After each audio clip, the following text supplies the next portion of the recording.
Someone make it make sense. Probably a couple.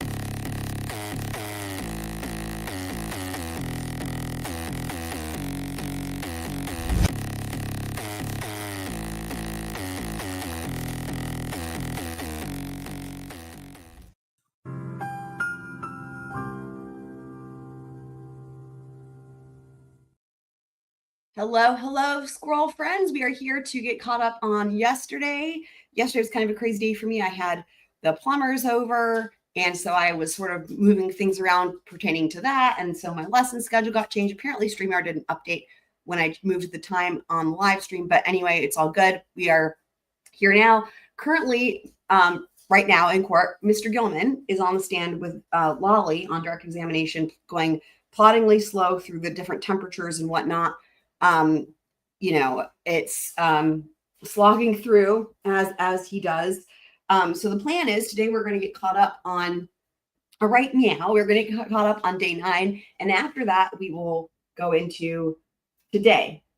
We might do a little bit of a break in between. We'll sort of see how it goes and see what the rest of the testimony for today brings. And then we will go through all of today's testimony from day 10.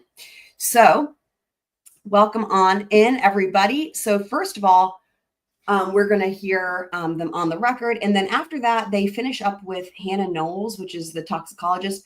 I don't know if that's that important right now for our purposes. If we ever need to go back and reference this, we will. But I don't know that that is really all that necessary. I really want to jump into Brother Nagel and co. And then we have Mr. Gallagher. So let's start out with on the record here. Okay. All right, why don't I see Counsel Tadbar? Please be seated. This court is in session. Of course, though. Just move those up. Okay. The camera seemed a little weird. That's on Court TV's end, but it looks like it's corrected itself. Is this entire thing? Okay, the entire thing is outside the presence of the jury. Okay, and us. So let's just jump right on ahead. We're going to get to Brother Nagel here. You solemnly swear the evidence given in the court and jury in the case down hearing to the truth, the whole truth, and nothing but the truth, so help you God. Thank you for this thing. If it continues to look weird, I'll pull up a different feed, but I wanted to first note a couple things about Brother Nagel. So do you guys remember him testifying in the first trial? And if so, what do you guys remember about him as a witness? Also, welcome in, Candace. So my recollection from him from the first trial as a witness was I thought he was a really great lay witness, as in he didn't have a narrative. He just answered the questions. I remember him being very polite. For example, I remember him calling, I think it was Mr. Unetti who crossed him. I remember him saying, sir. It was just yes or no. He answered exactly what was asked. There was no BS.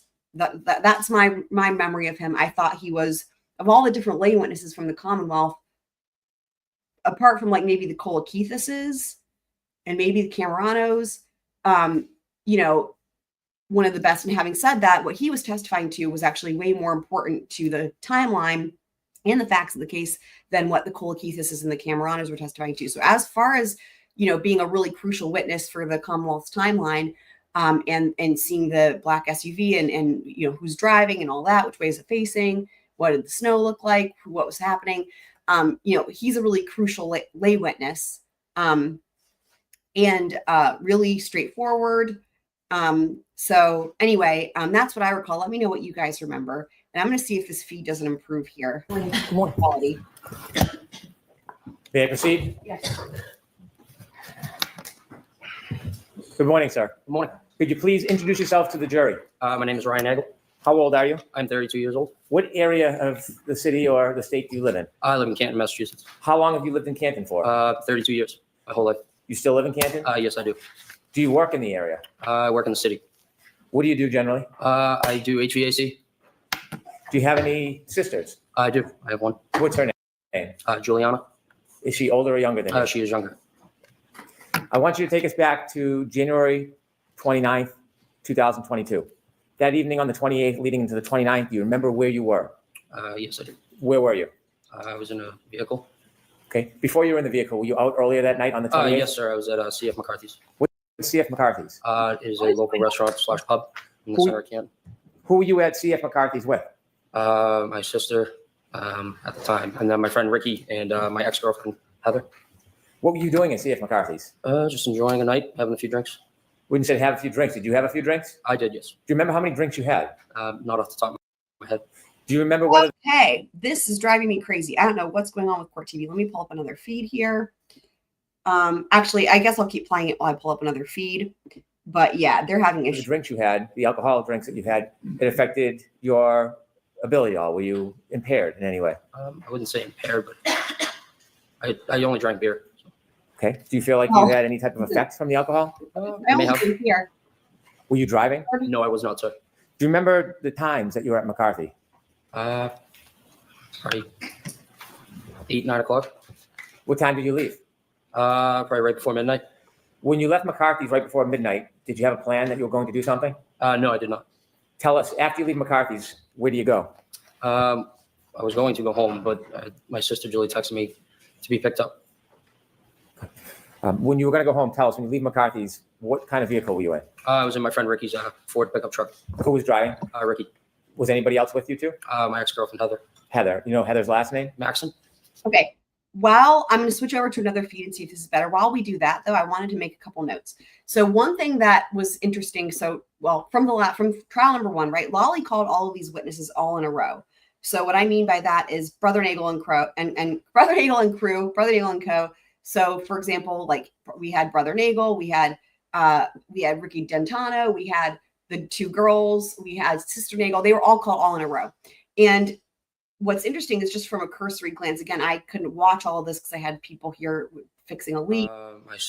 But I did see I was in and out, and it looks like this is not Brennan's approach, which I find interesting because of all the different witnesses involved with Brother Nagel, the 2 that really kind of were the least helpful for the Commonwealth, or, you know, the best for the defense, were Ricky Dentano and Sister Nagel. Because Ricky Dentano, his testimony really contradicted pretty much everybody else that was there. And he was the DD. So his memory would be considered to be probably more reliable than everyone else who'd been drinking a shit ton. And then you had Sister Nagel, who said she saw a black blob. So I'm wondering if this is not intentional. Well, I'm sure it is intentional, right? That he has in Brennan calls like Brother Nagel, Heather Maxon, and what's her face, the last girl, Sarah Levinson, and then spacing it out before calling Sister Nagel and Ricky Dentano. So it'll be interesting to see when he does call those last 2 witnesses who were involved with this whole picking up of Sister Nagel situation. So let's see where we are here. Sister at the time. And then my friend Ricky and my ex-girlfriend Heather. Perfect. What were you doing at CF McCarthy's? Just enjoying a night, having a few drinks. When you said have a few drinks, did you have a few drinks? I did, yes. Do you remember how many drinks you had? Not off the top of my head. Do you remember whether the drinks you had, the alcoholic drinks that you had, it affected your ability at all? Were you impaired in any way? I wouldn't say impaired, but I only drank beer. Interesting. It's having that same issue. So that must be the court feed. Okay. Do you feel like you had any type of effects from the alcohol? I may have. Were you driving? No, I was not, sir. Do you remember the times that you were at McCarthy? I'm going to try long crime and just real quick. 8, 9 o'clock. What time did you leave? Probably right before midnight. Since they have When you left McCarthy's right before midnight, Might did be- you have a plan that you were going to do something? No, I did not. Tell us, after you leave McCarthy's, where do you go? I was going to go home, but my sister Julie texted me to be picked up.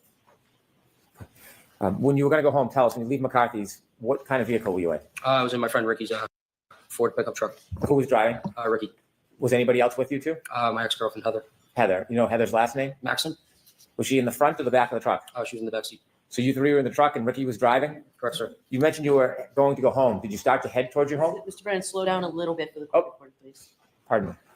You mentioned you were going to go home. Did you start heading towards your house? Yes.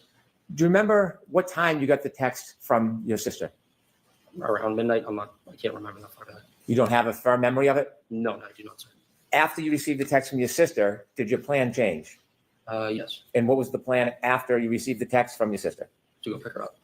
Did you know where she was? Yes, I did. Where was she? She was at her friend Brian's So I house. just tried long crime. They're all having the same issue, it looks like, with the kind of blurry and then the flashing, which is frustrating. So I'm actually going to real quick go back to the court TV because I think the audio was better on that one. And we will just have to deal with it. I think this was the court feed. So it is what it Did is. you know the address? Not off the top of my head, but I knew the street. Did you know the house? Yes. Did you know her friend Brian? Yes, I did. What is his last name? Albert, Is he a senior or a junior? he's a junior. About how old is he? I think 27, 28 years old. Were you friends with Brian Albert Jr.? Just through my sister. Had you ever been to that house before inside the house? No, I have not, sir. Do you have any other purpose of going to that address other than to pick up your sister? No, sir. How long did it take you after you left to redirect and get to that address? From roughly 5 to 7 minutes. Do you know what time specifically you arrived at that address? Right, a little before 12:30. Is that a general guess? Yes, Did you look at your watch and note the time, or is this an No. estimate? just an estimate, sir. So the estimate is you arrived around 12:30? Correct. When you approach the house, before you approach the house, is there a road that intersects Fairview? Okay, I'm going to switch back over to Court TV. I'm sorry that all the feeds seem to be equally as crappy, but hopefully it will improve. Okay. Time, or is this an No. estimate? Just an estimate, sir. So the estimate is you arrived around 12:30? Correct. When you approach the house, before you approach the house, is there a road that intersects Fairview? Yes. And what's the name of that road? Can actually, give me a second. I can't think of the name. Okay. Off the top of my head right now. Are you familiar with any roads in that area? Yes, sir. Are you familiar with the road Cedarcrest? Yes, sir. Had you driven on Cedarcrest before? Yes, I have. If you're driving on Cedarcrest, can you loop around like a circle on that road? Yes, At some point, do the two parts of that circle intersect with another road? I believe so. Is Fairview, from your knowledge, attached to Cedarcrest Road? Yes, As you were traveling, did you travel on Cedarcrest before you got to Fairview? yes. Okay, I want to ask you some questions about right before you turn on, or Ricky turns on to Fairview. As you're driving down Cedarcrest before you turn on to Fairview, did you see anything? I saw a vehicle coming at us. Not directly at us, but obviously traveling on the other side of the road. And where was that vehicle traveling towards? Us, and then they put their blinker on to take a right, And and them to take a right. that vehicle was going to take a right onto Fairview? Correct, sir. And your vehicle was coming in the opposite direction? Correct. Where was your vehicle going? Taking a left onto Fairview. Did you both meet at that intersection? Yes, roughly around the same time. Who turned onto Fairview first? The other vehicle. How did that happen? I believe Ricky flashed his lights to let them go. Did you see the other vehicle? Yes. Do you remember what kind of vehicle it was? That was a black SUV. When that car turned right onto Fairview, how long after did Ricky turn left onto Fairview? Seconds. When you came to that intersection and met that car, when Ricky blinked his lights, could you see inside that SUV? Say that again? When you came to the intersection at Fairview, Mhm. and you said that the driver of your truck, Ricky, blinked his lights, could you see anything inside the SUV? I wasn't really looking. After that SUV turned right onto Fairview and Ricky turned left onto Fairview, who was in front of who? The other vehicle was in front of us. Was the other vehicle in front of you the entire time you saw it? Yes, sir. Did Ricky ever drive and park in front of that vehicle? No, we were behind them. Always behind it? Always. So this whole thing, first of all, I find it hard to believe. I'm not trying to say anyone's like lying. It's just, it's one of those things, right? Because we know that they weren't questioned until long after this happened. I'm sure that will come up. But after the event, right, months went by. But to be able to remember, especially if you're not the person driving, but even if you are the person driving, even if you're the person driving and you're sober, to just simply remember putting a blinker on at a certain intersection and the car that was in front of you. If there's nothing else spectacular going on at the moment, to remember that, I find difficult. But especially when you've got these other witnesses, they're not the people that were driving and they've all been drinking. I mean, I just don't know why you would remember this exact thing happening. Now, why is it that the Commonwealth is asked about this with these witnesses? Well, I think that the point is to try to give an exact time as to when they arrived, because to say that they were directly behind the black SUV, right? No one calls it a Lexus yet, but a black SUV, assuming it's a Lexus, right? They were directly behind it. That can actually pinpoint what time they arrived, because they have what time the black SUV, let me back up. They have the time that John arrived as per the phone data, right? At 34 Fairview. And so this would be a better way to estimate what time they got there potentially, because they don't know. I mean, they would have no reason to know exactly what time they got there, right? But that's exactly my point, which is then remembering this whole thing about the blinker and at this intersection is odd for the same reasons, right? Why would they remember that? Just like why would they remember exactly what time they pulled up to the house? So anyway. When Ricky pulled up to Fairview, where did he stop? Right in front of the driveway of the Albert's house. You were in the front passenger side of the truck? Correct, sir. If you looked directly outside that window, what would you have seen? The driveway in the house. The other vehicle, did it stop at the driveway? No, it was probably like a car length in front of us. So it was in front of you. Correct, sir. Did you ever see that car stop at the driveway? At the driveway, I don't recall. Did you wait before you got to Fairview, or did Ricky drive directly to Fairview after he took the left? Well, he turned the left onto We Fairview. already hear. Okay. Did he wait, or did he drive directly to Fairview? He drove directly there. The car in front of you, did you ever see it move behind you in front of the driveway? I was in front of me the whole time. And so I'll ask the question again. Did you ever see that SUV stop at the foot of the driveway? No, but I did see the brake lights. It looked like it moved, but it wasn't. So the brake lights are on. They released them and then stopped again. So probably moved another car length up. How many times did you see the brake lights on? Just once, sir. After you stopped at the foot of the driveway, did you keep your... I wonder if part of the confusion there is in the question, because Brennan asked twice, did you see it stop at the foot of the driveway? And he's saying no, which isn't to say that he didn't see the car there, but just from what it sounds like, he's saying because of the fact that the brake lights were going on and off, he's saying it was like moving. So in other words, if Brennan had asked, did you ever see that SUV in front of the house? He probably, I would imagine, would have said yes, but the issue there is with the brake lights. I'm taking notes about all this stuff, by the way, guys. Okay. attention on that SUV? Not really, no. I was more concerned about my sister. So you weren't studying it? No. Were you making any notes or trying to mark its direction of travel? No. But you do know, or do you have any doubt that it was in front of you the entire time? Yes, it was. When you pulled to the driveway, did you go in to see your sister? No. What did you do? I texted her saying we're here, and she came out, opened up the door. She looks at me and Rick and said, "Hey, do you guys want to come in? For a drink or whatever." And I looked at him, looked in the back seat, asked Heather. We said, "No, we're all set. We're gonna go home." And so she. I just wanted to point something out. So he said at the beginning of his testimony, he has no reason to specifically remember, right, what time they got there. But he said somewhere around 12:30, 12:35. Now, here's what's interesting about this. That timeline is crucial, right? We have so much going on in this time frame. So, but there's already trouble for the Commonwealth here, because if indeed, again, like I said, is this whole thing about the intersection trying to prove that they got there at the same time? Well, the problem is that you've got the Waze data. Let me pull it up. John's Waze data showing he got there. Hang on, at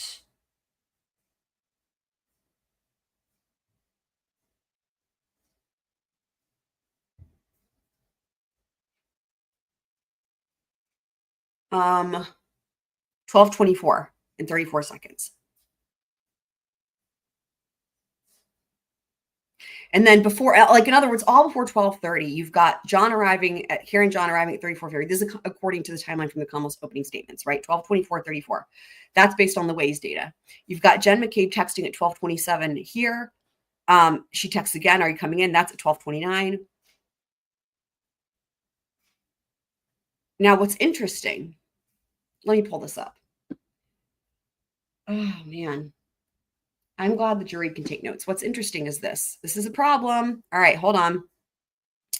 So look at this, guys. So this is again from the Commonwealth's opening statement. So look at this. So you've got 12:29:33, truck leaves 5 minutes after arrival. Ryan Nagel. So in the opening statements, Brennan said that, again, that 5 minutes makes sense, isn't it? If they all arrived at the same time, 12:24-ish, right? 5 minutes later would be 12:29:33. That's what Brennan said in opening statements. And, as we know, that's like what the evidence will show, right? So which witness is going to testify that they got there at 12:25 and left before 12:30? What we're hearing from Brother Nagel so far is not that. It's that they arrived between 12:30 and 12:35. And, part of the question that I've had here, right? So in other words, the Waze data of John getting there at 12:24:34 is going to be the most reliable, right? In terms of the time and the whereabouts. But the question that I've had, and I've mentioned this many times, is this black SUV. No one's calling it a Lexus. Is it Karen's Lexus, right? Because you have so many problems with this. For example, if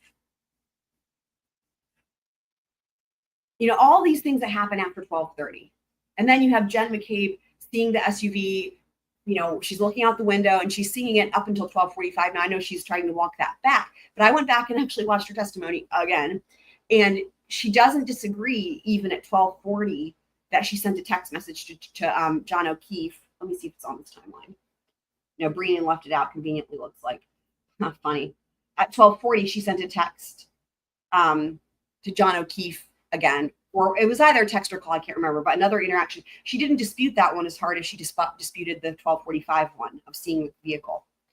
But as we know, Karen is back at One Meadows at 12:36. So is there more than one SUV? Is it possible that Karen dropped John off, right, at like this 12:24-ish time frame, and there was a different black SUV that pulls up, and that's the vehicle that everybody is seeing? Or are they just making it up?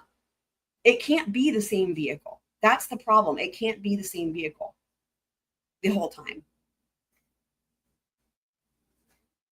And I feel like this is being, because Brennan is asking more specific questions and in a more linear form than Lolly did, I feel like this is even more clear this time around than last time around.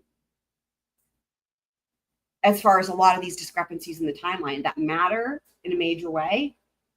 So I'm going to keep this handy just so that we can reference it again, but let me just unshare, reshare, and go back to the testimony here.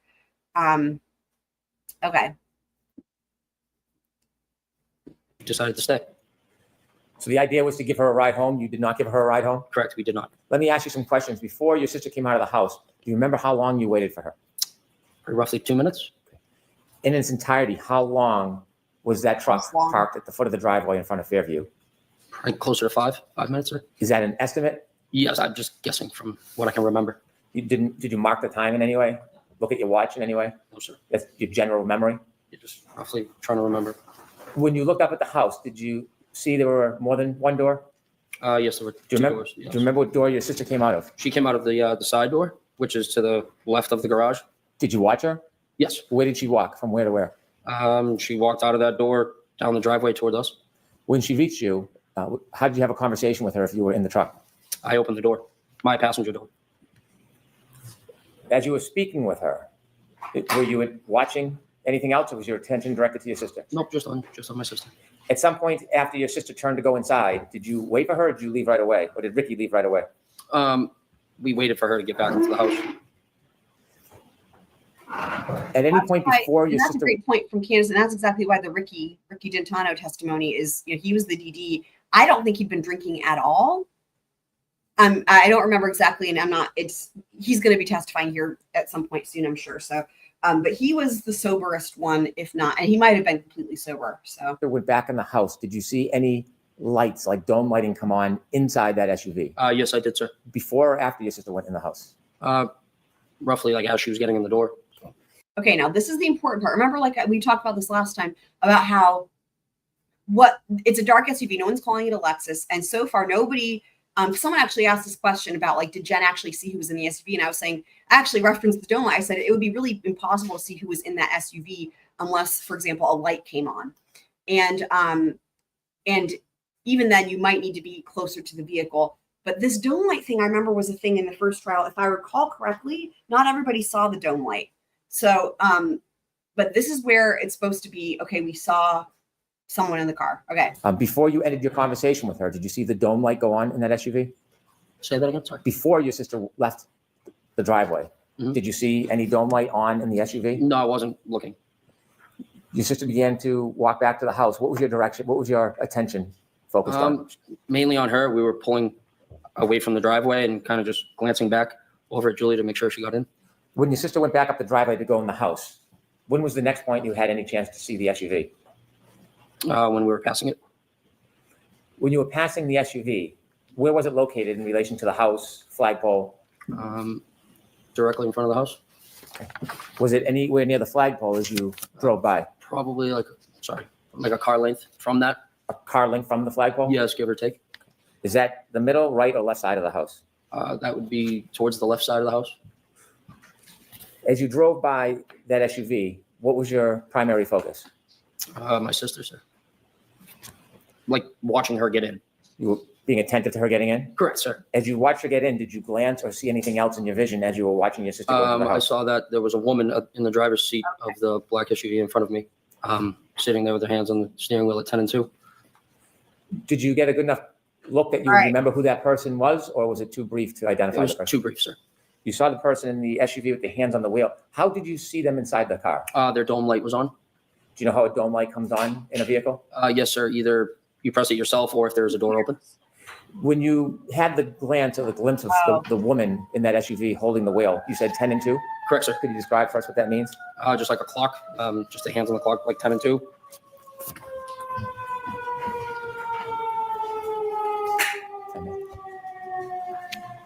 I was just waiting for the siren, Your Honor. Fine. If I could show Exhibit 3 to Okay. Mr. Nagel.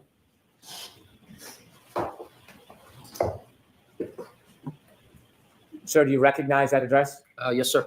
And what is that address? That is 34 Fairview Road.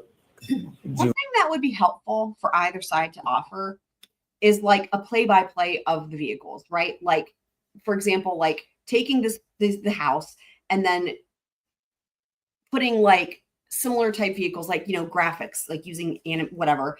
And so that way the jury and us can actually see what vehicles were facing what direction when, according to the different testimony, and like a play-by-play. You know what I mean? That would be so helpful, because a lot of this is going to come down to who had what visibility due to what direction they were facing. And also it would be helpful because of the discrepancies in the testimony.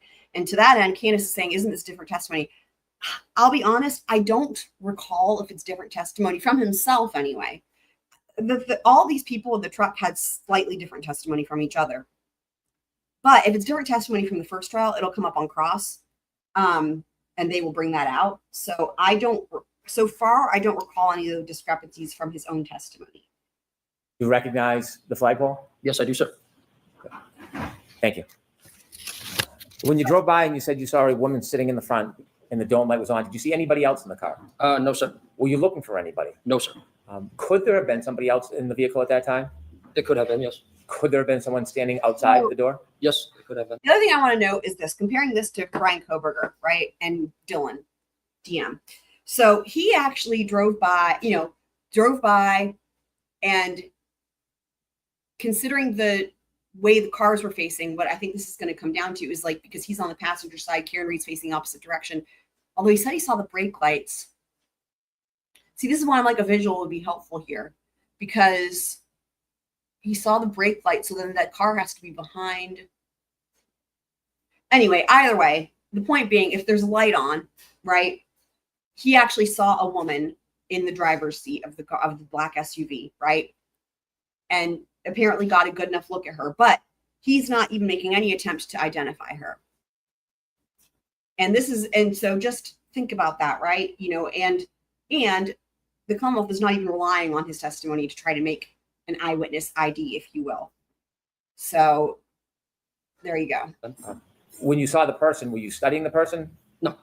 How long of a time did you have to take a glimpse of that person? 5-10 seconds, maybe. Okay. Now, I want to ask you some questions about the entire time you were parked at the foot of the driveway until the point that you left Fairview. From when you first stopped at the driveway at Fairview until the point that you left and were no longer in front of that property, did you ever see any person get out of that SUV that was in front of you? No, I did not, sir. Did you ever see anybody, any man, ever cross the front yard towards that home? No, I did not, sir. Did you ever see any man ever enter or stand in that front door? No, I did not, sir. Did you ever see anybody walk across the front yard to the side door? Objection. I'll allow it. No, I did not, sir. Did you ever see anybody enter that side door other than your sister? No, I did not, sir. As you were parked at the driveway the entire time, that generally 5-minute time, did you ever see anybody get out of the SUV and walk down the street towards the driveway? Objection. I'll allow it. No, I did not, sir. Did you ever see anybody walk past your truck and up the driveway? No, I did not, sir. Did you ever see any person other than your sister outside of those vehicles the entire time that you were at Fairview? Objection. I'll allow it. No, I did not, sir. I have no further questions. Thank you. Mr. Yannetti? Thank you, Your Honor. Okay, cross it again.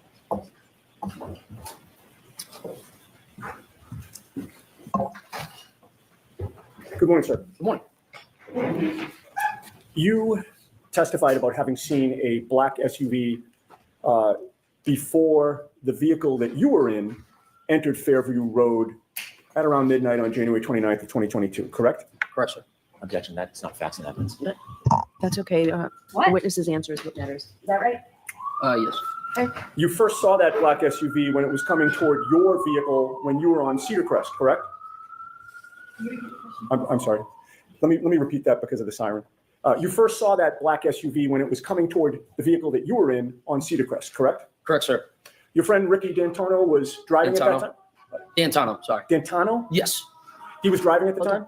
Correct, sir. Mr. Nagel, thank you. Yes.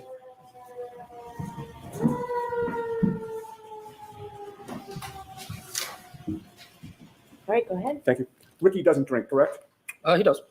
He wasn't drinking that night, He may have had one or two. Okay. but he appeared to be driving safely. Yes, sir. And you also had a chance to observe the black SUV at that time as it was facing you, correct? Yes. When you saw it on Cedarcrest, you didn't know who was driving it at that time, correct? No, I couldn't see. But your observations of the black SUV at that time were that whoever was driving it, that person appeared to be driving safely as well, correct? Yeah, I would assume so, yes. One of the first things you noticed about the black SUV was that it was in front of you on Cedarcrest, and both Ricky's F-150 and the black SUV were basically converging on Fairview at about the same time. Yes, sir. The black SUV appeared to be going at a safe speed. Yes. It appeared to be properly staying within its lane.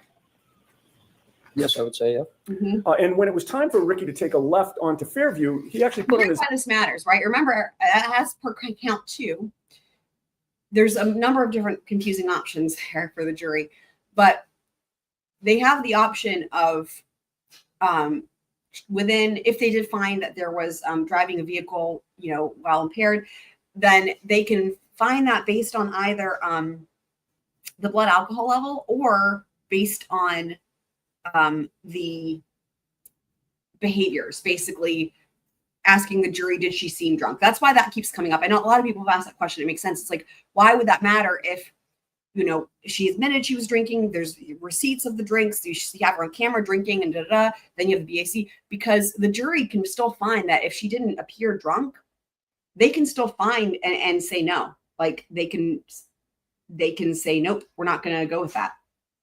So it is important for getting a not guilty on count 2, essentially. If now having said that, they could still find, the option on the verdict form is check one or both. So they could still find that she didn't appear to act drunk or whatever, but if they trust the Dr. Fowler and the people that did the BAC and the retrograde extraction and whatnot, they could still check that box, right? And all of that will matter when it comes to determining sentencing. But that's right. That's why splitting hairs over this, right? If you're the defense, you're calling into credibility that retrograde extraction or extrapolation, rather, right? You're calling into question the reliability of that extraction, that it was done at a hospital, which is not a forensic lab. You're calling that into question. And then you're also pointing out as much as possible that everybody who was around them, right? Them as in Karen and John O'Keefe, but also people that were just seeing them driving, the vehicle was not driving recklessly. That's the key takeaway to get into this testimony, that the vehicle, the black SUV, the dark SUV was not driving recklessly at all. Because that's really crucial when you look at the jury instructions. So His left blinker, or not left blinker, but both his blinker, flashed his lights to signal that it was okay for the black SUV to cut in front of it, correct? Yes, sir. and to he that actually end, did have... I would imagine that's also why the defense is not taking the approach here with this testimony, because like I said, it seems really hard to believe that people would remember these details that are so minute and mundane and don't matter. And so they could sort of go that route, right? The defense is like, why would you remember this? Da, da, da. However, the reason they're not doing that is smart, right? Because they're going to use this instead to their favor, as in everybody, the blinker and the stopping and all that, not crossing over the lane. That's a better route to go, because that actually is good testimony for the defense. his left blinker on at that time, correct? Prior Yes, to sir. doing that? And the black SUV had its right directional on, correct? Yes, sir. And when both cars have their directionals on, indicating they're going down the same street, the black SUV did not suddenly cut in front of Ricky's vehicle until the flashing of the lights, correct? Correct, sir. Both cars appeared to be operating safely, correct? Correct, sir. And once the lights were flashed, there was nothing about the operation of that black SUV that told you that the driver appeared to be confused about what the flashing meant, correct? Correct, sir. The black SUV didn't hesitate at that time. It just proceeded onto Fairview in front of you, correct? Correct, sir. And it did so in a safe manner. Correct, sir.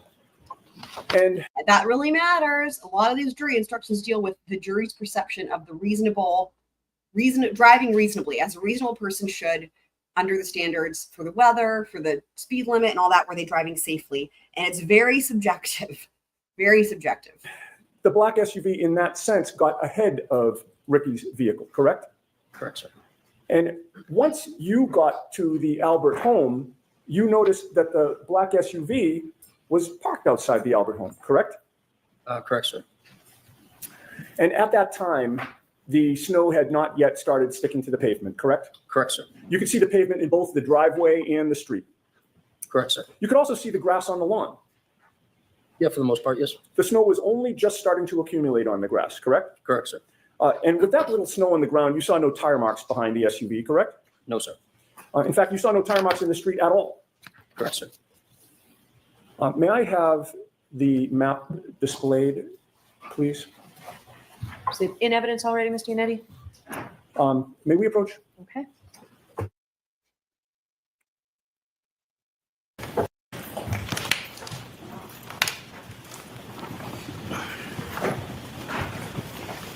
You know what? If we could enlarge it, That's so bad. see the street names on. To be honest, no, I can't see that far. Okay, Oh, yeah, if I suggested to you that the top street horizontal going down from right to left was Cedarcrest, and that the street where the red arrow is Fairview Road, would that orient you? Yes, sir.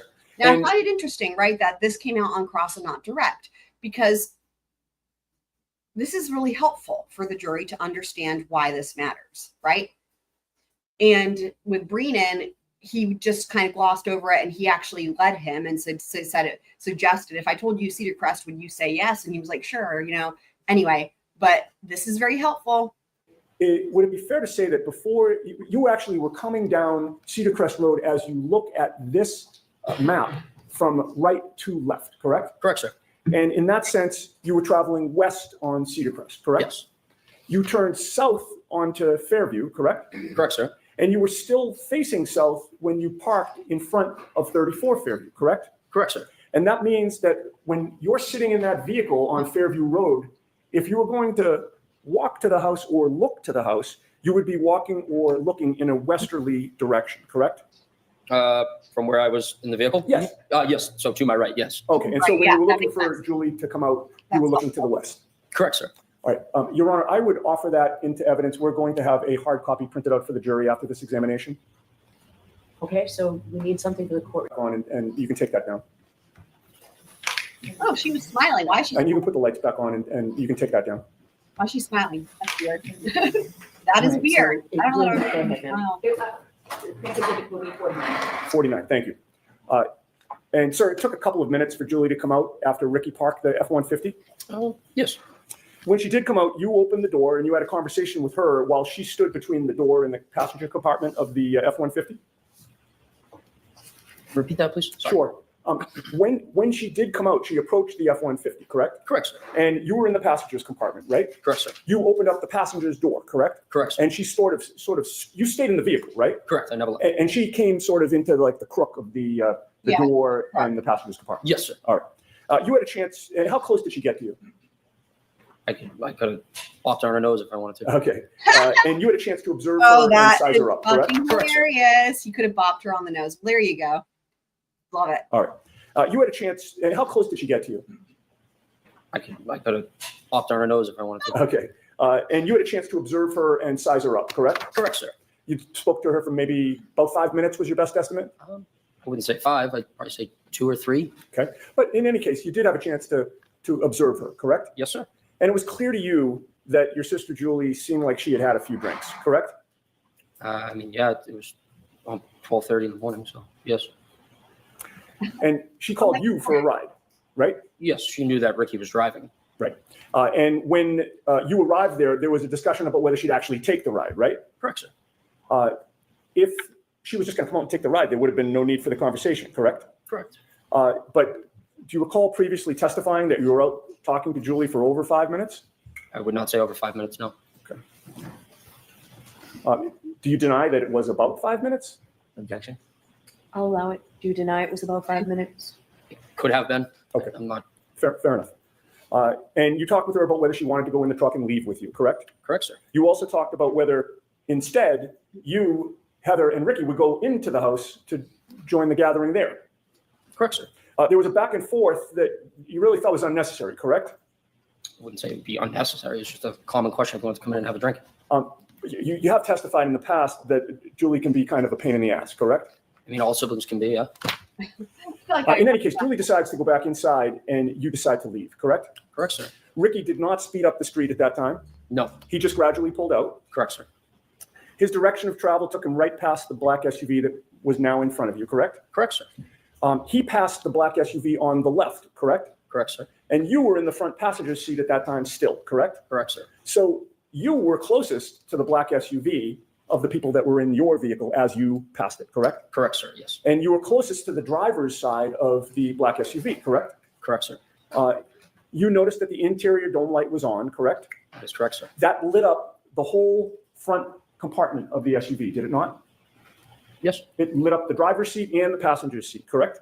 All I could see was the driver at the time, sir. Understood. But the light wasn't just shining just on the driver. It wasn't pointed at the driver. I would say they were both lights that go down on both seats, correct? They were on. Yes. Okay. Yes. So you could see both seats in the front driver's I compartment. couldn't correct? see past the woman. Well, you only saw one I only person. saw a woman. Sorry to interrupt you. Yes. No problem. It allowed you to see into that front compartment. Yes. All right. And you saw one person inside the car at that time. Correct, sir. It was a woman with long hair in the driver's seat, correct? Correct, sir. And she looked like she was alone. Yes. You didn't see anybody else in the SUV. No, I did not, sir. You certainly didn't see a 6'1" man in the SUV in the passenger seat, correct? Correct, sir. In fact, you saw that the passenger seat was empty. Correct. So part of my confusion here is that we have an idea as we know which direction the truck was facing, right? We know he was on the passenger side. And he said that the black SUV or the dark SUV was in front of them, right?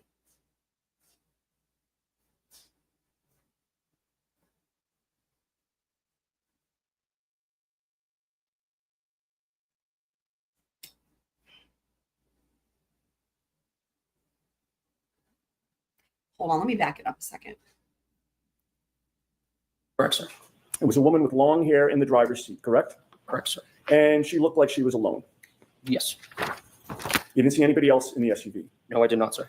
You certainly didn't see a 6'1" man in the SUV in the passenger seat, correct? Okay, Correct, I guess it would have to be. See, I was thinking so he can see the brake light. So they are behind, they're basically the two vehicles would be oriented in the same direction, where the drivers for both vehicles are furthest from the lawn, from the house, right? From the yard. And then the passengers from both vehicles would both be closest to the yard. That's what this is sounding like. It's just a bit, again, this could be made more clear. Anyway. In fact, you saw that the passenger seat was empty. Correct.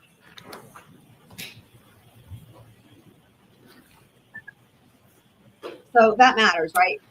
The woman in the passenger It's seat, like either this is a different SUV or it is Karen and the passenger already got out of the car.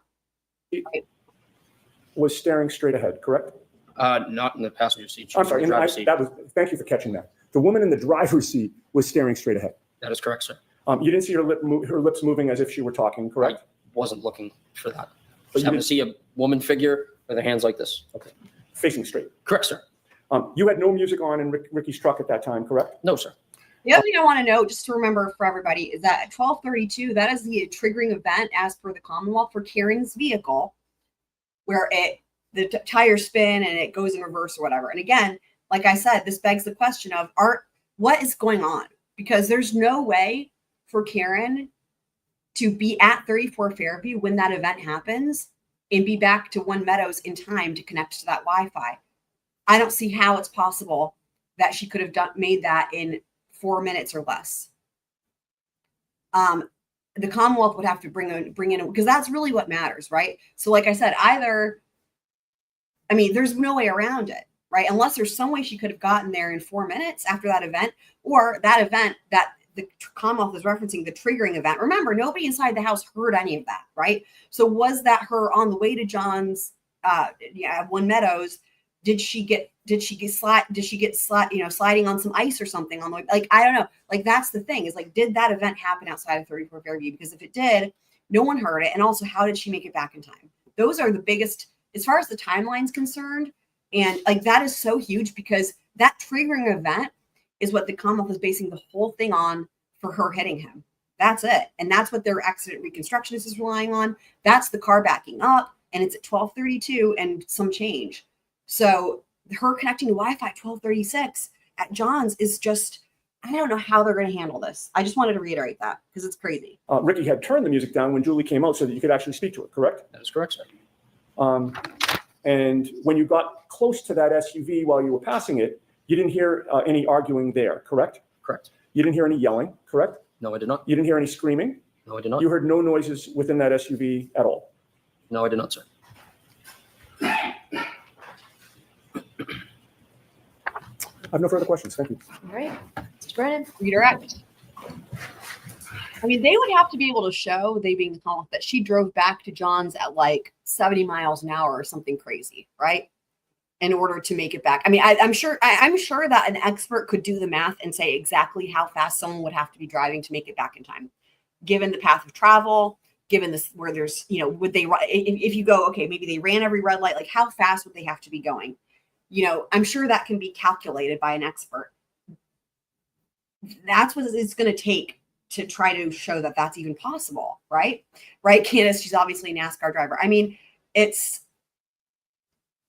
the thing is they will have the data of the speed. And I don't remember this in the first trial, and it doesn't matter. It'll come in again anyway this time. But the speed, they have that. They have the speed that Lexus went after 12:32.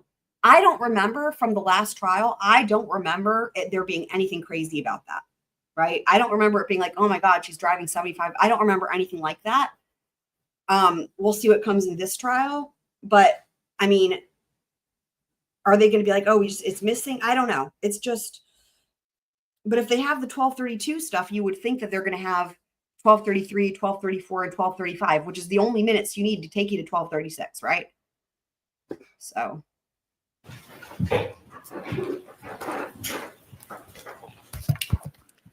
Sir, you mentioned you were at that address around 12:30, That is correct, sir. and you offered us that you were there for about 5 minutes. Yes. Do you know the exact time you left? No, not off the top of my head right now, no. Was it around that time? Yes, sir. Would it be fair to say you don't have certainty whether it was 12:35, 12:32, 12 o'clock? It's probably before 12:35, roughly between 12:30 and 12:35. The only thing I can think of is that the phone auto connected to Wi-Fi. This is the only thing I can think of if you're the Commonwealth, but this is a real stretch, right? Like if you've got your phone that auto connects to Wi-Fi wherever you live, or if it's a place you've been before or whatever. I mean, at what point does it auto connect? I mean, that's something that even we could just test out for fun, not that it's a scientific thing, but like for example, if you're driving home from the store or wherever, and you're just outside the front door, or you're pulling up to your driveway, right? At what point, what range do you have to connect? But still, whatever that range is, it is not going to be, in my opinion, enough to make a difference for how that would explain how she could have gotten there that quickly, right? It's not like it's going to connect, if you're say 2 minutes away, it's not going to connect to Wi-Fi, right? You're going to have to be really close to the house. And next time I drive somewhere and come home, I'll test that out. But that would be a matter of like, okay, maybe she wasn't in the door, maybe, but like, is that going to be enough to explain how she got back in less than 4 minutes? I don't think so. Did they get the time he texted his sister when they got there? I don't remember. We'll see. We'll find out. That might come in through Julie Nagel, Sister Nagel, and she didn't testify. They didn't call her this day. You could still see the ground, given the weather. Yes, sir. Was there snow starting to fall? Just starting. Had you been outside earlier that night? Yes, sir. In the ground that you could see, do you know how hard it was? Oh no. Say that again. The ground. Ground, yes. Do you know if it was soft or hard? Like the road? The ground, the Oh grass. my God.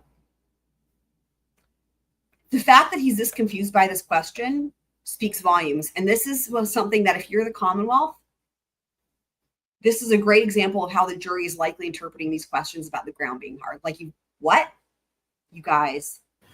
You could still see the ground given Yes. the weather. Yes, sir. Was there snow starting to fall? Just starting? Had you been outside earlier that night? Yes, sir. In the ground that you could see, do you know how hard it was? Say that again. The ground. Ground, yes. Do you know if it was soft or hard? Like the road? The ground, the grass. He's so confused. Like, you mean the road? How would he know? He didn't even walk on the ground. He didn't walk on the ground. Oh my God.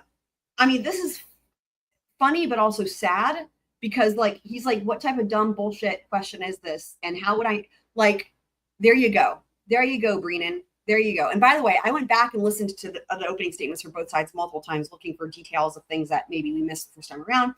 And as far as the mechanism of injury for John O'Keefe, all that Brennan offers is this.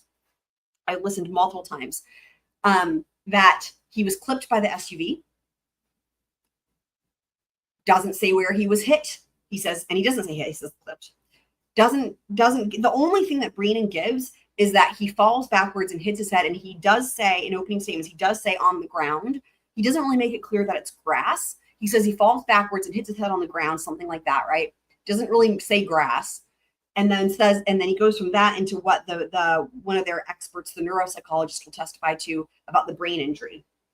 But what was interesting is there's nothing about injuries from the car.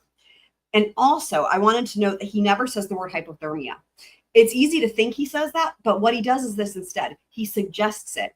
Remember the whole thing, how he goes on and on and on twice, 2 rounds of the battery temperature. The phone battery's now this temperature. He suggests it. He never says hypothermia. And you know why? Because they can't prove it was hypothermia. And also, remember, the Commonwealth is not calling, from what we know so far, it's not planning on calling the medical examiner. And the defense is. So he's wanting the jury to infer hypothermia based on battery temperature, but he's not saying hypothermia. He's also didn't give any mechanism of injury from the SUV. The only mechanism of injury that he gave in opening statements, he being Hank Brennan, is hitting his head on the hard ground and that causing the head wound. And I will just say also, again, I accidentally saw that wound. There's just no fucking way. It's a big slice. It's awful. It's blunt force, but it's also a big slice. And it's as if he hit his head on something sharp and hard. Like again, my first thought when I saw it, for anyone who missed it, was the blade of a snowplow. Like if you were to fall backwards and hit your head on like that blade of a snowplow, that to me could cause the injury that I inadvertently saw.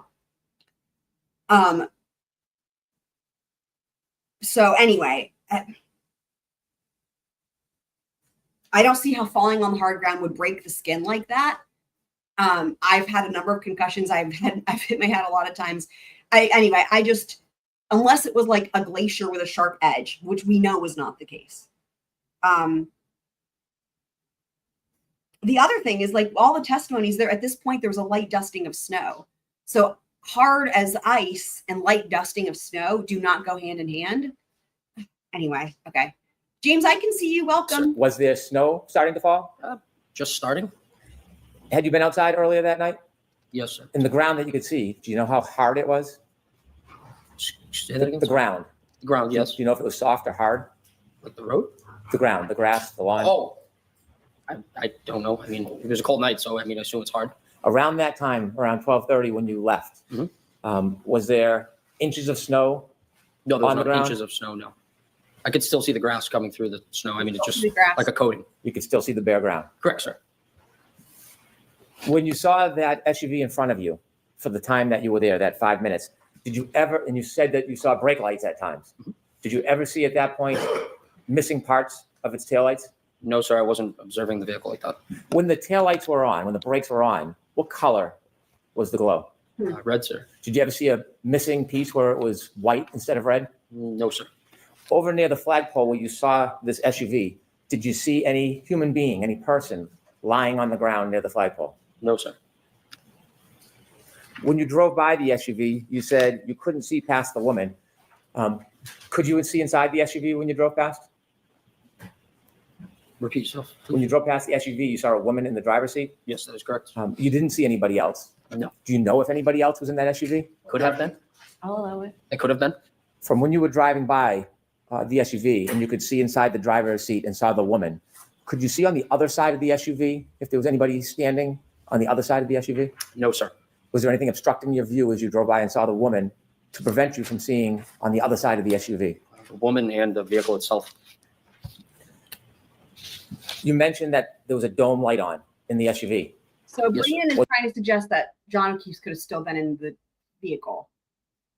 Was the driver's side door open?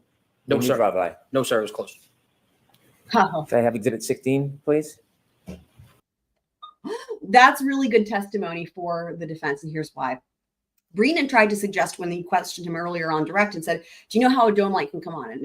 And he's like, "Well, either you turn it on, or if a door opens, it turns it on, right?" So that could suggest that maybe, that's a middle ground, right? So, for example, if John O'Keefe was not in the vehicle because he'd already gotten out of the vehicle, then that would mean that somebody would have to see him walking to the house, right? That's a problem for the Commonwealth. If he says, "Oh, well, I didn't see him in the vehicle," but then Brennan suggests, "Oh, well, the light was on because the door was open," as in, this is like grasping at straws, right? As if John O'Keefe was on his way out of the vehicle, and that can explain it all. That's why he didn't see him sitting in the vehicle. That's why no one saw him in the yard, But this answer obliterates that possibility here, I believe. You mentioned that there was a dome light on in the SUV. Yes, sir. Was the driver's side door open? No, when you sir. drove by? No, sir. It was closed. It was closed. So Brennan's suggestion that the dome light could have come on because the door was open. He's like, no, it was closed. Or no, he said driver's side. Just kidding. Driver's side. Just kidding. I take it back. We'll see what happens with the passenger side. Can I have exhibit 16, Okay. please? So he's confirming that the driver's side was not open, so it could have been the passenger side. Okay. It's still grasping at straws, though, to be like, oh, that door was open and he was exiting the vehicle. And then that's why literally nobody saw him. Like, it's sad. Thank you, Gene. Did you ever see this man at any point No, sir. I've never Walking? seen- Oh, sorry. walking across the yard, going to a door, or entering the house the entire time you were there? Objection. Sustained. I just wanted to pause this and note that's a beautiful picture of him, isn't it? No, sir. I've never seen That that. means you don't. Oh, I'm sorry. Sorry about that. That's okay. Sorry. Can you take that down, please? Okay. And after you left, you never went back that night, did you? No, sir. Thank you. Just briefly, Right. on those issues, sir, you just testified on cross-examination before Mr. Brennan stood up again that you saw that the passenger's seat was empty. Do you remember that? Yes. Okay. You're not changing that testimony? No, I'm not changing that. No. Thank you. Thank you. Brilliant. I love that he says thank you to the defense. Look, guys, that's awesome. Yes. Okay. You're not changing that testimony? No, I'm not changing that. No. Thank you. Thank you. So, I mean, I think that here's what I interpret as. I don't think he's being evasive or whatever. I think that a lot of Brennan's questions were confusing. I think he tried to answer them the best he could. And Brennan's questions, this is how you know he's goes up saying he's a better attorney than Wally. Here's how you know, like he's asking them strategically so that they can elicit an answer that is favorable to the Commonwealth. It's the semantics of it all. It's the wording of it all. It's saying possibly here and there, But like this question point blank, he's not changing his testimony that he didn't see anybody in the passenger side. Brilliant. Brilliant. All right, you are all set, Mr. Love Nagel. it. I Thank love you very it. much. Okay. Name. Thank you, Your Honor. Commonwealth calls Heather Mason. Maxon. Dude. Brennan. All right. Now we have Heather Maxon. This is Brother Nagel's ex-girlfriend. She looks like super Whenever you're ready. happy there. Thank you, Your Honor.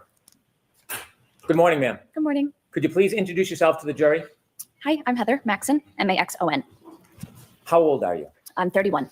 Do you live in the area? It's so weird that he asks that question. He didn't ask that question of Brother Nagel, first of all. Second of all, I will just say that in all the millions of trials not millions, a lot of trials I've watched, all the trials I've watched, of which there's a lot, I've never heard that question just asked point blank at the start of questioning to a witness ever. And he's asked this of a lot of witnesses, and it seems like it's females only. I mean, I remember him asking Peggy O'Keefe. I remember him asking Carrie Roberts. I remember him asking Jen. I remember he just asked her. He didn't ask Brother Nagel. But there's no reason to ask it. So in cases where the age of a person actually matters, they go about it in a very different way. It's not, first of all, it's not the first thing that's brought up because it's like not going to be an issue from the get-go. But it might be something like, oh, you know, if it's like, okay, what year did you graduate high school? Or what year did you graduate college? Or what, you know, how long have you been at this current job? To where the jury can kind of figure it out and get a rough estimate of how old they are. The only time it would really matter, right, is if it's like underage drinking maybe. But even then, it's like they would ask it in a way that's not, because that's just a question that is just, you know, it's just not necessary and it's very rude. And it's not relevant, right? And if it becomes relevant, ask it. You can ask it in a different way. Anyway, it's just a pet peeve of mine. And I've never seen it done in any trial ever except for with Brennan. So. Area? I do. How long have you lived in the area for? My whole life. Do you know a person by the name of Ryan Nagel? Yes. And how do you know him? I dated him a few years back. I want to have you take us back a few years to Sure. January 29, 2022. Do you remember that evening? Yep.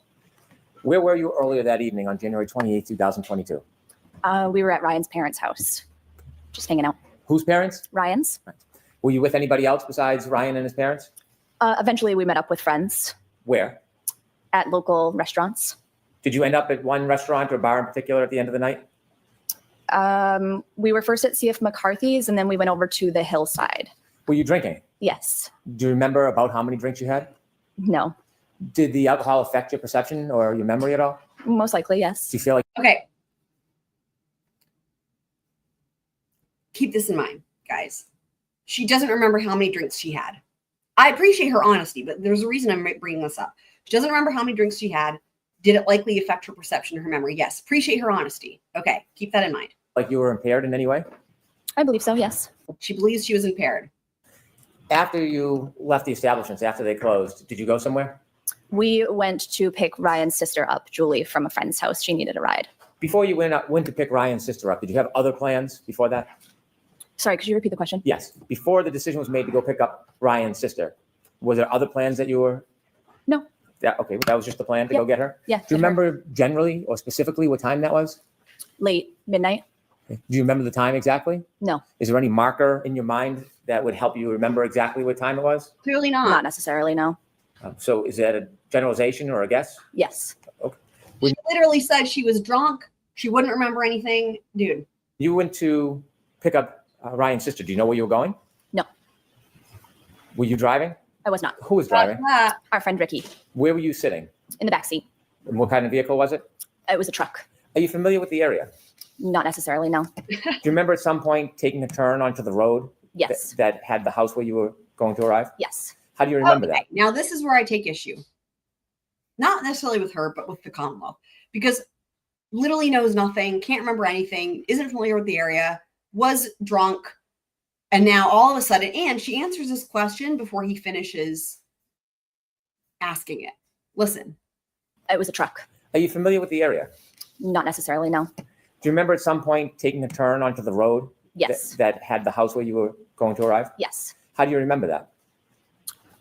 Just a visual bystander, and I'm aware of my surroundings, I'd say.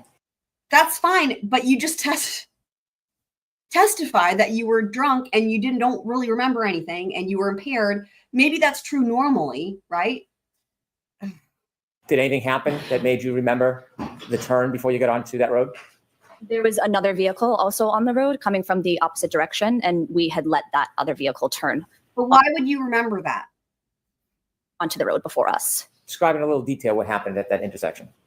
So I don't recall the name of the street that we were on before we took the left onto the street that the house was located, but the car coming from the opposite direction was taking a right onto the same street. So we had somewhat yielded to the car coming from the opposite direction to have let them take a turn onto the street before Now, us. again, I don't know that the defense is going to go the route like with Ricky, right? The route of like, how the fuck would you remember this? You weren't interviewed until much later, da da da.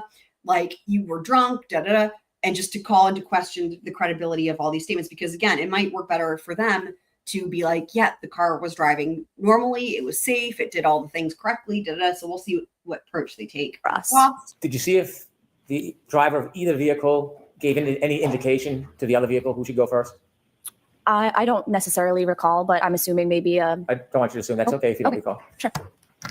Who turned first onto the road, Ricky or the other car? the other vehicle. The other vehicle, do you know what type of vehicle it was? It was a big, like SUV, a bigger car. The SUV turned before you? Yes, Before or when the SUV turned, did you get to see inside the vehicle? I did see inside the vehicle. Could Yes, you describe for the jury what you A remember lot seeing? of details. I saw a male and a female inside the car. Where was the female? Female was driving, and the male was in the passenger seat. Was the male in the front passenger seat? Yes, Were you able to recognize? So different from now, again, their views were different. So comparing this to what Brother Nagel said, he couldn't see anybody in the car at this juncture, but she's saying she saw a male and a female at this time. Hi, Kane. Either the female driving or the male in the front passenger seat? recognize. Yes. I'm not sure if I understand the But did question. you know who they were? No. Strangers? Yeah.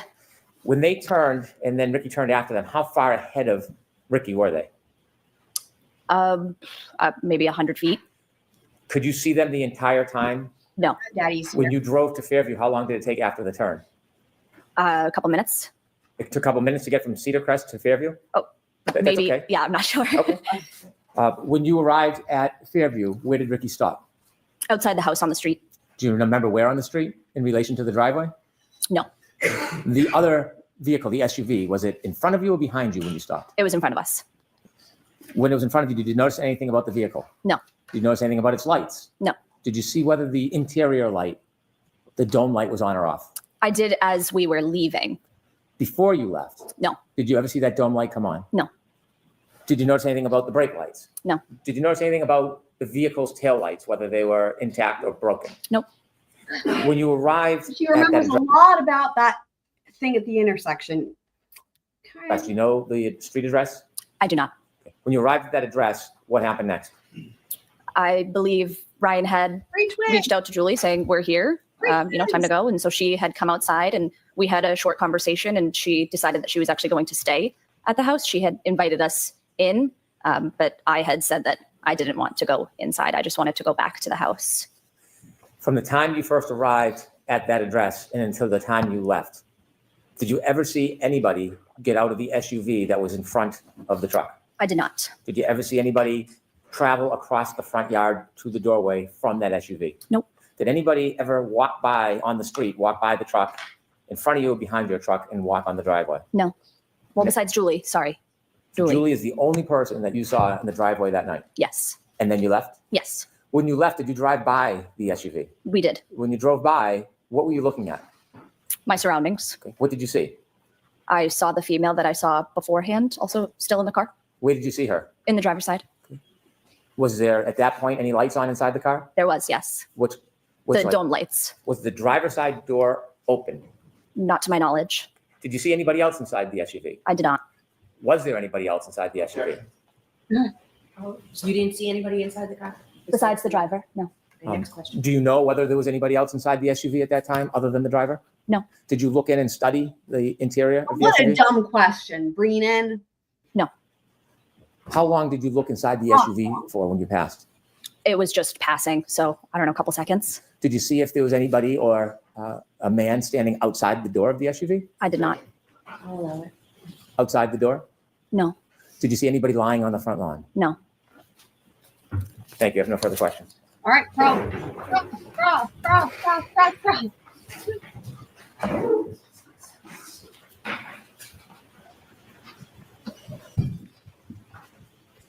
Good morning, ma'am. Good morning. Before Ricky turned onto Fairview Road, you saw the SUV in front of Ricky's truck, facing it, taking a right-hand turn in front of you, correct? Correct. And at that point, you had an unobstructed, good look at the driver and the front passenger, correct? Correct. And you could see that there was a female driving and a male in the front passenger seat at that time. At that time, yes.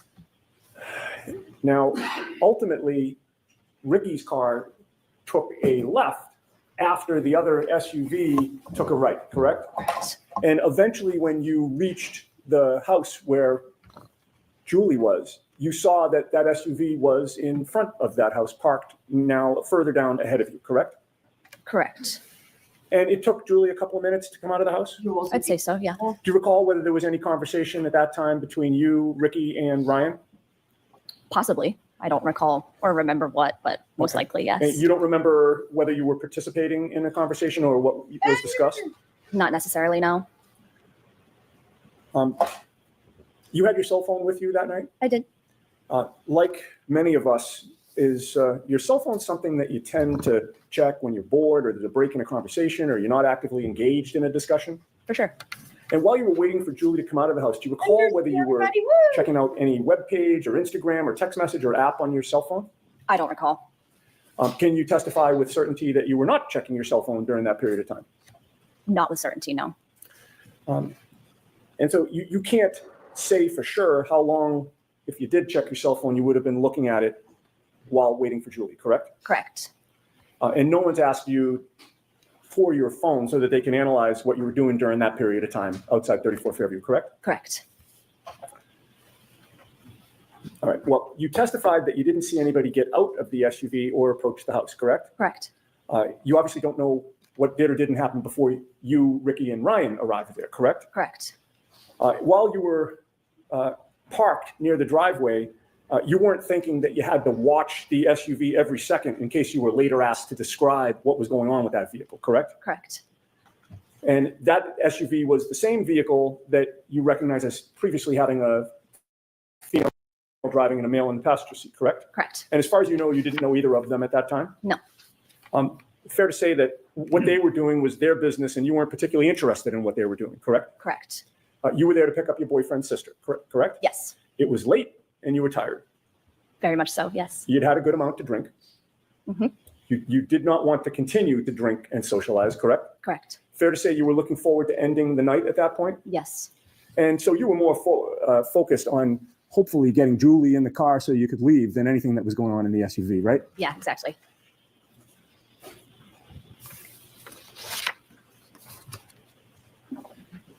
Then Julie came out and it wasn't as simple as her just jumping in the vehicle and leaving, correct? Correct. There had to be a discussion. Right. Right? And she came out to speak to the three of you for about 5 minutes or so, I'd say. like a back and forth about who's going where. Yeah. And when Ricky was pulling away, you looked over to the SUV and you saw that the interior light was lighting up the front compartment, correct? Correct. And it was then that you looked over and you saw a female in the driver's seat, correct? Yes. You did not see any person in the passenger seat, correct? Correct. And you certainly did not see a 6-foot-tall off-duty police officer in the SUV at any point on Fairview Road. Correct. I have nothing further. Thank you. Anything, Mr. Brennan?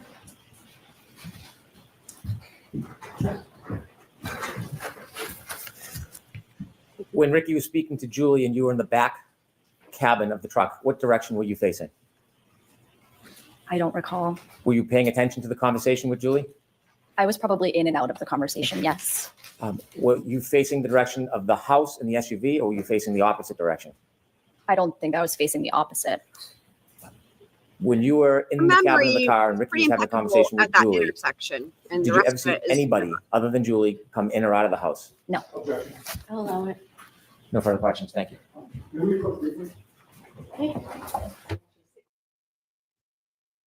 Mr. Brennan, your next witness. The Commonwealth calls Katie McLaughlin.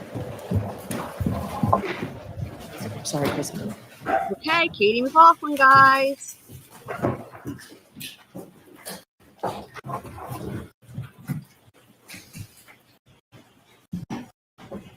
Please, just close your notebook to follow.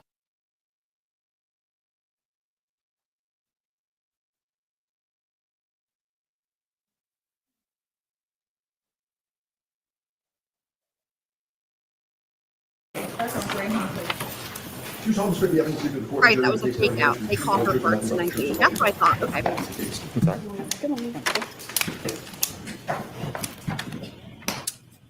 All right, Mr. Brennan, whenever you're Katie ready. McLaughlin, Thank you, Your Honor. EMT lady. Good afternoon, ma'am. You'll remember Good her afternoon. face. Could you please introduce yourself to the jury?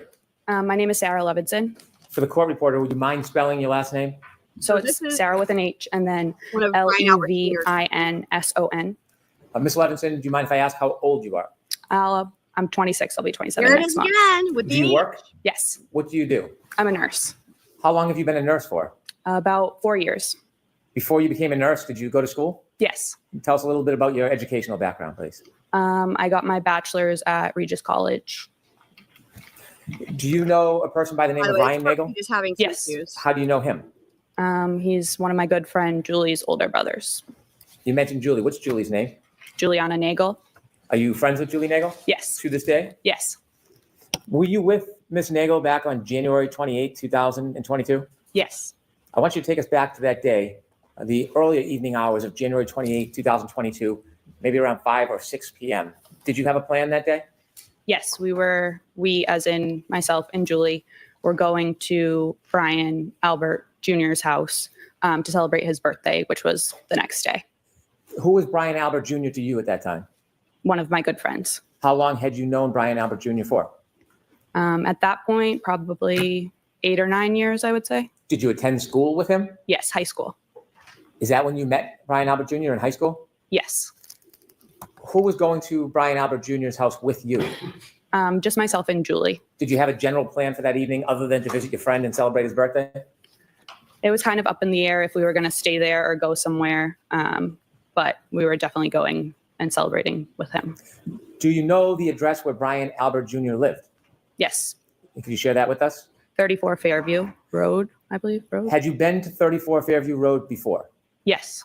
Did you know Brian Albert Jr.'s family? Yes. Had you met them in the past? Yes. How often had you met with them before? Well, I was friends with him for, like I said, about 8 years. So I knew his older sister, Caitlin, pretty well. We went to high school together, but the younger siblings, I don't believe we overlapped in school. And then his mother, I had met, a good amount of times. And then his father, too, I would say. How many times would you estimate you had been over 34 Fairview prior to the night of January 28, 2022? Over the years, maybe like 20. I don't know. Do you remember what time you arrived at 34 Fairview Road on that evening? It was between 7 and 8 o'clock at night. Who did you go with? Myself and Julie Nagel. Could you tell us how both you and Julie Nagel got from where you were living, your home, to 34 Fairview? Yes, Julie's dad drove us. When you first get to 34 Fairview Road, before you walk in the front door, what's the weather like outside? It was cold, but it wasn't raining or snowing or anything. No snow on the ground? No, When you walked in the door, did you go in the side door or the front door? the side door. Take us through walking into the house. What do you see? So we walked through the side door, and then it's their like family room, they call it, with like the TV and everything. And then at the back of the family room is like a sliding glass door out into their porch. And then if you turn left, it's like the kitchen/dining room. And then there's a back door. There's like a small bathroom over like near the back door. And then if you walk straight through, it's the front door, the stairs, the door to the basement. And then they called it like the library is like their formal living room. If you walked in the front door, would the stairs leading to the next floor upstairs be right in front of you? Yes. If you were going to go downstairs, would you walk around that staircase to the back side of it? I don't believe the back, but the side. You mentioned you walked in the side door near the garage. When you walk in the side door, you're in a living room, did you say? Yeah, their family room, they call it. Yeah. Can you walk into the garage from the family room, or do you need to go back outside to get into the garage? No, you would have to go back outside. So there's no door in that family room that leads directly to the garage? No. After you walked into the family room, did you stay there or did you go somewhere? We stayed there for a little bit, like 10, 15 minutes probably. Tell me who's in the house when you get there. It's Brian Jr., his mother, Nicole, his sister, Caitlin, and then his aunt, Julie. What do you do? I think we were just sitting on the couch, hanging out, waiting to see what the plan was, to see like when other people were going to show up. Did other people arrive or did people leave before other people arrived? Brian's mom, sister, and aunt left before anyone else arrived. Do you know generally around what time his aunt and mother and sister left? We got there, like I said, between 7 and 8, and they probably left within 20 minutes of us getting there. Okay. So I can't say for sure. When his sister and mother and aunt left, Was it just a time when it was you, Julie, and Brian Albert Jr. alone? Yes. Were you doing anything other than watching TV? Were you eating, drinking? I don't think we were eating yet because we ordered later on food, but we might have been drinking. Tell us what happens over the course of the next couple hours. So at some point, probably between like 8 and 9, 4 other girls showed up. So Courtney Alba came by herself, and then Catherine Duty, Emily Fabiano, and Mary Kent all came together. Are those friends of Brian Jr.'s? Yes. Did you know who all of them were? Yes. Were you friendly with them? Some of them, yes. We were all friendly, but not friends. That makes sense. So what's the atmosphere like when the visitors come? Celebratory, light, joyful. It was fine. Were people drinking alcohol? Yes. And at some point, did you order food? Yes. And did anybody else come at that point? Any other friends or family? No. Did one of Brian Jr.'s cousins come at some point? Yes. Is that later? Yes. So over the course of the next couple hours, eating and drinking, anything significant happen? No. Any arguments, any tension, any problems? No. Was it a positive night? Yes. At some point, did anybody else come to the house? Later on, yes. Okay, about what time? Around midnight. So before midnight, it's a group of young people having a party? Yes. Any trouble? No. Did the friends of Brian Albert Jr., the 4 women, did they leave before midnight? Yes. What time did they leave? Between, I would say, 11 and 11:30. Did they arrive and leave as a group, or did they arrive and leave separately? The 3 girls that I mentioned that came together, Catherine, Emily, and Mary, all left together. And then Courtney left, I believe, before them separately. I want you to tell us generally where were you spending most of your time that night, the eating and the drinking and the party? In the kitchen/dining room area. Is there a table in the kitchen? Yes. Were you sitting at a seat at that table? At that point, we were more around the island, but later on, yes, I had a seat at the kitchen table. If you're in the kitchen seated at the table, can you see outside? Not really. If I looked through the windows above the sink of the kitchen, I guess I could if it was light out. And then the windows to the front of the house had a little half curtain, I don't know what it's called, thing on it. So I could see above that, but not. If you were to walk to the windows in the living room area, what area was it? Did you say the half window? The dining room? If you were to walk to those windows, could you see outside? Yes. Would you be able to see the driveway? Yes. Flagpole? Yes. Street? Yes. The door, do you remember the front door, if it was solid or glass? They have a storm door that's glass and then a solid regular door. If you opened up the solid door and looked, could you see through the glass door to the front yard? Yes. At any point, did you have a chance to look outside that night? No. If you're in the living room, the kitchen, can you see where the basement access is? Yes. Can you see the backyard door? Yes.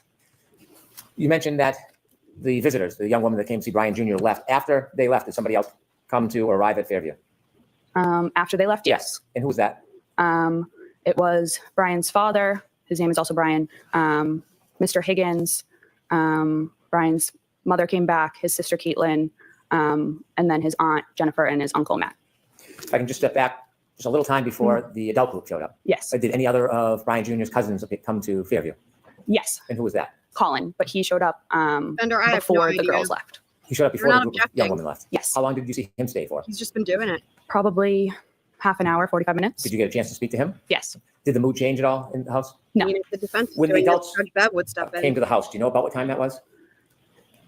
Around midnight. You mentioned that you saw Brian Albert. Is that Brian Albert Jr.'s father? Correct. And his mother's name? Nicole. You also mentioned a person by the name of Brian Higgins. Did you know him from before that night? No. Did you meet him that night? Yes. Are you now familiar with who he is and what he looks like from that night? Yes. There was somebody else you said, Brian Jr.'s aunt and uncle? Yes. And then his sister, His aunt and uncle, what are their names? Jennifer and Matt McCabe. Did you know Mrs. McCabe from before that night? Somewhat. Had you ever socialized with her? I don't believe so. I knew who she was. I don't know if she knew my name, but I think she knew I was Brian's friend. Had you seen her before? Yes. Was that in relation to spending time with Brian Jr.? Yes, I believe so. Had you ever seen her or spent time with her outside of Brian Jr.'s presence? No. How about her husband, Matt McCabe? Did you know No. who he was? I knew who he was, but I don't believe I had ever met him in person before. No. Anybody else, any other adults come with that group? No. Do you remember who came into Fairview first as far as the adult group? Yes. Who? Mr. Albert, Brian's dad, and Mr. Higgins. And who came next? Next, I think they all kind of walked in together. Caitlin, Nicole, Jennifer, and Matt. Other than you, Julie, and Brian Albert Jr., had the young group left at that point? Yes. After that group arrived, what happens? Tell us what's happening inside the house. So it then was Brian Jr.'s actual birthday. So again, we were celebrating. Caitlin, his sister, was playing music on one of the speakers. And we're all pretty much sitting or standing around the kitchen table, talking, socializing. Do you remember what was being played for music? Like 70s, 80s type of music. I don't want to overstate it, but Were you drinking? I don't believe I was anymore at that point. No. Did you feel impaired at all? No. As the night grew on, was there any problems in the house? No. Any It arguments? is very weird how close they are to the friend's parents. 100%. Any fighting? No. Anything exciting or controversy in any way? No. Did you have a plan that you were going to leave with Julie? Yes. What was the plan? She said that her oldest brother, Ryan, would pick us up and drive us home when he was done wherever he was. Did you see at any point before you ultimately left Fairview, did you see your sister leave the house? Did you see Julie Nagel leave the house? Yes. Did you actually see her go and leave? Yes. About how long did she leave for? 5 minutes or less. Did you see her come back? Yes. After she went out of the house and came back in, did the plan change about a ride home with her brother? Yes. What was the new plan? So a little bit before she went out to talk to Ryan, we were talking, myself, her, and then Jen, we're talking about how we were leaving and Julie's older brother was going to come pick us up. And we were the only ones that weren't like related to the Alberts there. So like Brian's friends left. So Jen was like, oh, like, don't leave just yet because like we were celebrating Brian's birthday. If you want, myself and Matt can drive you home a little bit later. So I found that interesting last trial as well, right? Jen was like, don't leave just yet. Jen wanted them to stay longer. we agreed to that. And then Jen said, feel free to invite Ryan inside because he was already on his way. So Julie went out to tell Ryan, like, hey, we're not coming with you. But You weren't outside for the conversation, so you just Brother heard the Nagel, second yeah, from Julie. yeah. Brother So Nagel's from what you saw, Julie went in and out Yes. for about 5 minutes. Yes. Brother Nagel. Why did you decide to stay? Did you want to stay? Yeah, I didn't mind. Did the night continue after Julie came back in and spoke to her brother? Yes. Was the mood any different than it had been the entire night? No. Anything extraordinary or remarkable happen inside that house? No. After Julie went out and spoke to her brother and came back in the house, did anybody else come inside the house other than everybody who was already there celebrating Brian Jr.'s birthday? No. Did you ever see another man or woman you didn't know come into that house? No. At some point, there was a decision that you would leave, I suppose? Yes. What time do you think you left generally? Between 1:30 and 2 in the morning. Do you have a specific time? Did you look at your watch? Did you know a certain time you left? No, I believe it was closer to 1:30 because I believe I was home by 2, but I can't say for sure. When you left, tell us what the weather was like when you went outside. Was it the same as when you came in? No, it was snowing. What was the conditions like? Had they changed? The wind or temperature? Yes. Yeah, it was colder. How much snow was on the ground at that point when you left? Like, I don't know, a dusting, or I could still see like some little pieces of grass like sticking out of it. But it was pretty much like the walkway and everything was white. Did you leave by the front door or the side door? The front. You remember that? Yes. Was there any type of hazard or difficulty with you walking?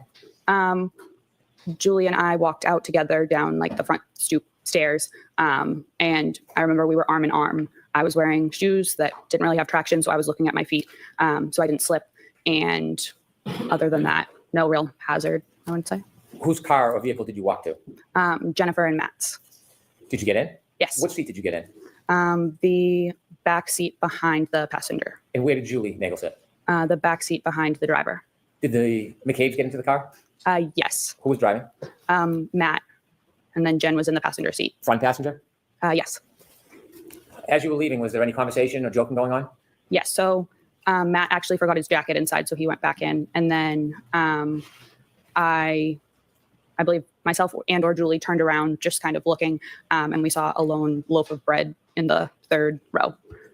So one of us said something to Jen about the loaf of bread, which she had gotten because of the storm. And I believe Jen was turned around looking at us and said something along the lines of, does anyone want a peanut butter and jelly? Joking around. Wait, I've Do you never. remember that moment having What a about the conversation about the jelly? bread? I never Yes. knew. I It thought it stands was out. peanut butter. Yes. Jelly. As you drove out of Fairview, you were in the McCabe vehicle was in the driveway? Yes. Did it back out or go out forward? No, backed out. When it backed out and began to drive away, what side of the vehicle was closest to Fairview?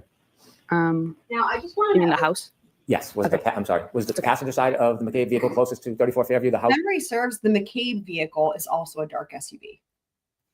or was it the driver's side? The passenger. When you drove, did you drive towards the flagpole? Yes. And during those moments when you were, or Mr. McCabe was driving towards the flagpole, was that the time you were having conversations about the bread, or was that a different time? That was a different time. What was happening as you were driving past that area in front of the house? I believe maybe I was on my phone, and then Julie said something. Did you ever look out the window near the front yard, near the flagpole area? Not like at the front yard, but a little ways up the street. Yes, Next to 34 Fairview up the street is 32 Fairview? I believe so. Yes. When you looked out the window, the first time you looked out the window, what were you facing in relation to 32, 34 Fairview? What could you see? There's like a little bit of woods in between the two houses, so it was the trees. Did you notice anything that stood out? No. Ultimately, did you get home that night? Yes.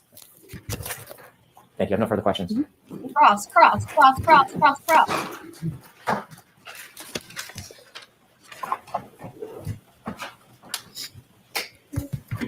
That's funny, Fender. Good morning, Ms. Levinson. Good morning.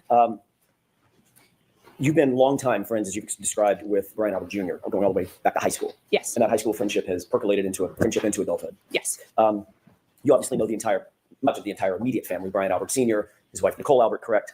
Yes. You know his uncle, Chris Albert. Yes. You're familiar with his wife, Julie Albert. Yes. Obviously, Brian Albert and his cousins, by the way, which cousins are they? Last names? Do I know? Right. There's the Alberts, and then there's He's the Galvins, the Reardons, and the McCabe's. Okay.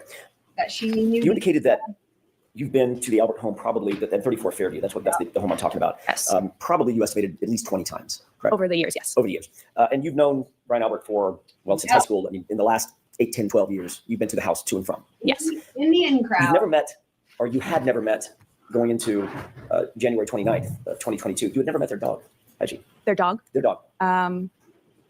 I'm not completely sure. Didn't you testify about a year ago in another proceeding that although you had been to the Albert home many times, you had never actually met the dog? If that's what it says, I said, then yes. Is that because the dog was not really good with strangers? Objection. Sustained. Do you know why you hadn't met Chloe? By the way, did you know the dog's name was Chloe? Yes. Okay. Do you know why you hadn't met Chloe in all those trips to 34 Fairview? No. Just wasn't out and about among the folks that were in the house when you were there. Yes. When you left 34 Fairview, I want to follow up very briefly on a couple of things that you said just before Mr. Brennan sat down under questioning by him. When you left 34 Fairview to join Jen McCabe at her invitation to take you home, you left through the front door, correct? Yes. As opposed to the side door, it's a little confusing. The front door has the brick stoop and the stairs, correct? Yes. Okay. Is that the door that you normally would leave through, or did you normally leave through the side door, come and go through the side door? What was your more ready habit and practice? Probably the side door. Okay. When you left through that front door, there was nothing obstructing your view as you walked out, correct? Correct. You could see to the left, the driveway. You could see to the right, over toward the flagpole. Nothing obstructing anything, correct? Correct. There was a light dusting of snow at the time when you left just after, what time was it? 12:45, 1? Probably 1:30, 1:45. Yeah. Right. So you leave at 1:30, there's still just a light dusting of snow on the ground? Yes. The yard is flat? Yes. You could see all the way out to the flagpole? Yes. You didn't notice anything unusual at that time when you looked out toward the flagpole walking out that front door? I didn't notice anything. I wasn't looking out at the flagpole, but yes. You were looking in that direction. When you walk out the door, obviously you're standing, walking out of the door toward the front yard, correct? Correct. But as I stated, I was looking down at my shoes in front of me. Okay. Obviously, then you have to, at some point, you have to look up to see where you're going. You have to turn left to go to the driveway. Is that right? Yes. Okay. Then you walk over and walk parallel to the yard again to walk over to the car. Correct? Yes. As soon as you walked out of the stoop, you had to figure out where the stairs were, so make sure you don't fall down the stairs, right? Yes. But you're still looking up, like normal, correct? At some point. Most likely. My question is, you didn't see anything unusual in the yard, did you? No. The front yard was at least relatively, I know it was dark out, Ms. Levinson, it was relatively lit by the interior windows as well as lights on the outside of the house? Yes. Okay.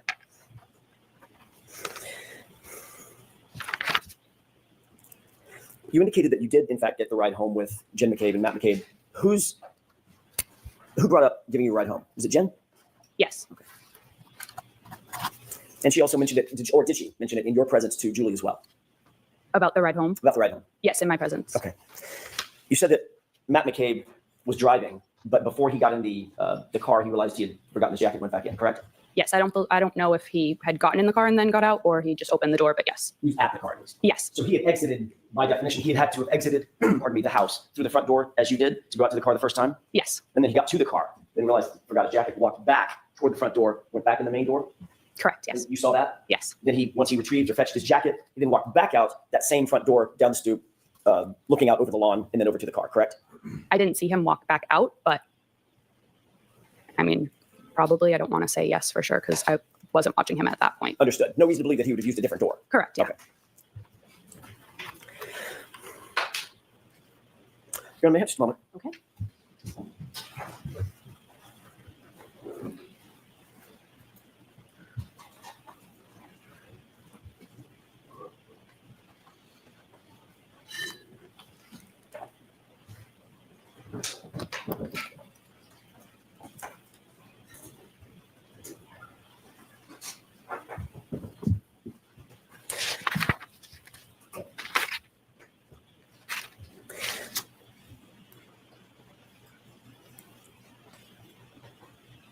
You were contacted ultimately by law enforcement to provide an interview, correct? Yes. That was not until October of 2022. Is that right? Yes. A couple of quick questions about that.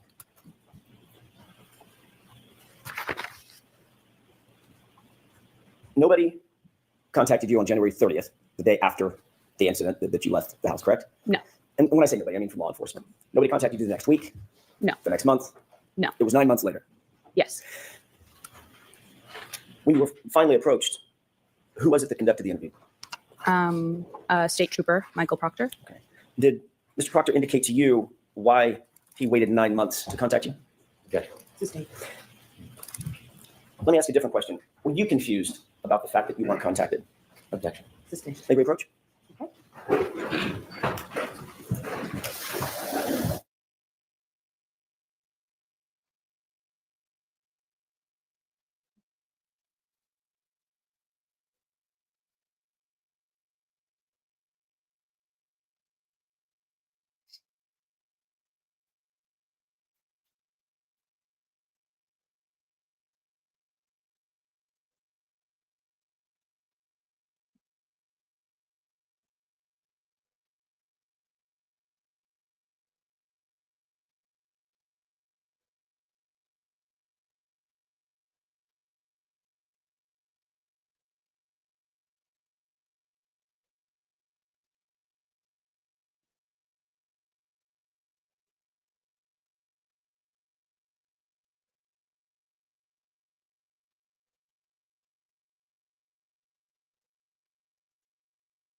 Get past the only fan is even glitching. Weird.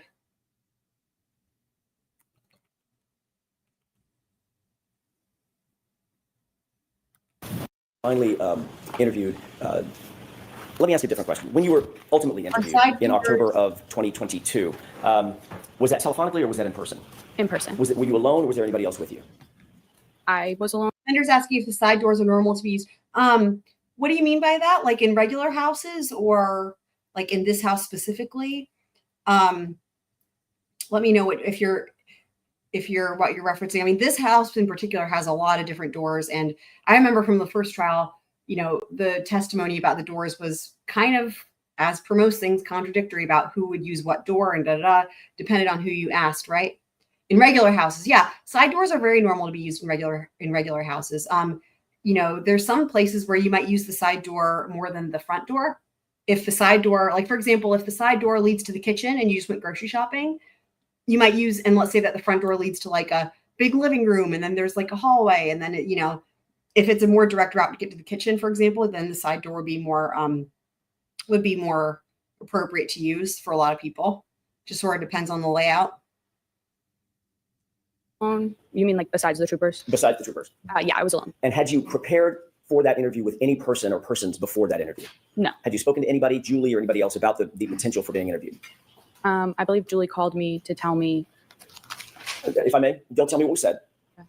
Did you speak with Julie before the interview? Yes or no? Yes. Okay. And one more question, without telling me any of the words that were used, was the subject matter the interview? In other words, I'm not asking if you talked to Julie about going and getting the dry cleaning picked up or something like that. Did you talk about the subject of the interview with Julie before you were interviewed? Somewhat. Okay, that's all I have. Okay. Anything, Mr. Brennan? Briefly. Could I do this brief, please?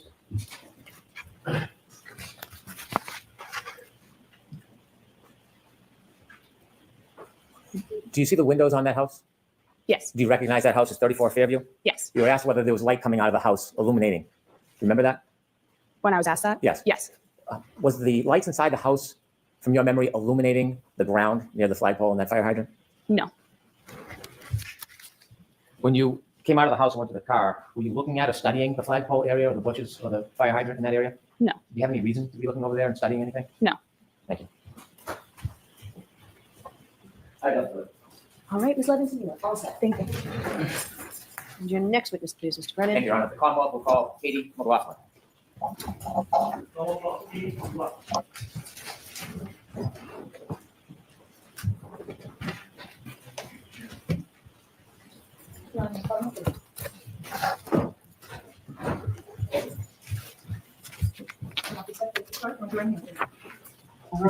Katie McLaughlin. Good morning. Oh, sorry.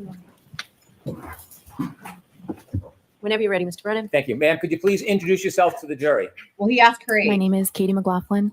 I'm 29 years old. I work for the town of Canton as a firefighter paramedic. Funny.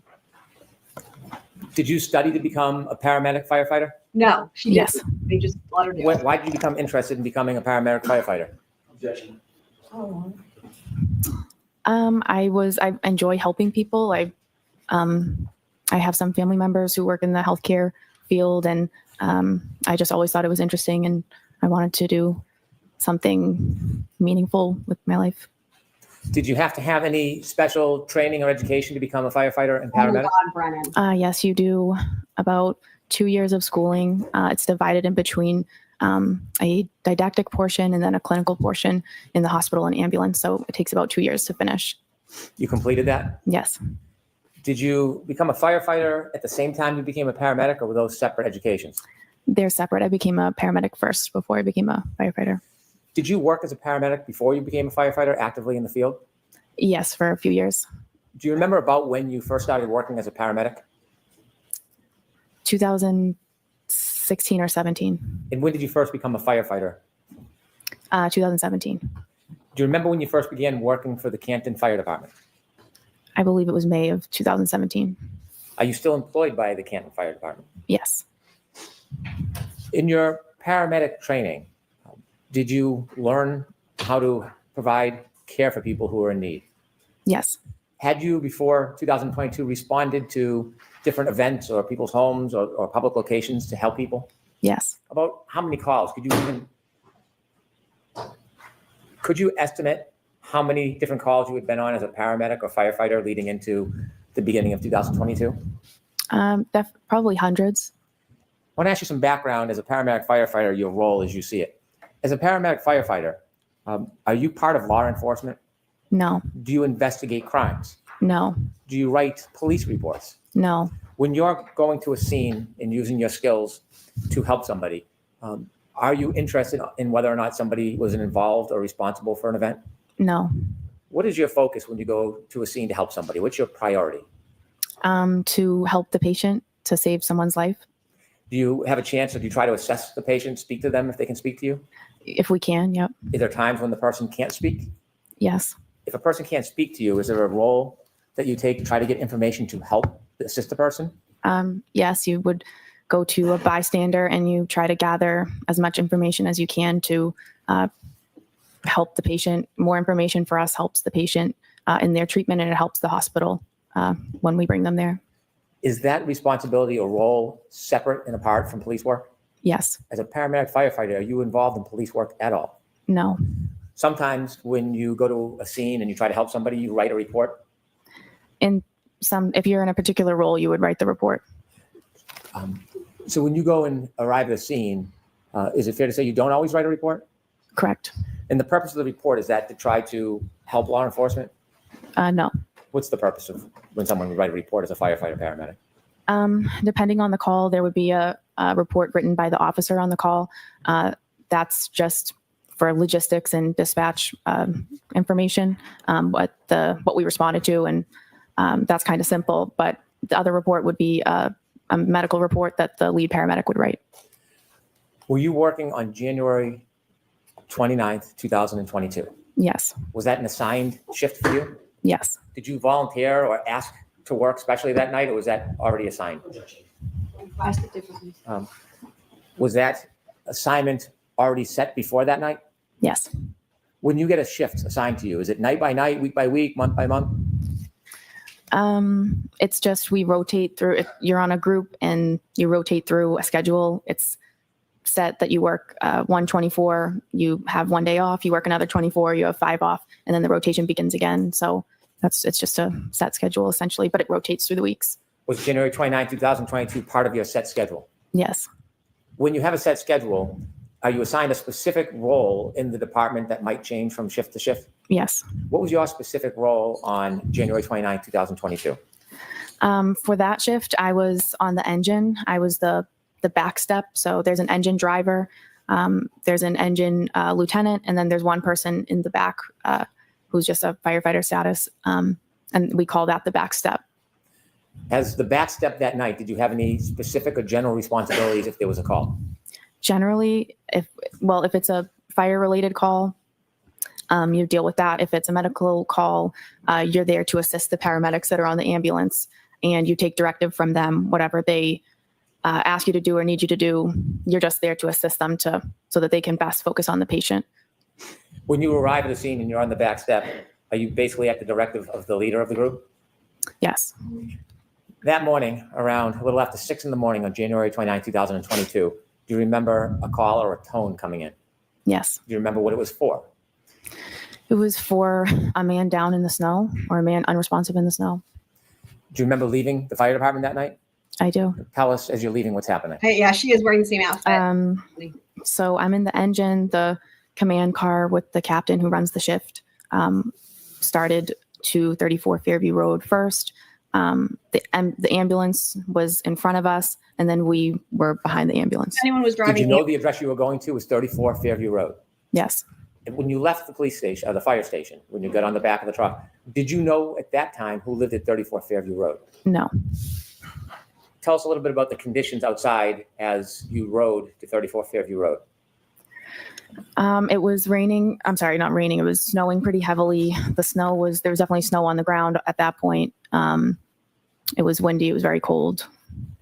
Was there a storm? Yes. How long do you think it took to get from the fire station to Fairview Road? Probably within 5 or 6 minutes. When you first started pulling up towards Fairview Road, did you see anything? Police cruisers and a civilian vehicle. And then we pulled up all kind of in front of that. How many police cruisers did you see as you pulled up to Fairview Road? I remember seeing one. There was an ambulance in front of you? Yes. Did the police cruiser have their lights on? Yes. Not just their headlights, they have the lights that are often referred to as blue lights or overhead lights. Yes. Did you hear any sirens? No. How about the ambulance? Did the ambulance have emergency lights? Yes. Did you hear any sirens? No. The fire truck, does the fire truck have emergency lights? Yes. Do you remember if those were activated? Yep. Does the fire engine have a siren? Yes. Was the siren activated? No. Why not? We only use the sirens to kind of clear cars out of the road. So there's no need to use a siren when there's no cars on the road. So we're not just doing it in the middle of the morning to wake everybody up. It's just unnecessary. When you first arrived at Fairview Road and you saw the emergency vehicles, did you see any people? Yes. While you were still in the fire truck or after you got out of the fire truck? Probably after I got out. After you got out of the fire truck, where do you go? So I knew that they were working on a patient. So I knew they're going to need the stretcher. So myself and firefighter Walsh went right to the ambulance and retrieved the stretcher and brought it as close to the patient as we could. At some point, did you see the patient? Yes. Was it he or she? It was a man. Where was he when you first saw him? He was lying supine on the side of the road, up off the curb, like into a lawn. How close to him were you when you first saw him? Well, I only made it to the curb where I brought the stretcher. He was maybe from here to that table, maybe. When you stood on the curb and you saw that man lying, was his feet closest to you, his head, or his side? His head would be closer to me. Did you lift the man from the ground? No. Did some of your colleagues? Yes. After you brought the stretcher or the bed to the side of the road, did you remain there on the side of the road?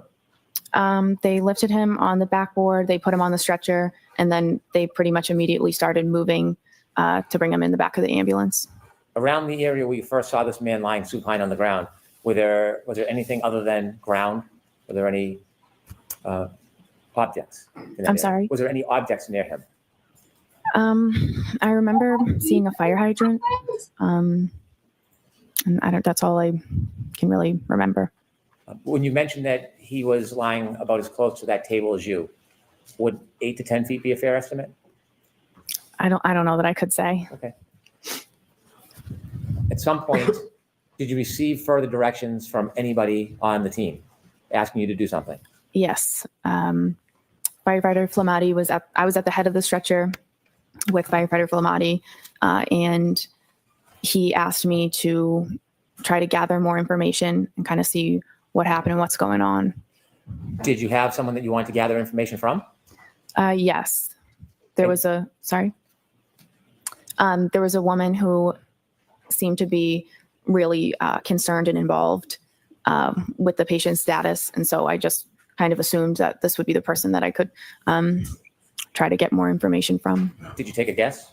Yeah, The person that you tried to get more information from, do you see that person in the courtroom today? I do. Could you point that person out and describe an article of clothing Black they suit. wear? Black suit. And do you see where that person sitting in between? I do. Her attorneys. Did you approach that person? I did. Now, you mentioned you're not a police officer or a criminal investigator. What type of information are you hoping to get generally in these circumstances? Some basic demographic info. You can answer a lot of questions There you go. by just asking a few very simple ones. So obviously you're trying to get his name and his date of birth. And then you ask questions if the patient has a medical history, if the patient takes daily medications, if the patient has any allergies.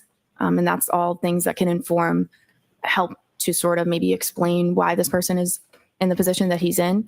For example, if someone reported that he had a heart condition or a seizure disorder or he was a diabetic, that would help us sort of, that's relevant information for us for his treatment and to pass on to the hospital.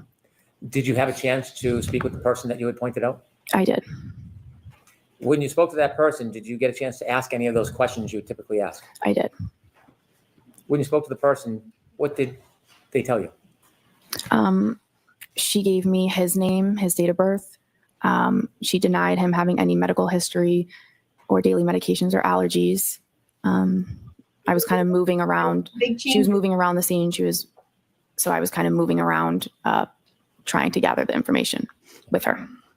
Did she say anything to you in addition to the typical background information that you would try to obtain from somebody? Yes. What did she say? Well, I asked another question. Once we had come to a stop, I asked if there had been any significant trauma that happened that preceded this. And she answered with a series of statements that she repeated. I hit him. I hit him. There was a woman next to us who told her to calm down, stop talking, calm down, you're hysterical. So she repeated, I hit him. And a police officer asked her, said, you what? And she repeated it again, I hit him. Police officer. And the officer then signaled for his sergeant to come down to the scene or down to where he was. So at this point, right? When they've arrested her. she first told you that she had hit him, Confession. you said there was another woman next to her. Did you know who that woman was? Not at the time. Do you now know who that woman was? I do. And who was that? Miss Jen McCabe. Did you know Miss McCabe at that time? No, Do you know her personally now? no, Are you friendly or friends with her in any way? no. You mentioned that when the defendant said, I hit him,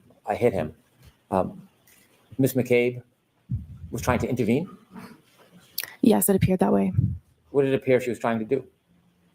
Trying to get her to calm down, to stop talking. It appeared that she was, Sustain. Yours disregard that comment. Did Miss McCabe interject verbally? yes, After Miss McCabe interjected and the defendant made those statements about hitting him, did you persist in getting more information, asking to clarify what she meant by I hit him? no, I did not. Why not? A few reasons. I felt at that point, given the situation and how disturbing, and it was a very emotional situation, the woman was very upset. I didn't feel comfortable pushing and asking for more. I just didn't think that it was the right time for that. And it was also really not my place at that point. Basically, And I feel like that was something that the police that's more their role. so basically, she interpreted it as somebody being upset under the circumstances and being hysterical and maybe not so much a definitive statement versus a confession. That's what I'm hearing. What about you guys? Asking follow-up questions about what she meant by I hit him, would that have helped your diagnosis and treatment of the man in any way? It Could have. Yeah, it definitely But could you made have. the decision You don't to have. You stop didn't asking her budge. questions? I did. This is Did you ask her any more questions after she said, I hit him? I decided not to. again, even if not for a legal determination, because that's not her job, although she said a police officer heard it, right? Which that's brand new testimony, first of all. Her job is to treat the patient. And the thing is if somebody's telling you that that person was hit, follow-up questions such as with what and when would be crucial, obviously, in determining treatment, right? So this is just insanity, dude. At some point after you spoke to the defendant, did you go back to the ambulance and tell anybody, any of your colleagues? I did. And why would you do that? That's the whole point of me trying to get more information, is that I get the information and I bring it back to the people who are treating the patient. So Did you go back to the ambulance and repeat that information to your colleagues? I did. Did you have any other further role at the scene as far as helping the man or doing anything else No, other than I drove the ambulance to the hospital. with the gentleman in the ambulance? Yes. Did you learn who that person was? Yes. Did you know at the time who it was? No. When you got to 34 Fairview, did you recognize the home when you got there? No. Did you later learn who lived at that home? Yes. Did you know somebody who had lived at that home? Yes. Did you know that person lived there prior to that night? I learned that she lived there. Okay. And that person that you knew lived there, what is their name? Caitlin Albert. How did you know Caitlin Albert? We went to high school together. We're in the same grade. We have mutual friends, and growing up, we had different friend groups, but those groups would often get together in bigger groups and hang out. I see her in group settings. I socialize with her occasionally. I don't have a personal relationship with her. I wouldn't consider her to be a friend of mine, but I do see her occasionally because of social events. I don't have a one-on-one. I don't have a close personal relationship with her. Was she a friend on social media back at the time? Yeah. Since this event, have you been on any outings or trips with friends of hers or in a group setting where she was present? I don't remember ever seeing her since then. Had you ever talked to her about your role that night? Never. Did the fact that somebody you knew lived in that house that have anything to do with your treatment and care that morning? Not at all. When you saw the man in the back of the ambulance, did you make note whether he was missing any clothing items?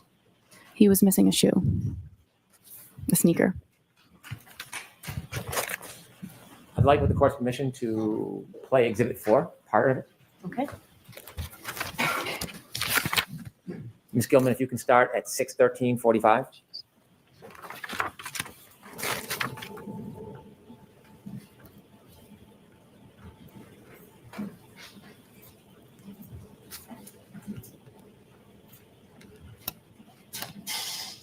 Stop, please.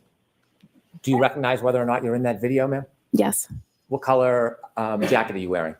I'm in the red and yellow jacket. Okay, continue, please.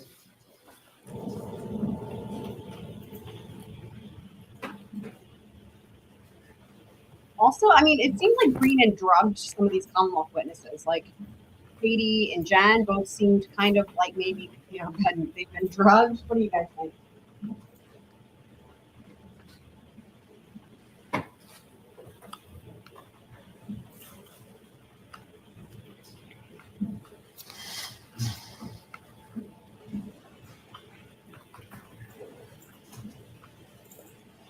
Stop, please. There are two yellow jackets, one on the left, one in the middle of the screen. Do you know which one is you? I'm now in the middle of the screen. Continue, please.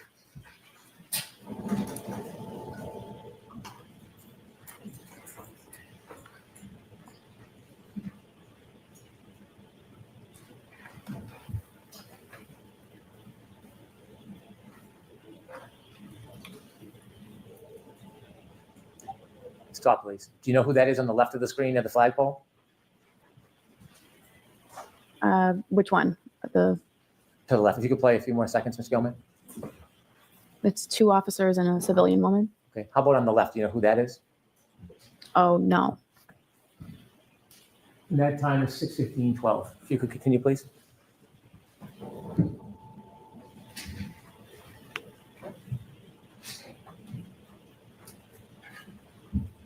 Stop, please. Is that you, ma'am, in the yellow? Yes. Okay, continue, please.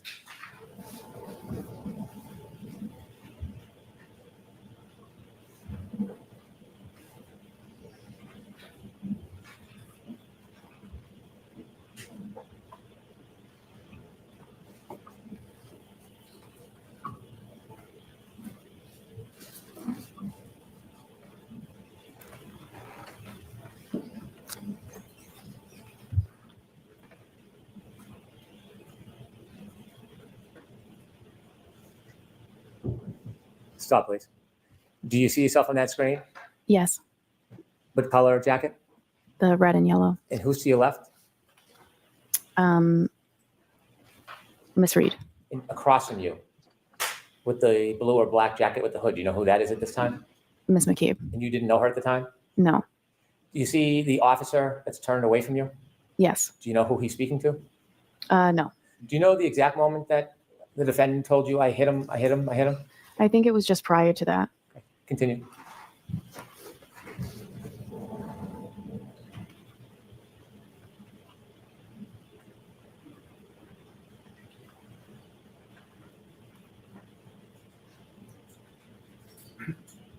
Stop, please.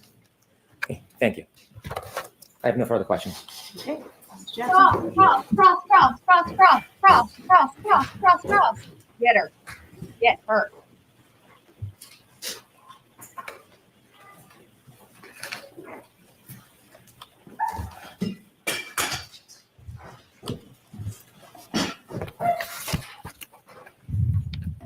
Good morning, Ms. McLaughlin. Good morning.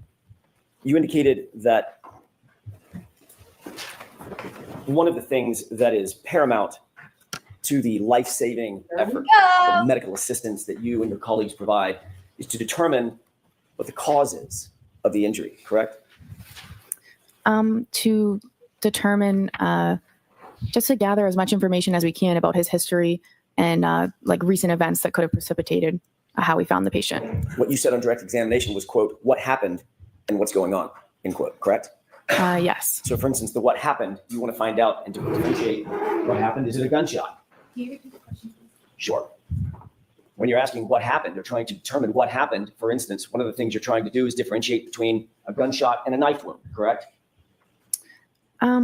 Yes. Or poison or ingestion of a poisonous substance or a heart attack. Yeah. In this particular I'm this not asking scenario, about it's this sentence. Next question. Thank you. I'm asking about in general, when you're taking on information, trying to download information at a scene, you're trying to determine, as you said, quote, what happened, correct? yeah. That's important to determine, correct? Yeah. You want to get the person's age. You want to get the person's date of birth. You want to get the person's allergies, for instance. Yep. But you also, paramount among those, you want to find out what happened. Why are we here? Correct? Yes. Did the person fall out of a tree? Or Right. stumble down a stair step, correct? Right.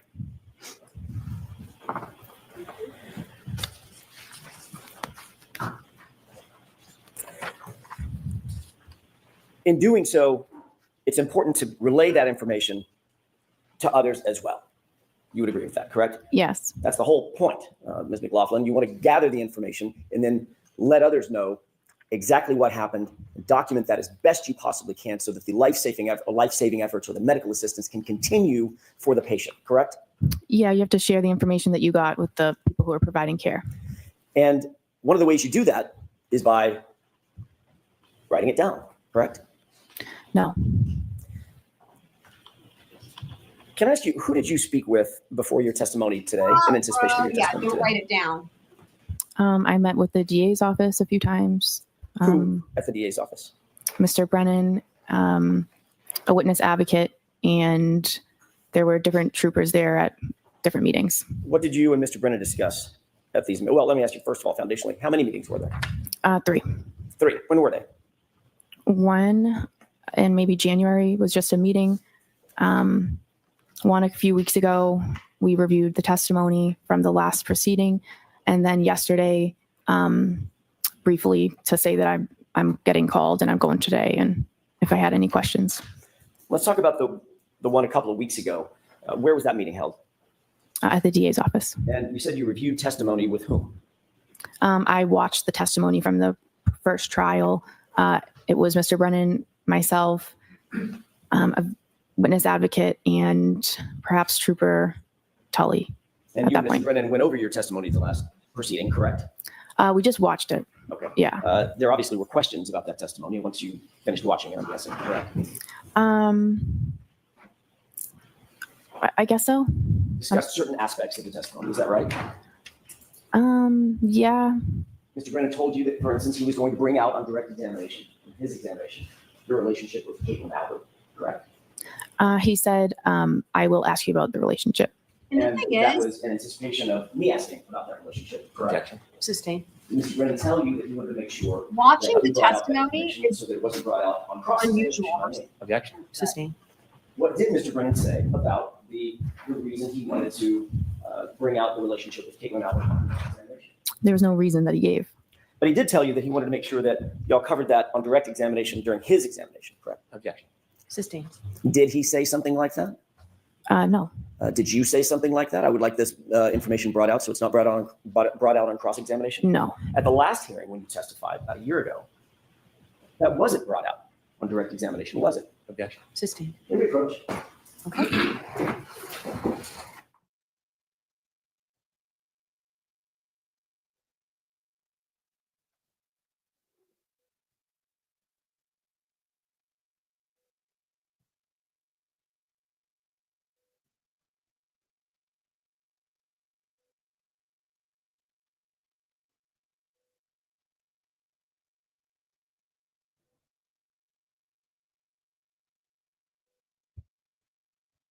Get your towels ready, people. It's about to go down.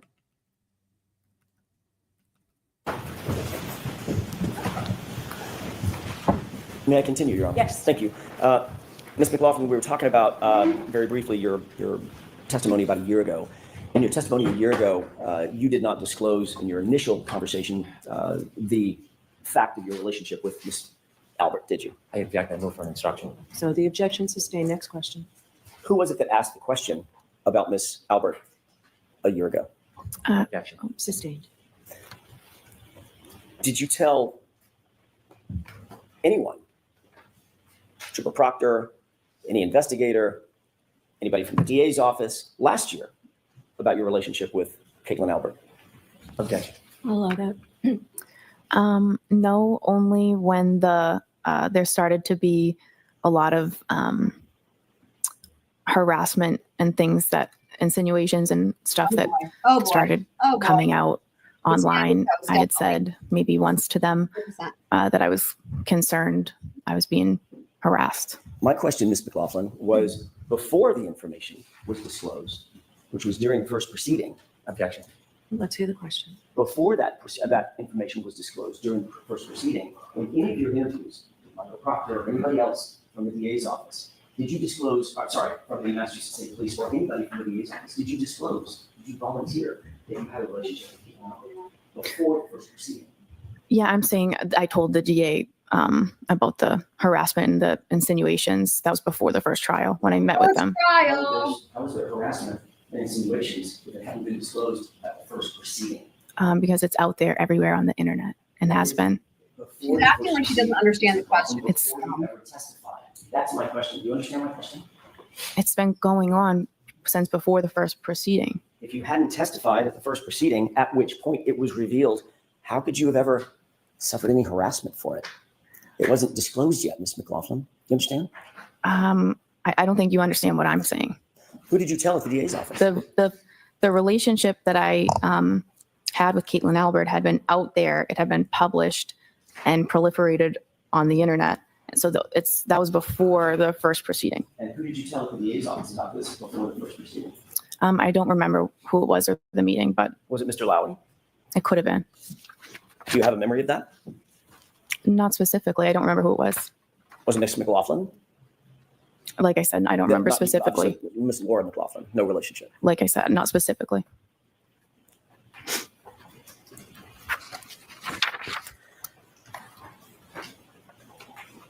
Let's talk about that initial call to 34 Fairview. You responded to the call of an unresponsive male in the snow. That was early morning hours of January 29th, correct? Yes. Once you were there, Mr. O'Keefe had been placed on a gurney and moved to the ambulance. You were instructed to go get information about the victim. Yes. You've described in a video the basic scene where you claim that this statement was made by my client, correct? Yes. That was a situation in which you're standing there, Ms. Reed is standing there, Ms. McCabe is standing across from you, and Miss Reed was on the right, On the Miss stick? McCabe was on the left, and then there was a officer kind of diagonal across from me. that person was Yes. just a still shot. Thank you. Ms. McLaughlin, can you tell me if you recognize the still shot located in that photograph? I recognize me in it. Yes. And when is that approximately, does that approximate what you're describing? Is that time in which you're standing there, I'm guessing in the yellow jacket, Ms. Reed's to your right, Ms. McCabe's to your left, and there's an officer standing directly across from you? Yes. Is this the time that you indicate that that statement was made? Around this time. I'd like to have that marked as next in order, Your Honor. Any objections, Mr. Brennan? None, thank you. May I retrieve? Thank you. 50?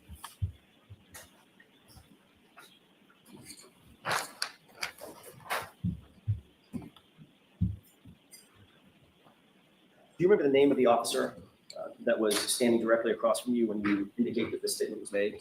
I didn't know, but I am aware now. And by the way, that officer's name is what? Officer Sarif.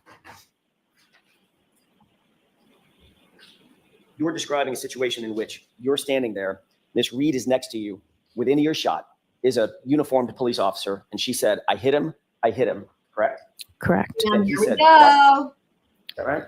So it's I hit him. The Miss McCabe interjected, and then she said I hit him, and then the officer said you what? And then she said I hit him, and he said go get Goody down here. Okay, so is that 3 times or 4 times that you indicate she said I hit him? 4 times. times.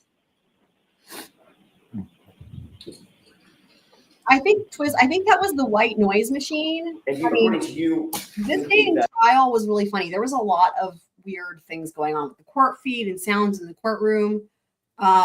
They were it's like it was haunted on this day. at the time that Ms. Reed made these statements, she was hysterical and somewhat out of control. Is that right? She was upset. I would say hysterical. Yeah. Did you describe her last year as obviously upset, overly frantic, and almost hysterical? Yeah, I believe it. I remember that. If we could play Exhibit 4. Okay.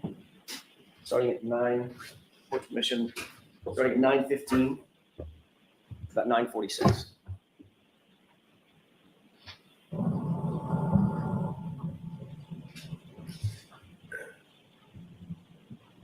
Can you stop it? Did you see the 2 people enter from screen right? Yes, Who is that? that would be myself and Miss Reed. Okay, this is the first point at which you and Miss Reed begin to converge with the other 2 individuals, Miss McCabe and the officer, correct? I had started trying to gather the information prior to this, and then she was moving around, so I had kind of was following her, asking the questions, and then we eventually came, here to this point and came to a stop. So my answer, your answer is yes. This is the point at which you converged with Miss McCabe and the officer. Yes. Okay, thank you. Let's go ahead and play it.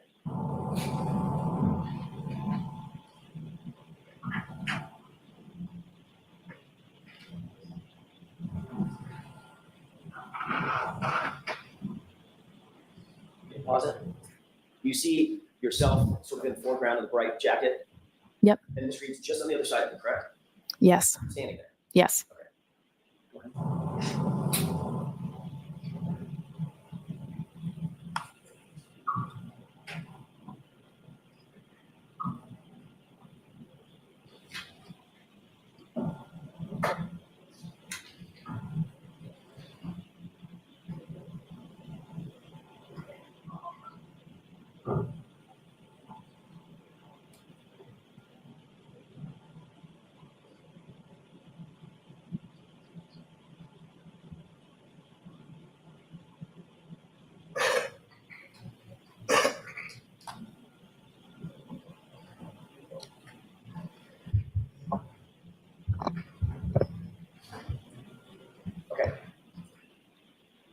your thoughts on. Ms. McLaughlin, during that video, that's the time in which you say, or you claimed last year that Ms. Reed was, in your words, obviously upset, overly frantic, and almost hysterical, correct? Yes. Did she look almost hysterical in that video? She was, well, in that video, that could not explain what that scene was like. Did she look overly frantic in that video? She was frantic throughout the whole scene. I think that was me describing the entire scene. I see. Yeah. So she did not look overly frantic in that video. She was upset for sure. Was she overly frantic and almost hysterical in that video? Just now. I don't know that you could really see from that video. Did you see anything that appeared to be overly frantic and almost hysterical? Like I said, that video is not really you can't hear anything, so it's hard to. Was she running around? She had been. I didn't ask you if she had been. Yeah. There are a lot of things that happened. When she's standing there with you, was she running around? No, she had just stopped running around. Was she gesticulating? I don't know. Do you know what that means? I don't. Was she using her arms and going crazy? With the hands and arms and running in circles? She had been, but didn't like I ask you if said. she had been. Yeah, but I I'm think asking you about what happened before you got there. I'm asking you what happened when. I'm sorry. Question and answer, please. Thank you. I'm not asking you what happened before we got to that video. Right? I'm asking you about the video in which you described her previously as being overly frantic and almost hysterical. Did she look like she was just gesticulating and moving her arms and spinning in circles? Not in that video. Okay, thank you.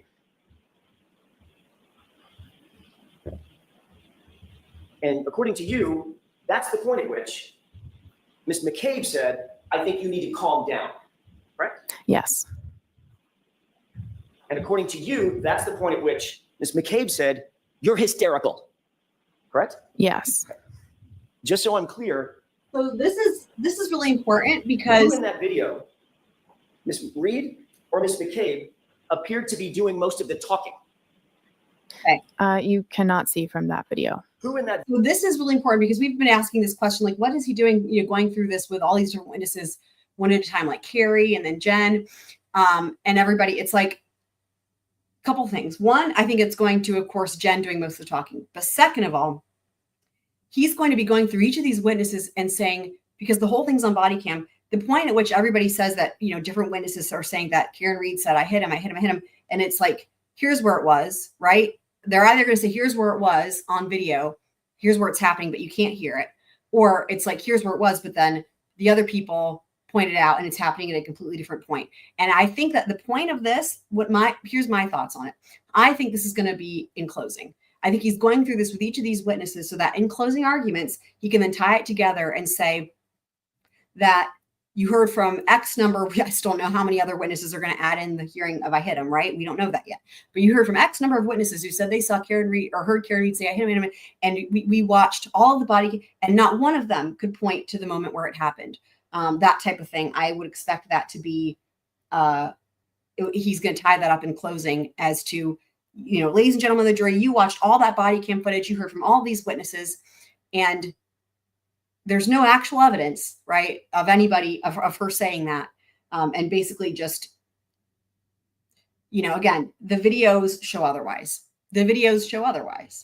And that's even after the whole thing of like, if this was a confession good enough to convict her, right, then why wasn't it good enough to get her arrested at the moment? I think that's huge as well. That video that was not brought up appeared to be gesticulating with her arms. Am I correct? Or exactly. I think exactly. Miss McCabe was doing that, saying you need to calm down. You're hysterical. Oh, the whole time she's gesticulating. Exactly. Fender says none of them can decide one specific time or person when it happened. Yep. Exactly. Saying, calm down, Karen. You're being hysterical. Calm down. You're hysterical. Just repeating that. She was trying to get her to stop and to calm down because of this. 100% she has an agenda and it's weird for her to respond. 100%. And the jury's going to pick up on that. Statement she was making. I see. And she was trying to get her to stop, calm down. I see. Okay. So during that entire video, that was probably 40, 50 seconds or so, maybe it's a minute. That's what you're saying now. Ms. McCabe was gesticulating and saying, calm down, Karen. You need to stop making statements. Calm down. Right? That's what she was doing. Yes. Okay. Well, you'll agree that Ms. Reed was standing relatively quietly to your right, not saying much of anything. No, what she had just said, she had seemed upset when she said that. And what she said was obviously Ms. McCabe was trying to convince her that that was not you need to calm down. Stop saying that. Right in front of a police officer who never said he heard her say. Objection. It's the same.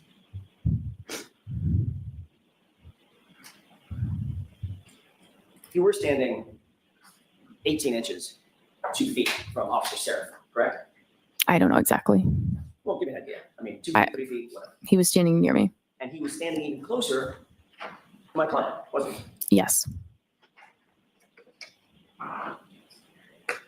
At this moment, when you claim to have heard the "I hit him" repeated 4 times, where was Officer Flamati? I'm sorry, where's Firefighter Flamati and Firefighter Nuttall?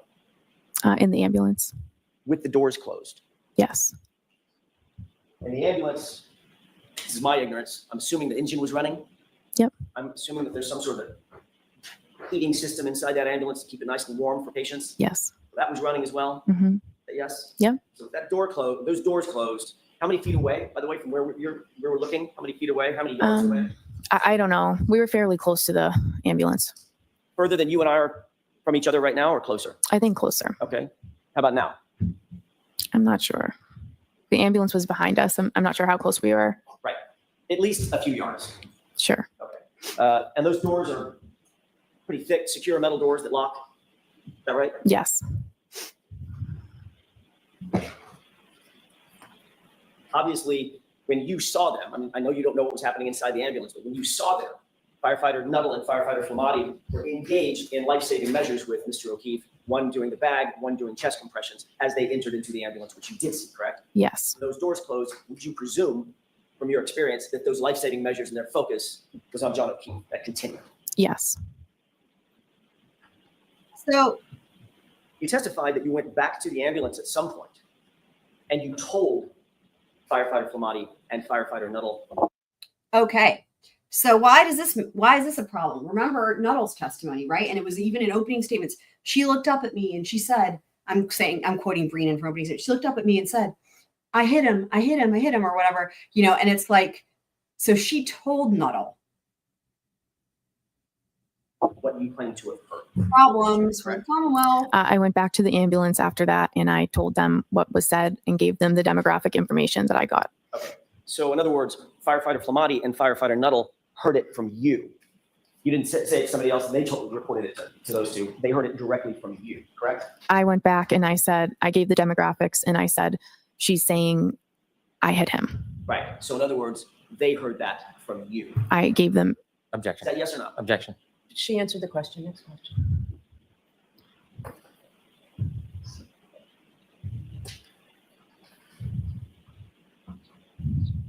I want to ask you a couple of questions about your relationship with Caitlin Albert. You were asked at a hearing about a year ago, back in May last year, May 3rd, as a matter of fact, 2024, about that relationship. Do you remember what your answer was? no, not specifically. You remember saying in response to the question, who's Caitlin Albert? Asked by me. I don't remember specifically what I said. Did you say, I went to high school with someone named Caitlin Albert? Can I have the page number and line, please? May 3rd transcript, 10-24, lines 2 and 3. Did you say, I went to high school with someone named Caitlin Albert? I believe so. Refresh your recollection, take a look at your transcript. Sure.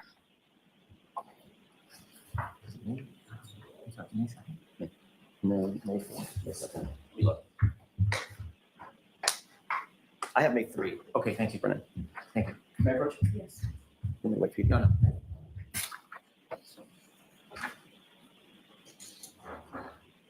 You see that?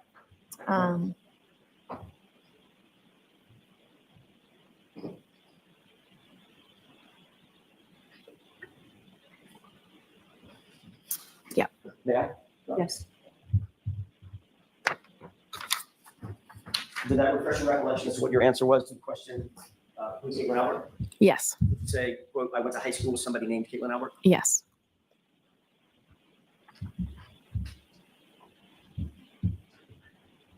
Mr. McLaughlin, that was not a full and accurate statement of your relationship with Caitlin Albert, correct? I object. Was that accurate? I mean, that's a fact. That's Okay. Next question. All right, I'd like to be seen. All right. Mr. Jackson, why don't you?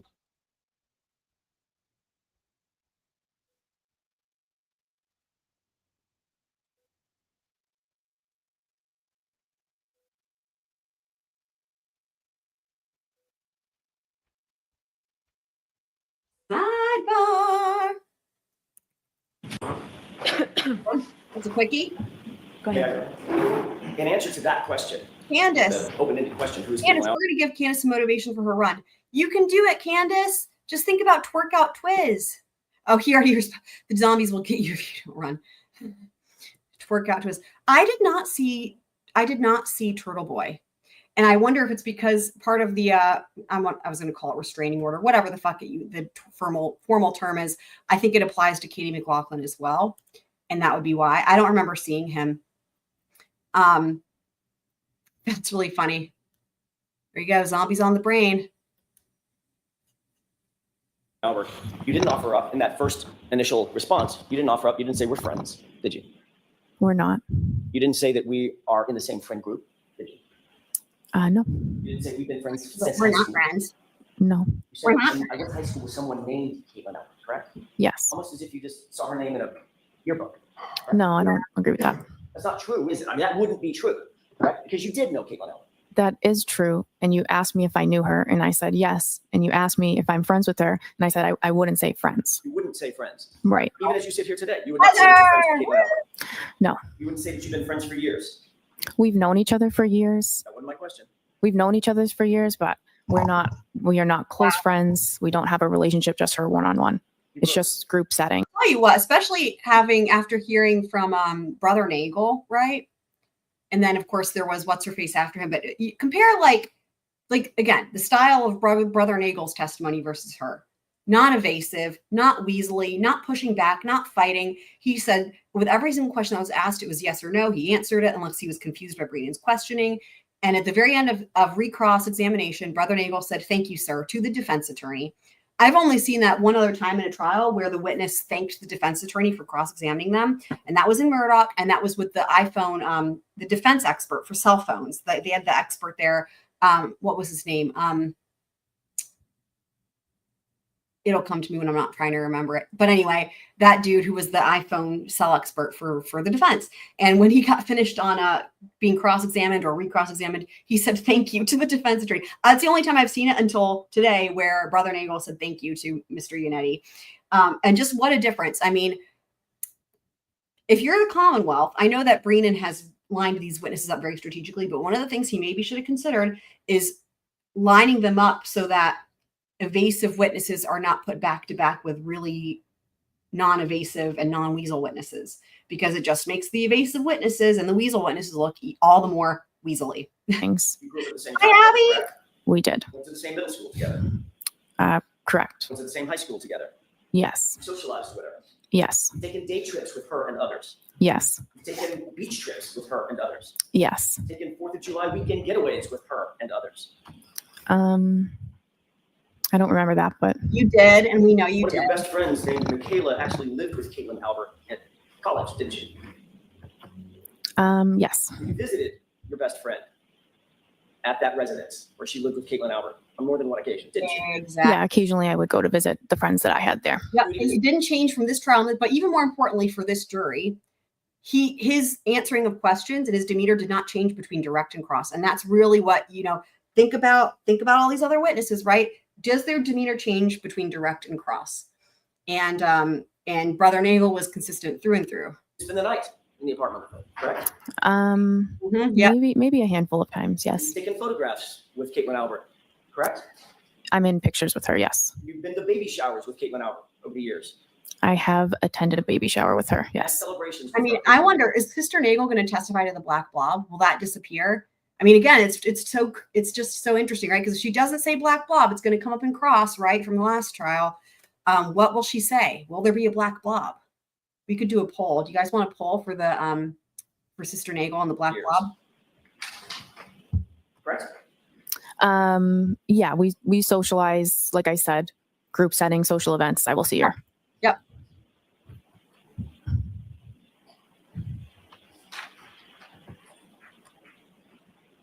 I mean, also, to the extent that the Commonwealth played that clip of Karen in the interview where she mentioned John O'Keefe appearing as like a buffalo would, which I understand what she meant by that. You know what I mean? But like to the extent that they offered that to try to make it seem like, oh, how heartless, she said he appeared like a buffalo. How does that compare to a human being called a black blob? Just saying. Your Honor, may I approach All right, briefly. Briefly. Meh.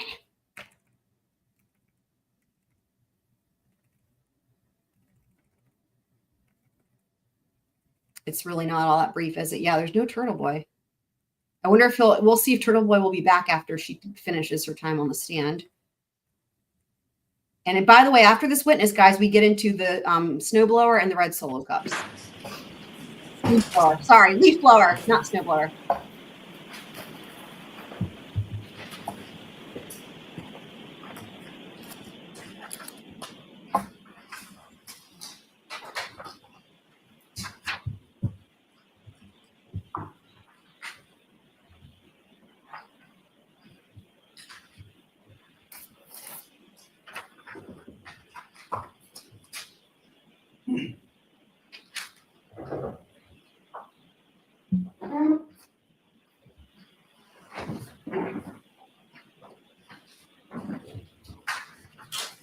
Thank you, Your Honor.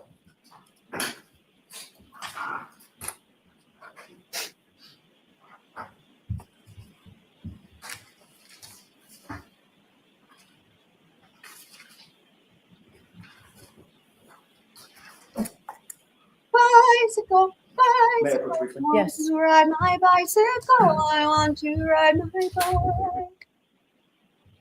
May I stay by the That's a good point. just so I can take the photographs back? Can you describe, first of all, take a quick glance through that Want series of to ride pages my so we can bicycle. recognize I want what's to taken ride place. it.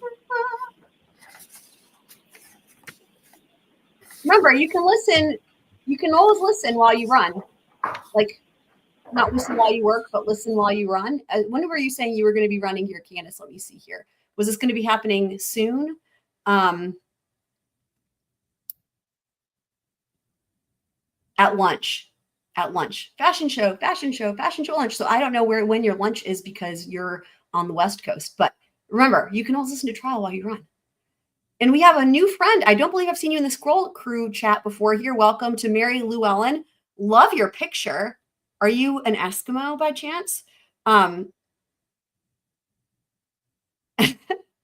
She's saying, I'm much further behind than everyone in the chat is making me laugh so hard. I'm like, oh my, when are we going to get to that part? That is so funny. Yes, we have the best chat on the planet. Scroll Crew is the best. And welcome, welcome. We are happy you are here. Hopefully you will see this in the chat when we welcome you. Excellent. There you go. And Twiz also listens while he works out. Twiz also listens while he works out. Yes. How do you recognize, generally, how do you recognize those documents? What are they? Objection. The objection is sustained. Are those photographs? Yes. Oh, The photographs. Next question. Who's depicted in the first photograph? myself. Objection. Sustained. Do you see, does every one of those photographs include you? Objection. Twiz, what now? Does every one of those photographs include Caitlin Albert? Objection. I'd like a curative instruction. Sustained. Oh. The reality is, Ms. McLaughlin, your relationship with Caitlin Albert goes back not just weeks or months or years, it goes back a decade or more. Matter of fact, more than. I mean, I grew up where we live in the same town, so we went through all the same school systems and everything. May I approach? Yes. I can have Look, those, please? downplaying the way you know somebody, like in this situation, yeah, we went to school together. So it's not like I sought her out and made friends with her. That does not in any way diminish the fact that you guys have been friends for a decade. It's just weasel answer, dude. The reality is you did more with Caitlin Albert than simply go to the same school system. Is that right? Yes. One of these photographs has you on vacation with Objection. Caitlin Albert drinking, correct? Sustained. You've been photographed. You've been photographed with Miss Albert on many occasions at many celebrations with your girlfriends, correct? Take a sidebar, please. I'm going to allow that. Is that right? Been photographed on occasions. On occasions, yes. That wasn't my question, Your Oh, Honor. Go ahead, ask My it. question was, you've been photographed on many occasions and many celebrations with Caitlin Albert and your girlfriends, a group of girls that we just looked at. Yeah.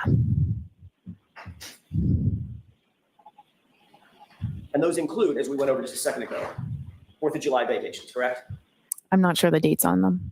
I didn't ask you about the dates. I don't know the dates either. Well, I don't know that that was a 4th of July celebration. I'm not sure. You see a beach photo with American flags in the background? I'm Okay. objecting. Sustained.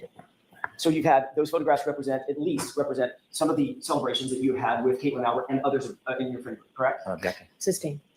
You've gone on overnight vacations with Caitlin Albert, isn't that right? There was one that I can remember, one overnight that I can remember with a big group of people. Who was that? Where was that? That was in Maine. It was in Bethel, Maine, wasn't it? Could have been. It was in Maine. Have you been to more than one vacation in Maine with Caitlin Albert? No, I don't know. That's the name of the town. I don't remember. You've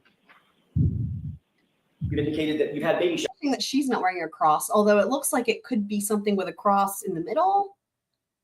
Where you attended with Caitlin Albert, correct? I was invited to a baby shower, not Caitlin Albert's, but she was also invited to the baby shower. Right, and the two of you posed for a photograph together, correct? We posed around the girl that was having the baby. Right, you and who else? A bunch of other girls, her friends. Right, was one of them Caitlin Albert? She was in the photo, yeah. Standing right next to you in the photo? She could have been. Is that in there?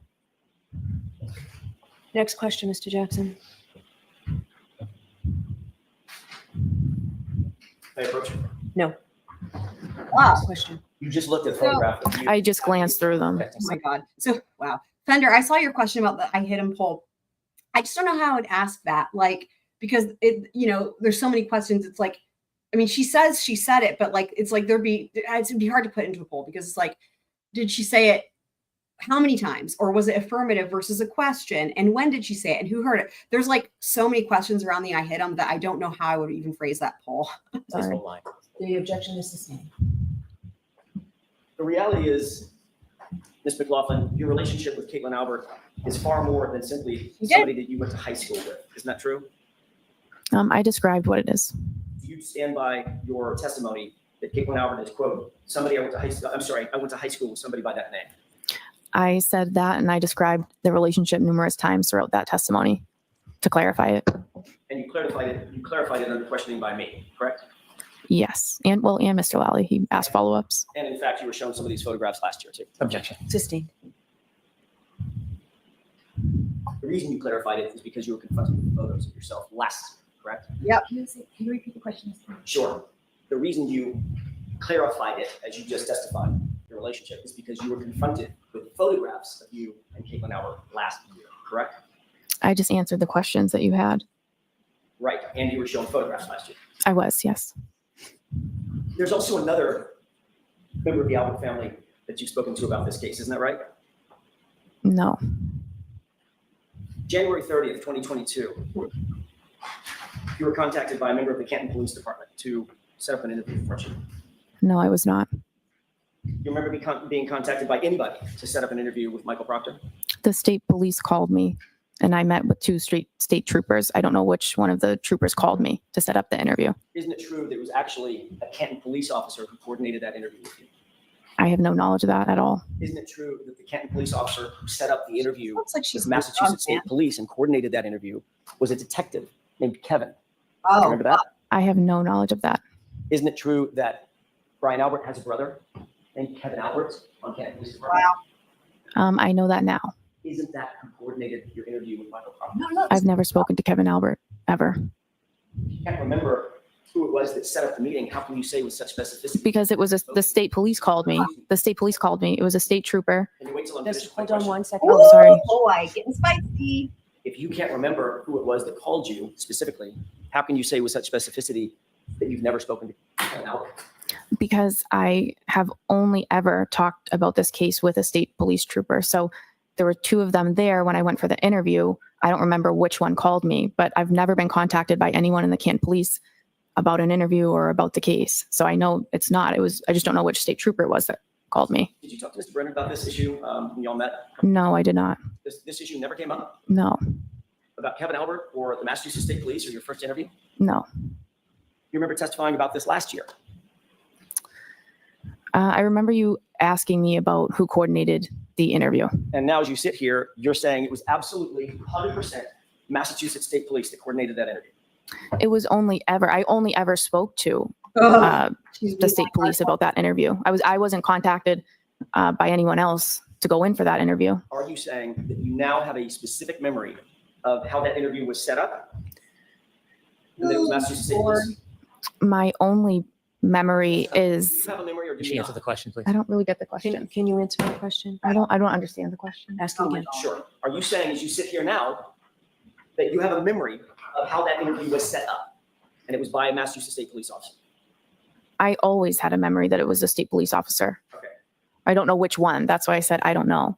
Isn't it true that last year you were asked that very similar question? This is at 10-56, lines 10 through 15. Question, do you recall being contacted by a completely different officer to say, hey, Trooper Proctor wants to talk to you. Come on to Canton PD. Wants to have an interview. Answer, I don't remember exactly how the interview was set up. Remember that? Right. So as you sit here, you now have a specific memory that that interview was set up by Massachusetts police officers. That's the only memory I have of it. And when I said I don't know, you said somebody other than Proctor, and I didn't know if you were referring to the other state trooper that was there, because I didn't remember specifically who called me to come in for the interview. But I've never spoken to anybody in the Canton Police about that interview or the setup. In fact, Kevin Albert is Brian Albert's brother. I'm aware of that now. You're aware that Kevin Albert is Caitlin Albert's uncle. I guess so. How many conversations did you have with anybody before you actually sat down with Michael Proctor? Either in anticipation of setting up the interview or otherwise? None. I think once I got the call, I just called my chief that they're asking me to come in. And that was that. And you got the call from whom? I don't know which state trooper called me. But as you sit here now, you're very specific in your memory. It was a state trooper. I only ever met with state troopers, and no one from the Canton Police ever contacted me about an interview, setting up an interview. During your interview with Michael Proctor, did you disclose to Trooper Proctor that you had a pre-existing relationship with any member of the Albert family? No. Did Michael Proctor disclose to you during that interview that he had any kind of relationship with the Albert family? Objection. Sustained. I want to talk to you for a second about your role when you did, in fact, arrive at 34 Fairview, Ms. McLaughlin. How long had you been a firefighter paramedic at that time, January 29th of 2022? Probably about 5 years. You said that you'd responded to hundreds, you believe it's possibly hundreds of calls. Is that right? Possibly. How many were homicides or potential homicides? None that I know of. So this would be the first one on January 29th, 2022. Is that right? Yes. And obviously, if you had never responded to a homicide before, you certainly had never responded to a homicide of a police officer before, correct? Correct.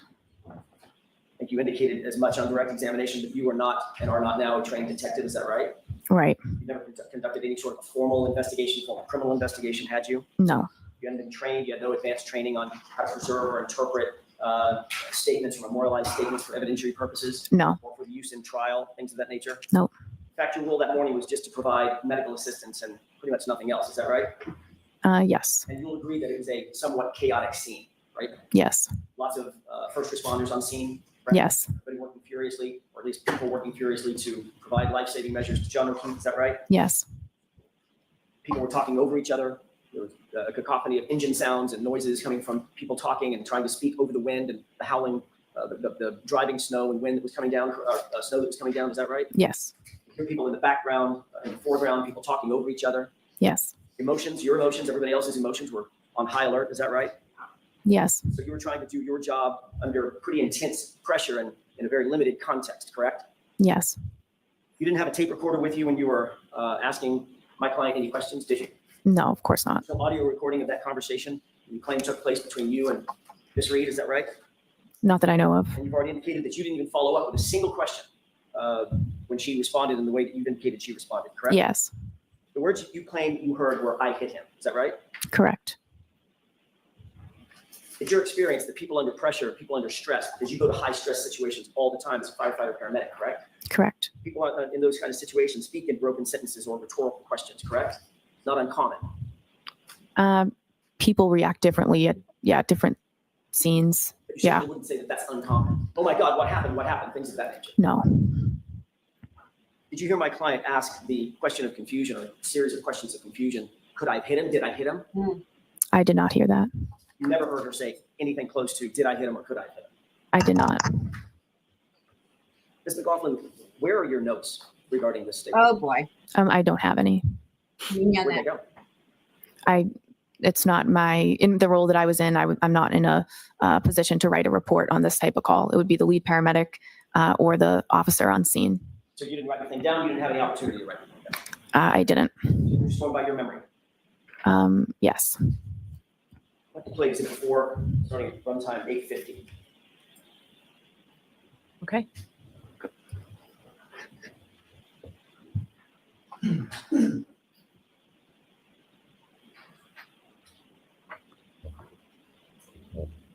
Pause it. Just to orient us, can you tell me where you are in that video?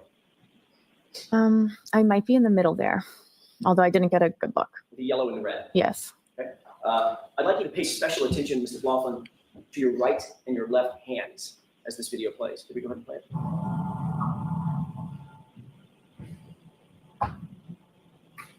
Pause it. What are you looking down at? Oh, I see what you're saying. Yeah, I would write like stuff on my glove. That's something I'll do as I'm getting the information. Was that your question about notes? So you were taking notes. That's just me jotting down the demographics. Let's keep playing.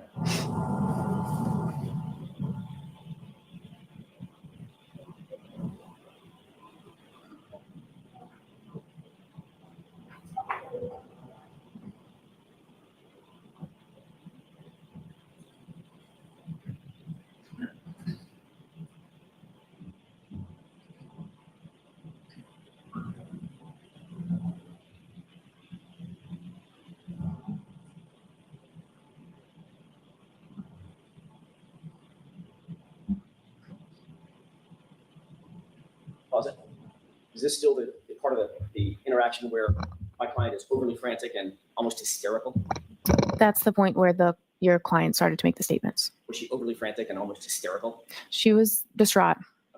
Overly frantic and almost hysterical. We're using different words. I'm asking you about your words. Does this describe her as overly I think the overly frantic and hysterical, I was describing the entire scene. So you'll agree that she doesn't look overly frantic or hysterical? Again, hard to say from a video, but And according to you, well, that's actually, Mr. McLaughlin, it's easiest to say from a video, isn't it? It's a video. The best yeah, I mean, evidence. she's kind of, she's not totally in view. And I mean, she wasn't standing there calmly, I guess. Right, she looks hysterical to you. She was upset. She was very upset. Hysterical? I might say hysterical. She was extremely upset. Okay, and this is the point at which Ms. McCabe is saying, calm down, you're being hysterical. Yeah. Okay, let's go ahead and play it.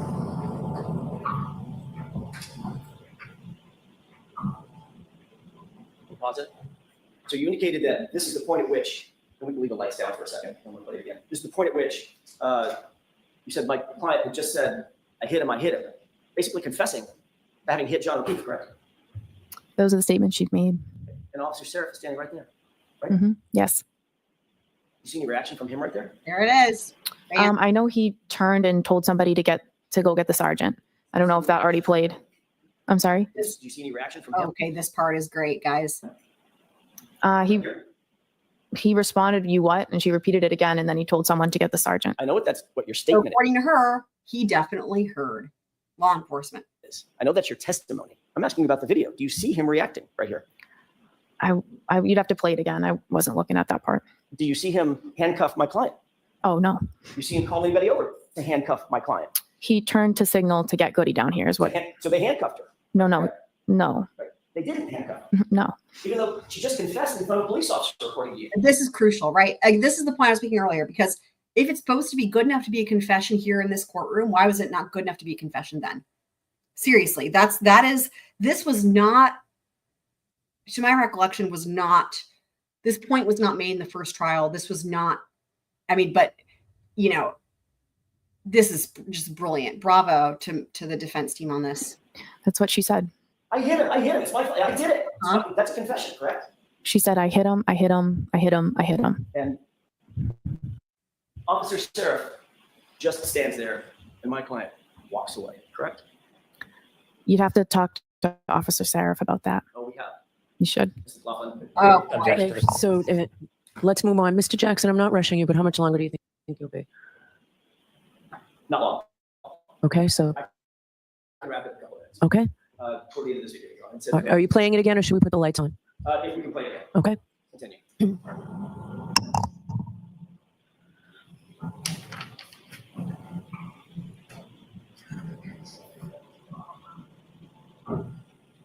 Pause it.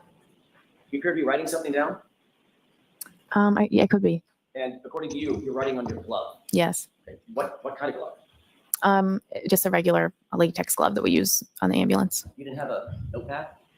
I probably did. Sometimes it's easier to just write it down on your glove. Right, do you reckon I hit him on your No, I did not.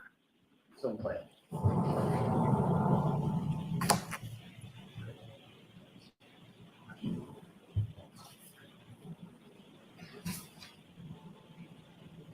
Still hear me writing something down, looking down at your glove? I might be looking at it.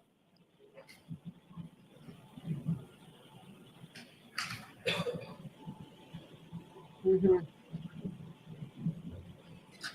Pause it. Is this also an example of my client being overly hysterical and frantic? Oh, I wasn't paying attention to her. Have the lights up. I wasn't paying attention to her. Whatever it was that you were talking to Miss Reed about, it was important enough that you had a pin out. You were writing things down, correct? Well, I was still finishing writing down some of the other. It was important enough. Yeah. To write things down. Yes, sir? Yes, I wrote down some of the things that were said. Some of the things that were important, correct? Yes. For instance, you write down John O'Keefe. That's his name, right? Right. You might write down a circle with a slash through it. Allergies, no allergies, right? Right. You might write down 46, his age. Right. You might write down how he was injured, hit by a car, correct? I did not know that was. Well, I didn't know Didn't ask any follow-up questions though, did you? what those statements meant. You might write down 3 little syllables that was just told to you.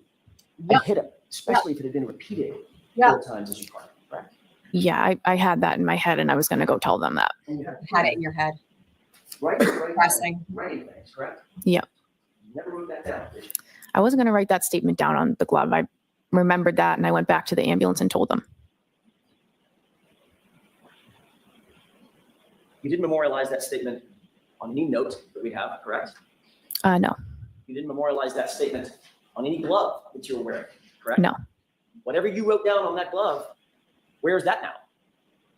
Yeah, I don't have it, obviously. Great point here. I don't know how obvious it is. What'd you do with it? You just scratch everything out and you throw out the glove. Just threw it away. Mhm. Is that right? Amazing. Is Yes. that yes? Yes. Sad. So we don't know what was actually on or not on that glove, do we? I didn't write those words down on that glove. As we stand here, we don't know what was or wasn't on that glove. Name, date of birth, no meds, no history, no allergies. And then I wasn't writing that statement down on the glove. And, I went back to the ambulance and just reported it. and importantly, it was important enough, as you say, to go back and report the statement, but not important enough to write it down with that pen that was very conveniently in your right hand, correct? It's not about importance. I was relaying that information to the ambulance verbally. I didn't need to write it down. And you, in fact, didn't write it down, did you? No, I didn't make a report about it. And you're also aware that not a single police officer out at the scene wrote that down either. Objection. Sustained. That's all I have. So Brennan, can you do a redirect in 5 minutes? I can. You can do it in 5 minutes, guys. What do y'all think?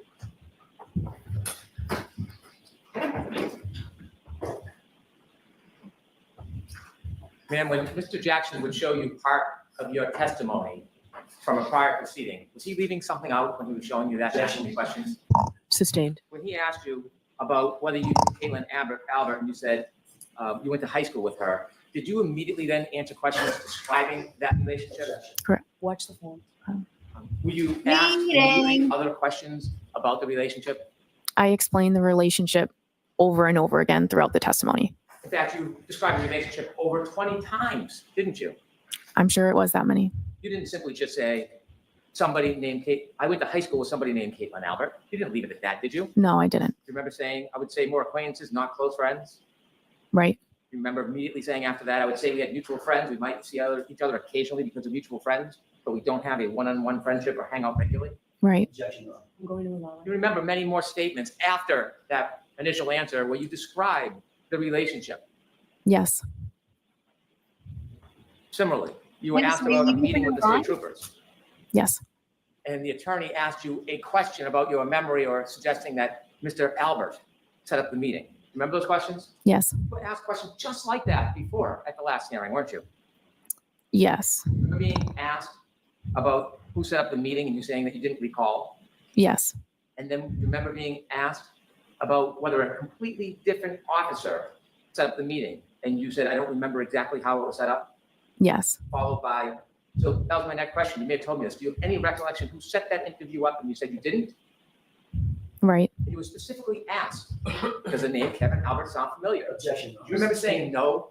The objection sustained. Do you remember when you were asked at the last hearing, does the name Kevin Albert sound familiar? Do you remember what you told Attorney Jackson? I told him no. And then you were then asked, do you know Kevin Albert? Do you remember your response? I said no.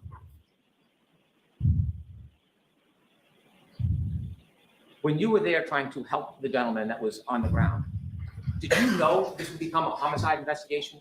No. Did anybody tell you this was a homicide? No. In fact, when you spoke, or the defendant spoke to you, you were simply trying to get background information to help Mr. O'Keefe. When she told you, I hit him, did she say that she hit him with something? No. Could have Did you asked. know whether it was with a fist or a foot No. or a Lexus? You should No. have asked. You mentioned this was not part of your role to investigate. Why didn't you persist? Why didn't you follow up and ask more questions about that statement? What about the situation and the dynamics caused you not to ask questions? Sustained. This is so fucking leading its course. Persist in getting more information from the defendant when Go she said, Candace, "I go didn't." Candace, go Candace. I felt bad for her at the time. It was a very disturbing scene, and I did not want to push further down that road. It's not my job, and I didn't feel comfortable doing it. Did you write those statements down on your glove? No. Then how do you remember she made those statements? I won't ever forget those statements. That's I have no not further an answer to the Anything, Mr. question. Jackson? Very briefly, that was a disturbing scene. That was non-responsive. Good luck, Candace. We're here with you, cheering you on. Woo! Okay. Remember she made those statements. I won't ever forget those statements. I have no further questions. Anything, Mr. Jackson? That does not That was a answer the disturbing question. scene, you said, correct? Yes. An emotional scene. Yes. right? Yes. Scene that was upsetting. Yes. A lot of people, Yes. For a lot of reasons, right? Yes. And that's when things start getting missed, when emotion starts playing a role, correct? That's when details start getting missed, I guess it depends on the situation. right? But this was a disturbing, emotional, upsetting scene, even for you, correct? I felt that for a civilian to see it, it was very disturbing for them. Probably wasn't great for you either, was it? It's not. And your testimony is you never heard my client say, could I have hit him? Did I hit him? Correct? You never heard that. I didn't hear those questions. No. What you heard was, I hit him. Is that right? I heard him. I hit him repeatedly. And changing gears for a quick second, I'm almost finished, Your Honor. You did ultimately start talking about your relationship in more detail with Caitlin Owen under my questioning, didn't you, after that first date? Is that right? Yes. That's when I started showing you photographs, correct? Objection.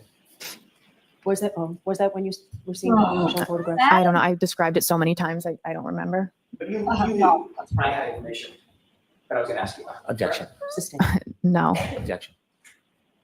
Finally, with regard to Kevin Albert, did Trooper Proctor tell you during that interview that he had texted with with Officer Kevin Albert about setting up your interview? Did he tell you that? I have no knowledge of that. Did Trooper Proctor tell you that the reason we're here, the reason we set this up is because Kevin Albert texted me that he had already coordinated with you? Never. No. Thank you. That's all right. All right, Ms. McLaughlin, you are all set. Jurors, I appreciate you going a little later and lunch to just finish the witness. So why don't we back here? I'll give you 4 Okay, so she's sending them off for lunch. Okay, now here we go with Paul Gallagher. Woo! Get your red solo gummies ready, guys. Oh, actually, let me pause it real quick. I'm going to pause it real quick. Give me a second. So I'm getting a pop-up, by the way, that says I need to refresh Chrome. I don't know what will happen. It won't end the stream, but it might be like, I don't know. In other words, I'm going to hit this button. It might do nothing or it might do something, but I'm getting this pop-up that I need to hit this button. So don't worry, but I'm hitting the button. And if it goes black or something like that, I'll be back in a sec. Let me hit relaunch because it's telling me I need to do that. Hold on. Give me just a sec.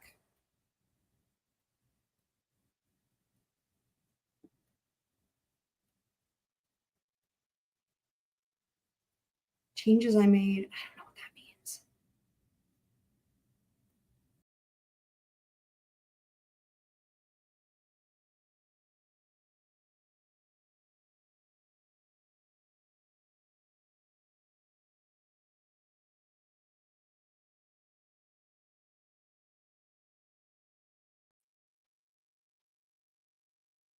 Can you guys hear me? Did it do anything?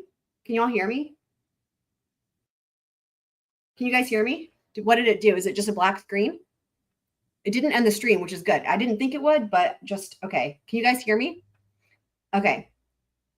Let me add this to the stage. It looks like everything is fine, right? Can you all hear me? Let me know. Can you guys hear me? So it did a black screen for like a second. Okay. This should be all good. And I think this could have been part of the reason why it was being glitchy. Can you hear me? Awesome. Good. Wonderful. All right. That was painless then. It was like, that was quick and easy. That's what she said. And here we go. Now we're on to the phone. Because we definitely want to be able to see this video of the snowblower or leaf blower rather. High def. Thomas, ready, let's do the recording during the case now here. The whole truth and nothing but the truth, so help you God. I do. Thank you. Let's go. Fill the cups. All right, Mr. Brennan, whenever you're ready. Thank you, sir. Could you please introduce yourself to the jury? Yes, my name is Paul Gallagher, For the court reporter, would you mind spelling your last name? Gallagher. Mr. Gallagher, do you presently work? As a police officer, I'm retired. When did you retire? August 31st, 2024. When you retired, what department were you working for? Canton Police Department. How many years had you worked for the Canton Police Department upon your retirement? I was credited with 32 years, 8 months of service. Did you have a particular rank when you retired? Yes, I was a lieutenant. I want to go back to the beginning of your law enforcement career and share your background with the jury. When did you begin your career in law enforcement? I became a permanent intermittent police officer in Canton in 1992. What a permanent intermittent police officer is, it's basically a part-time police officer. You're required to attend a 16-week part-time academy. Your duties include regular patrol duties that a regular police officer would do, but you're only utilized during special events, short staffing, and you're allowed to work paid traffic details. Did that status change at some point? It did in 1994. 1994, were you a patrolman? Yes, and that required me to attend a full-time 18-week police academy. In addition to the police academy, did you continue your training over the years? Yes, I did. Can you share with the jury some of the training that you would attend over the years? Oh, sure. So I did constitutional law.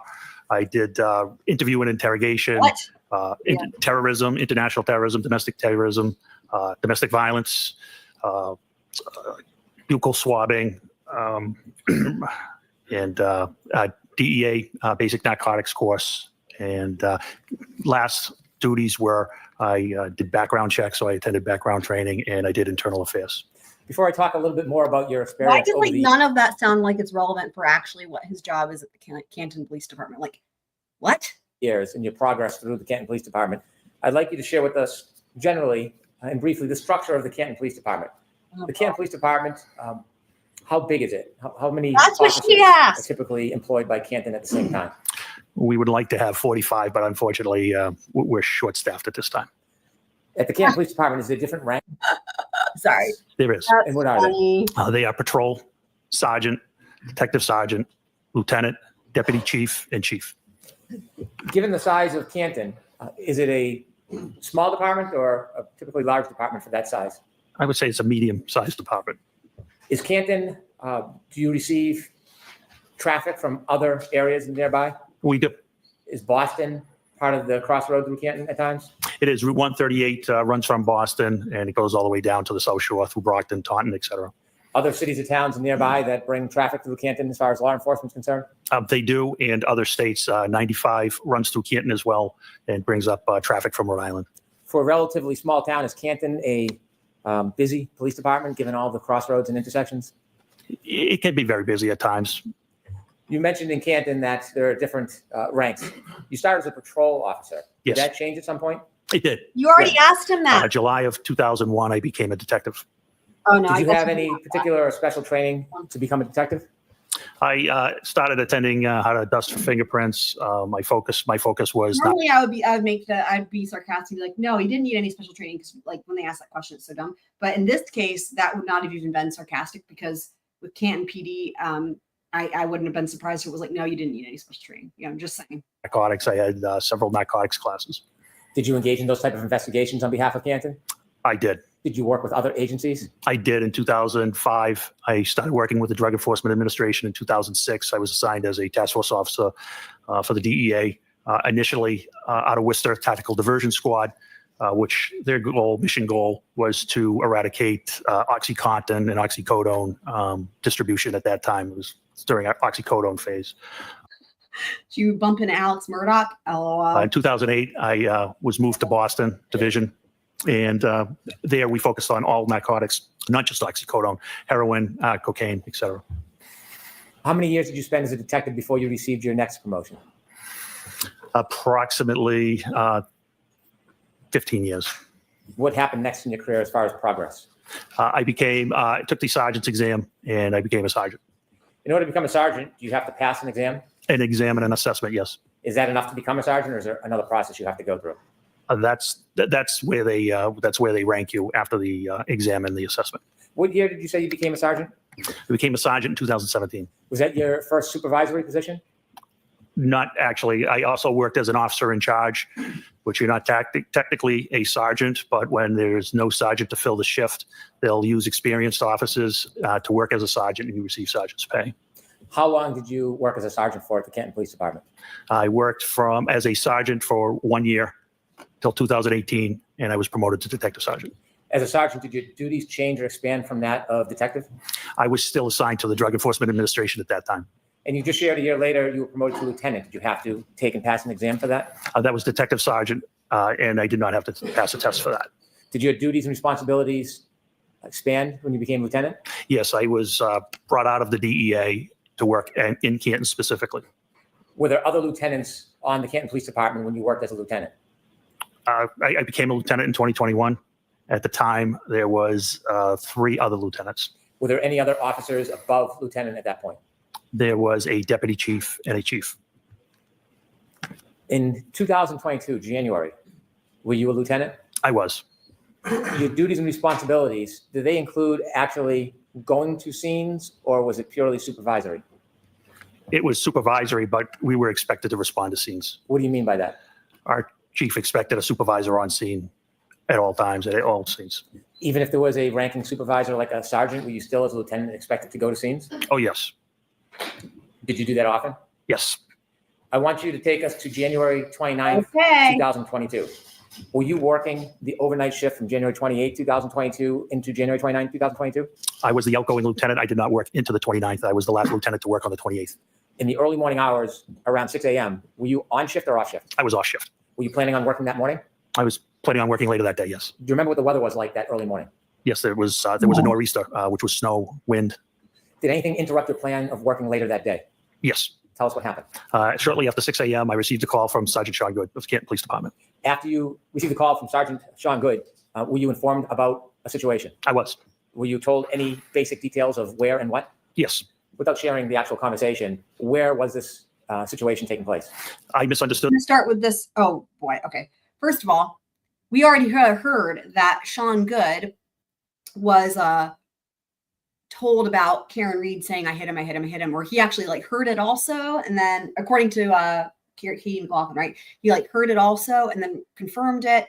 And so thinking about that, right, just thinking through this logically, we should expect, right, for when he talks to Officer Good, we should expect for Officer Good to relay the information to the detective, right? That we have a body in the snow. And by the way, the girlfriend said, I hit him, right? Wouldn't we expect that? Also, I forgot about this part that he shows up to the wrong place or whatever. This is pretty crazy. Without sharing the actual conversation, where was this situation taking place? I misunderstood the situation. I thought it was on Meadows Ave in Canton. I later found out through dispatch that it was actually Fairview Road. How did When that you happen? heard that there was a situation in Canton, did you decide to change your plans about when you would come in? Yes, I responded. Why did you respond?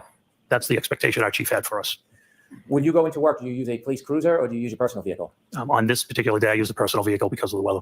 Was that different than typical? Yes. And why would you use a personal vehicle instead of a police cruiser? It was larger. It was 4-wheel drive. It was the only way I probably would have got there to DC. I love this one. This came up in the first trial. This makes no sense.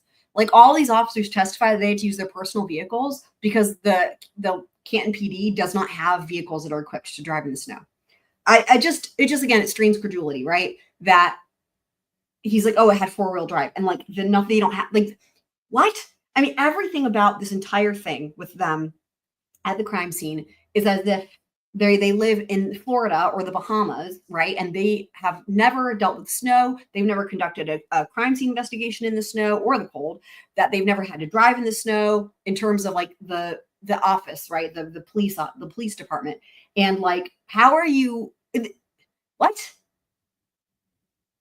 Fine. If it was Florida or the Bahamas or somewhere tropical and warm, fine. But this makes literally no sense. And how does Canton PD not have vehicles that are equipped to drive in the snow? After you received the call about a situation, tell us what you did. I loaded up the car with a tent, and I drove to the Canton Police Department, and I got some winter gear from the office, and I got on the radio and advised Sergeant Sean Good, who was at the scene on Fairview, that all officers were held to further notice. What does that mean? They weren't going to be going home at their end of the shift until they were relieved by another supervisor. Why did you take a tent with you? Because of the snow. The way the call was described to me was a person possibly not breathing. And if it was an unattended death, I wanted to be able to cover the person. Why? Respect. That tent was a tent from your home, a personal tent? It was an 8x8 pop-up tent. Wait, that's why it's not to cover them so that they don't get more snow on them, because it will be harder to see what's going on? I didn't expect that answer. Did not expect that answer. You went to the Canton Police Department first before you went to the scene? I did. Why did you go to the Canton Police Department first? I had some winter gear there, including a reflective jacket that I thought would be helpful, given it was dark out. Visibility was very bad. When you got to the Canton Police Department, did you... Okay, so but how come you didn't grab, dude, of all this, you went to Canton PD first. Why did you not grab anything to collect evidence? It's just none of it. These questions I'm sure will be asked on cross. There's no point. learn anything from any of your colleagues while at the police department? The only one colleague at the police department at that time was Officer Kelly Dever. I mean, the question After you got really the gear- is just, is it possible to be this inept, or was this on purpose? That's the question. Your gear at the Canton Police Department, did you head towards Fairview? I did. Other than the general description that you had heard, did you know anything about what was going on there? Just that a gentleman was found unconscious in the snow, possibly not breathing. You mentioned the term unintended death. What does that mean? An unattended death is a death where someone dies alone, and you don't know the reason. It doesn't mean there's foul play. In fact, 99% of the time, it's just natural What about the confession that already happened? Dude, I can't. causes. Is there a process Right? for the Canton Police Department when they learn of any death, unintended or not? Is there a process you need to follow? Yes, there is. And what is that process? That's to call the Norfolk County DA's office, their CPAC unit, Crime Prevention and Control. They have jurisdictions over deaths and unattended deaths. You mentioned a CPAC unit. What type of officers or law enforcement is the CPAC unit? It's manned by the Massachusetts State Police. Are you required by statute to contact CPAC or the Massachusetts State Police, even if it's an unintended death? Yes. Did you follow that process? Sergeant Lank followed that process. Is that one of the officers who worked under you? Yes, that is correct. Did you know if Sergeant Lank was at the scene when you were leaving Canton, or did you learn at some point when you got there whether What Sergeant about Lank his was at Fairview? jury? We've heard a lot about Sergeant Lank. And he's not been called yet. His name has come up a lot. A lot. I mean, I feel like I've heard his name more this trial than the first trial. If I was on the jury, I'd be like, where is he? When I got there, I saw the black Toyota Tundra, which is occupied by, operated by our detectives there, and then I saw him. When Canton Police Department first contacted the Massachusetts State Police or the CPAC unit about the information, do you have an understanding whether or not the Massachusetts State Police were going to respond or not? They were not responding. So when you got to Fairview Road, were there any other law enforcement officers? Great question, because the thing is getting it wrong. They mean unattended. It's unattended. That's what it is. Unattended death. So a body is just found by itself. Other than Canton police officers? No, there was not. When you appeared at Fairview Road or arrived, were you the superior officer on the scene? I was highest ranking officer. As you're pulling up to Fairview that morning, what's the first thing you see when you get there? As I pull up, I see the last of the fire apparatus pulling away. I get out of the vehicle. The first one I encountered was Sergeant Sean Good, who was the shift supervisor. Did you see any other of your officers there? I did. I saw Lieutenant Lank further down, and further down I saw two other cruisers, which ended up being Officer Mulaney and Officer Sarah. Did any of the cruisers or vehicles have lights on? They did. Did you hear any sirens? No, there wouldn't be any sirens. Why wouldn't there be? Sirens are used to move traffic. There was no traffic. It was a blizzard. There were no cars on the road. You might see an occasional plow. Did you ever learn the general area where the person was found? Yes. At that time, did you know who the person was? I did. I knew him by name, yes. Did someone inform you of who the person was? Sergeant Sean Good did, yes. Okay. And who was the person that you learned was on the ground? John O'Keefe. Had you known John O'Keefe? I knew of John O'Keefe. I had never met John O'Keefe. When you first arrived at Fairview, was Mr. O'Keefe still on the ground? He was not. Was he Twist. at the scene? He was not. So when you got to the scene at Fairview, Mr. O'Keefe was already gone? Yes, he had been transported to the hospital. So did you ever firsthand see exactly where Mr. O'Keefe was lying when he was found? I did not. Did anybody point out to you the general area? Yes, Did you have a chance at that point to, well, obviously you didn't have a chance to examine or look at Mr. O'Keefe. Did you have a chance to look in the general area where you were told he was found? I did. Tell us a little bit more about the weather now that you're standing outside Fairview Road. What's the visibility like? What's the temperature like? What are the conditions like? So it was terrible. It was blizzard-like. The wind would blow in your face. It would change directions. The snow was an icy snow. In the wind, you had to actually talk loud to be heard. Somebody right next to you, and He said icy snow. That's for a reason, right? Hard as a rock. it was your typical New England blizzard, basically. At this point, did you have any position as you assessed the area, whether this was a criminal investigation? When we had no crime at that time. When you were there, were you looking for anything? Yes, I was examining the scene. At that point, did you have any reason to start a criminal investigation? Not at that time, no. When you learned Makes that no Mr. O'Keefe was sense, found though. outside, did you go look at a particular area? Yes, Can you describe the area that was shown to you where Mr. O'Keefe was found? sure. It was on the left side of the property of 34 Fairview. You could see where first responders and witnesses and police officers had walked up to the area. It was by a flagpole on the property line of number 32 Fairview. What was the lighting condition at that point in that area? It was dark. It was sun was coming up, but due to the weather and the cloud cover and the snow, its visibility still was not great. Were the law enforcement vehicles providing any light for the area? No. How about the house? Was there any bright lights coming out of the house illuminating that area? I didn't see any lights, window lights on. There might have been an exterior, the door light at one or two houses. In addition to the law enforcement officers that were there, did you see any civilians when you got there? No, there were no civilians there. While you were outside looking at the area, did any civilians ever come out? No, not at all. Any civilians ever come out of 34 Fairview? No. How about next door, 32 Fairview? Did you ever see any civilians come out of that address? Nobody ever came out of the house. Across the street, is there homes across the street from 34 Fairview? There is. Did you see anybody come out of either one of those houses? Did not see anybody come out of those houses. When you were outside and you were shown the area where you were told Mr. O'Keefe was found, did you try to do anything regarding that area to identify the area itself? I'm sorry, can you ask that again? Yes. The area where you were told Mr. O'Keefe was found, did you try to do anything around that area to identify the area? Well, it was marked out with crime scene tape at that time. And what I saw was pink blood, and it was in a circular pattern. Was the crime scene tape holding up at all? No, it was not. It was blowing wildly in the wind. And at one point, it was actually blowing in. It was triangular, and it was actually blowing into the crime scene. Was the tape helping at all? No, it was not. Was there any use of putting a tent up at that point? No, there wasn't, not due to the high winds. Did you learn whether any of the officers had, at any point before you got there, gone into Fairview Road? Yes. Who did you learn went into Fairview Road? Both Sergeant Good and Detective Sergeant Lake went into Fairview Road. Did you know how long they were inside for? I don't know. Did you know that? I did not. At that point, did you go and speak to Again, we've not heard from Good either. anybody in any of the nearby homes? I did not. When you were at this scene and you saw what was happening in the weather, did you make a decision to do anything? Yes. What did you decide you were going to do? Since the state police were not responding, I decided to process the area where Mr. O'Keefe was found and try to find out why he had the medical episode he was having.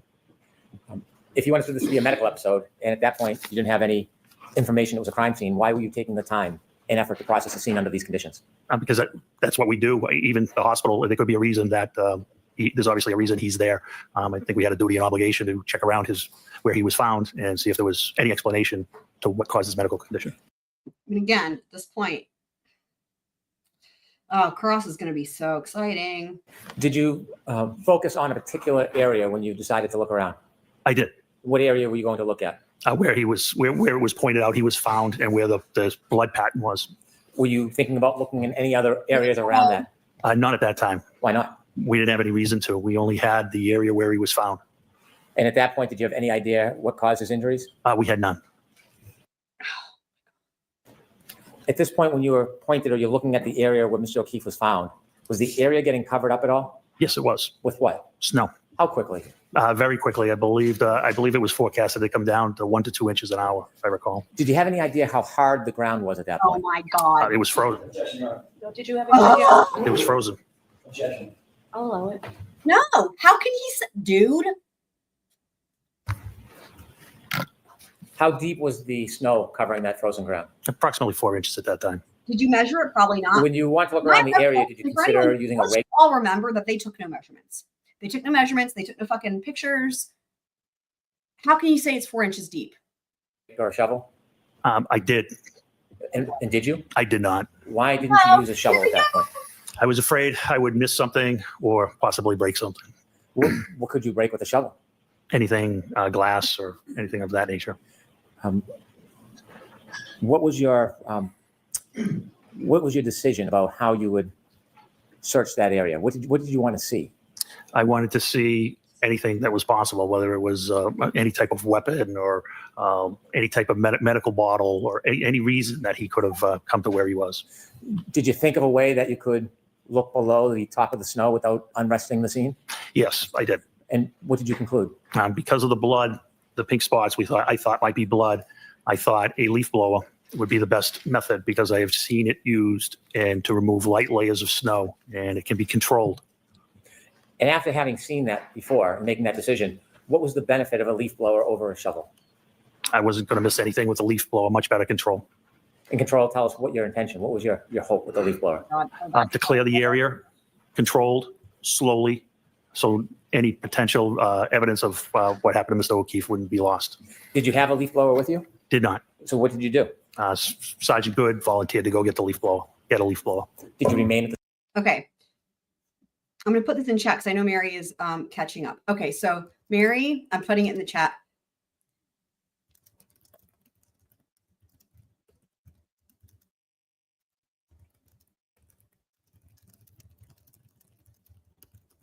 And then going back to where you are, I'm talking to Mary here. So because we're going to watch, this is the moment where all this is just where the leaf blower, the solo cups. Okay. So what I'm going to see is if we have a new scroll friend who hasn't seen the music video yet, this is just if ever there was a time. So going live with the feed and let us know. And then she can go back to where she is. For anyone who's also behind, because we're going to try to watch this together. I guess if you're behind, you're not hearing this, but we're going to be getting to this leaf blower. So we'll wait to see if she comes live. The scene? I did. During this time, you still have no information that it's a crime scene? We had no information on a crime at that time. Did Sergeant Good come back with the leaf blower? He did. Did you try to get any other items to help you? Not that I recall. Okay. When Sergeant Good came back with the leaf blower, did you use it? I did. Was it successful? Very. Tell us what you did. I started with low speed and began whisking away the snow. Oh my God. And then I saw how it was uncovering those pink spots, were becoming brighter red. So I verified it was frozen or coagulated blood at that time. And so out of the abundance of caution, I decided that that was something we may want to collect. Here's one thing I will say. I have a leaf blower because I have my huge maple tree out front and I get the leaves. Okay. So here's what I will say. Using a leaf blower and trying to blow, whether it's leaves or anything, trying to use it when it's really, really windy is pointless. And trust me, I have done it many, many, many, many times. And I guarantee you that the winds that I'm talking about when I tried it were nothing compared to the winds of a nor'easter, so to speak. Okay, Mary is live now. Awesome. So because Mary is live, we're going to watch the Get Low Canton Style music video because it's extremely relevant. And then Mary, if she so chooses, can go back to where she was. But you're going to be glad you saw it. And for everyone who has seen it, they say it never gets old. So, okay, here we go. All right. Do do do do do do do do do do do do do do do do do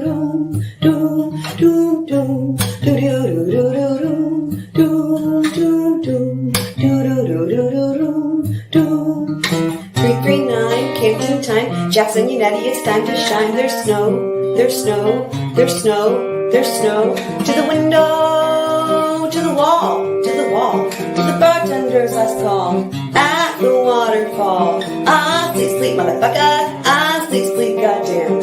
Ah, sleep, sleep, motherfucker. Ah, sleep, sleep, goddamn.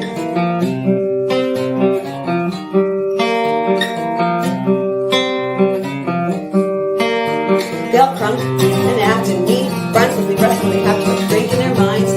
Everything's fine, but an after party gathered about 50 damn times. To the window, to the wall, to the wall. To the bartender's last call. Ah,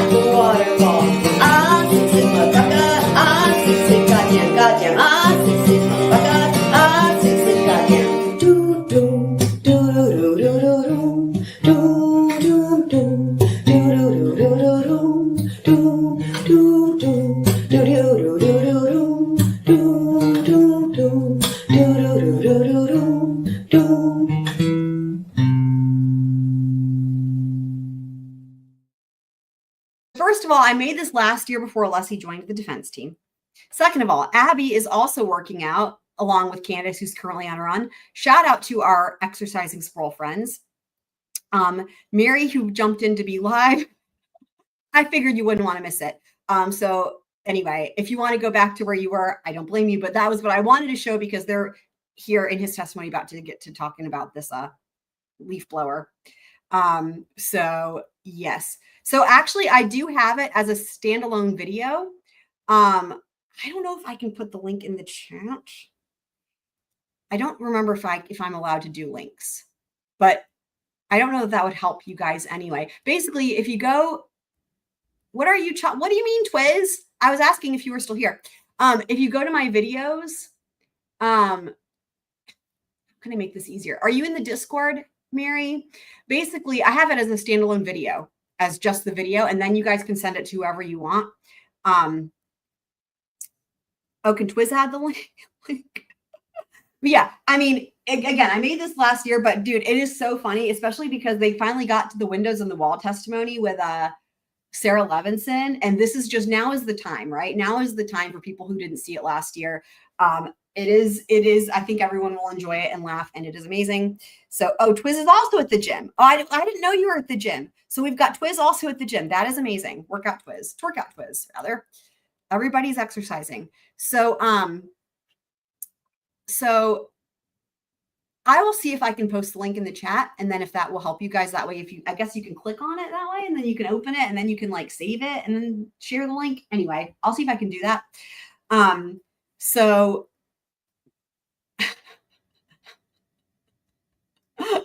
should I make Heather a mod? Maybe I should make Heather a mod. I don't even remember how I did this when I made Twiz a mod, because it was just, that is really funny. Okay, cool. She'll find it later tonight. So, anywho, yeah, but the whole thing with the snowblower is crazy because it's like using a leaf blower. Using a leaf blower when it's super windy is completely pointless. I have tried, and it is just, even when there's a slight wind or a slight breeze, it really is not effective. So, you're waiting on your upgrade. Your upgrade for what, Abby? Okay, so I'll see if I can find the link though and put it in the chat. Why did you want to collect that? Just out of abundance of caution, DNA. I expected it to be John's DNA, and I wasn't going to get a second chance at it. You expected it to be John's DNA? What? You're just making okay. It was either collect it or never have it. Were you making quick decisions under these circumstances? Yes. Did you ask somebody to get a container to put the coagulated blood in? I ended up getting the containers. Where did you get them from? I got them from Lieutenant Gallagher, who lived in the neighborhood. Did Lieutenant Gallagher ever come over? Oh my God, they're saying containers. This is what they did last year as well. They call it containers. To the scene? He did not. Did he work for the Canton Police Department? He did. Why didn't he come over to the scene with you? We were all asking this question, right? Is Hank going to get ahead of it? Is he going to get ahead of it? He should have gotten ahead of it. Trying to call it a container is just sad and pathetic, especially when the truth is going to come out at some point. Because he originally thought the scene was at 32. Did you ask him to come over to the scene to help you? No. Did you expect him to come over to help you? No. Did you prefer he not? Correct. So when you get the containers, were they plastic cups? Yes, they were red Solo cups. And what was the purpose of using the red Solo cups? They were plastic. They weren't going to leak. They weren't going to get soggy. They were large. I needed a small sample. My thought was because it was frozen or coagulated, that we could collect it, transport it, and transfer it to the crime lab, who could extract the DNA however they saw best fit. Do sometimes the crime lab test evidence and sometimes not? Of course, yes. Is that your decision? No. You were telling us about the leaf blower. Does it serve to excavate the area? It did. Did you begin that process? I did. And when you did that, did you try to memorialize it? Yes, I did. How did you do that? I had Sergeant Good videotape it. Why did you have Sergeant Good memorialize your efforts to excavate the area? I thought someone may wonder why I decided to use a leaf blower, so I wanted to demonstrate its effectiveness. Okay, let's listen to that again. I'm congratulating everybody in the chat. Be exercising and losing weight. Congrats to everybody, dude. So I put the link in the chat. I don't know if it works or not for the video, but this is interesting, isn't it? No. You were telling us about the leaf blower. Does it serve to excavate the area? It did. Did you begin that process? I did. And when you did that, did you Measurement. try to memorialize it? Yes, I did. How did you do that? I had Sergeant Good videotape it. Why did you have Sergeant Good memorialize your efforts to excavate the area? I thought someone may wonder why I decided to use a leaf blower, so I Right there. Why? So if it's fine, then why would you think that? If it's fine, then why would you think that? I thought someone may wonder why I decided to use a leaf blower. So as in, that's a questionable decision. Now let's also think back to the Canton Police Department audit thing, right? Remember how the people who did that kind of commended them for being resourceful and was like, yeah, using a leaf blower and red solo cups was a great idea.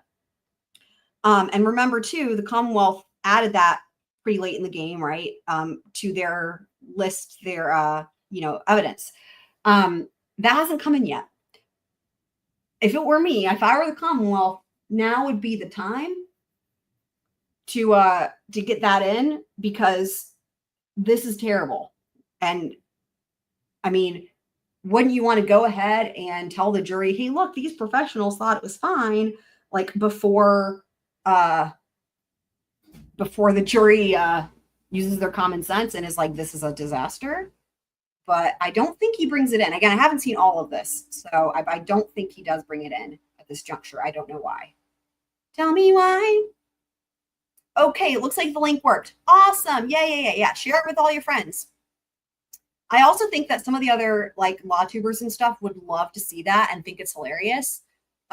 Anyone's free to play that or whatever. Like, I don't care about whatever. I don't care if people play it. I'm not going to be like, whatever.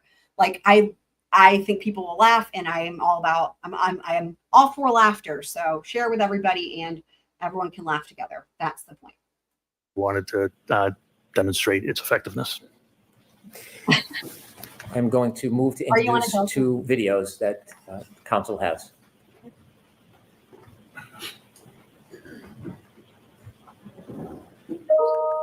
So there's no objection to these videos, right? No objection. 751. Thank you.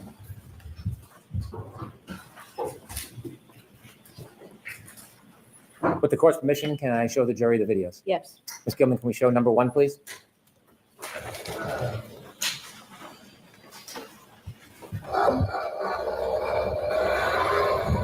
guys.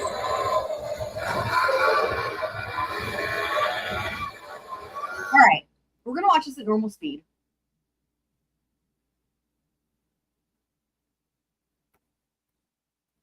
Okay. This is sad. Pathetic. What I want you guys to look for is, do you see any snow actually moving? Also, I shall add that to the extent the whole thing about it being icy and frozen and the frozen icy wind and all the, every time I have a lot of experience with snow, right? I lived in Boone, where it's kind of like the Arctic, basically, of North Carolina, or, well, I mean, it's just constant snow for months straight out of the year, like probably 6 or 7 months out of the year. Anyway, I have a lot of experience. Here's the thing. When it's that iciness, when it's like, whether it's freezing rain or wintry mix, or just the snow has turned to ice and you got that hard ice, that is the type of hard ground, I guess, that the Commonwealth would need. Although, having said that, again, having seen the injury on the head, it still wouldn't create that laceration unless it was like a glacier's edge, right? But anyway, and also we know that it hadn't even started accumulating at that point. But all that aside, you've got different types of snow. You've got the fluffy snow, right? That's good for skiing. And then you've got the hard, icy snow. And we've had a lot of testimony from all these different witnesses, including this particular witness, talking about the icy wind and the hardness of the ground, You guys, I'm sure if you have any experience with snow, right? When it's hard and icy, you can't get it to move. I don't care what you're using, right? When there's that layer, like, it's not going to blow. You couldn't scoop. If you used a shovel, you would have to take the shovel and break the top layer like a chisel and chisel it, and then it would come off all in one large plate. I've been there. I've done that. So it's either one or the other. Now, regardless of what it actually is, point being, do y'all see any snow moving? All right.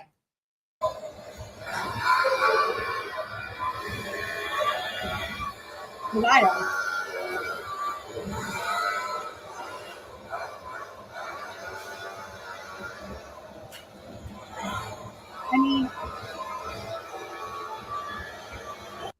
like a leaf moved, which again makes more sense because it's a leaf blower. This is supposed to be uncovering evidence, guys.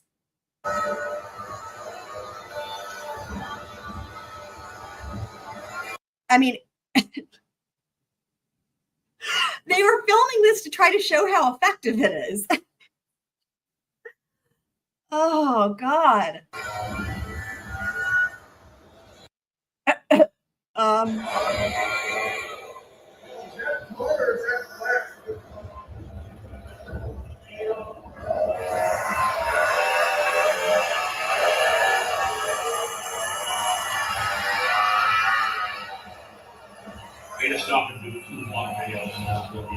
It literally did nothing. It literally. Dude, that's amazing. You are going to be our first archaeologist in the Scroll Crew. Love that. We've got the Scroll Crew is the best. Everybody has different things they have experience in, and you will be we can add archaeologists to the list. So love it. We love having the different expertise. Wow. Could you, Ms. Gilman, stop at the end of the video so it's a still frame? I just don't even. That's good right there. Yeah. It Sir? blew a leaf away, and the leaf could have had evidence on it. The leaf could have had evidence on it, like a hair, like anything. The leaf could have had evidence on it. They blew the leaf away, so now that's gone, but it didn't do anything else. Who's the person holding the leaf blower? That is me. Did the leaf blower work as you had hoped? It was great. It was great. Oh my God. Oh my God. Oh my God. Oh my God. Oh my God. It was great. Still frame? That's good right there. Wow. Sir, who's the person holding the leaf blower? That is me. Did the leaf blower work as you had hoped? It was great. No. You see other footprints around that area. Correct. Do you know how those footprints got there? Some of them were from first responders. Oh my God. Some of them were for witnesses. The ones up top by the flagpole were for when the officers put out the crime scene tape. Did officers try to wrap the crime scene tape around the flagpole? They did wrap it around the flagpole, yes. I see. And from that vantage point, could you see the side and front yard? Yes. Did the side yard have any footprints or evidence that anything was But, by the way, you guys can probably see that in the music video where it shows the leaf blower. It literally is from a still from like this video or whatever. It is literally, I think you can even see the dude's arm. It's literally evidence. Same with obviously, well, pretty much everything in that video. It's all actual like evidence that came in, exhibits, with the exception of maybe like the map and then the snowplow, which the snowplow is the actual local company that plows the streets. Like basically, if it's something that didn't come in at trial, I found it's all legit. It's not just like whatever. I didn't just find a random snowplow. It's like it's a picture from the website of the company that services this area anyway. But yeah, obviously it's the actual leaf blower. dragged through the side yard? No, not at all. How about the front yard? Did the front yard have any evidence that anybody had walked across it or dragged anything across it? It had one set of prints from Sergeant Lang. Other than Sergeant Lang's footprints across the front yard, was there any other impediment? No, not that I saw. I'm going to ask if we could see the second video, please, Ms. Gilman. Okay, hang on, let me put it back at normal speed. So what do you put in a nozzle on there? Could you stop there, please? It's not doing anything. You see the end of the leaf blower? I do. There's an object just below it at like 7 o'clock. Do you see that? I do. Did you discover something in that area? We did. What did you discover? It's a cocktail glass. Was it, did it have any damage to it? It did. Describe that for us. It was broken on the top. Could you continue the video, please, Ms. Gilman?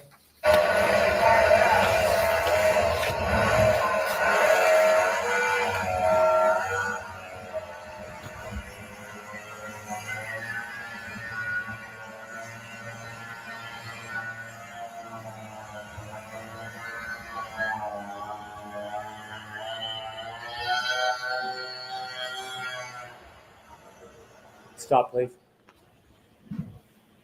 There's some red spots. Is that what you identified as coagulated blood? That is. Below some of those spots and to the left, there's an area that's not white. It's brownish. Do you know what that is? That's, I believe, just bare ground. If we could finish the video, please.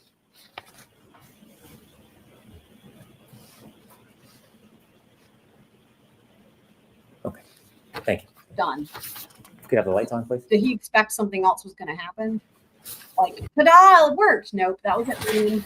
Did you or any officer at your direction obtain and preserve that broken cocktail glass? Yes. May I approach, Your Honor? Yes.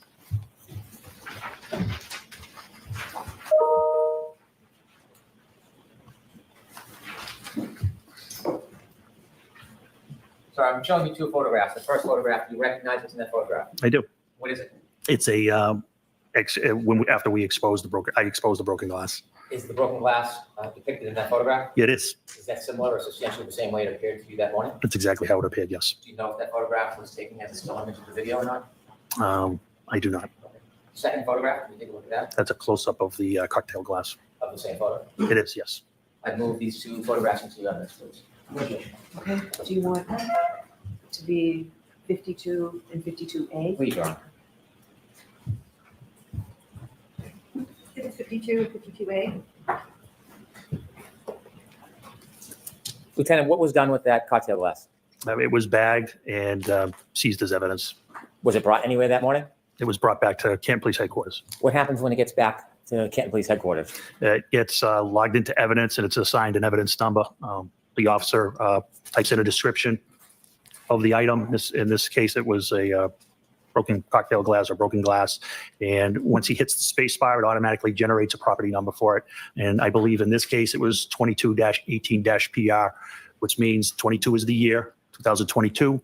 18 is how many pieces of evidence that the department as a whole had collected that year so far.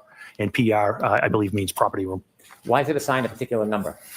Everything is assigned a number by the computer. You said it's brought to the evidence room. Is that a separate or a special place? So we have two rooms. We have a temporary evidence room, and then there's a permanent evidence room. Only two people have access to the permanent evidence room. Is there a reason why access to the evidence room is limited? There is. Why? For security.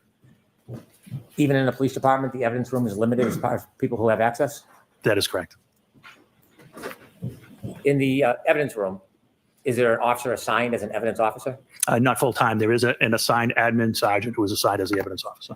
Does anything happen specifically with the evidence? Is it packaged or stored in any particular way? The glass was put into a locker, I believe, No.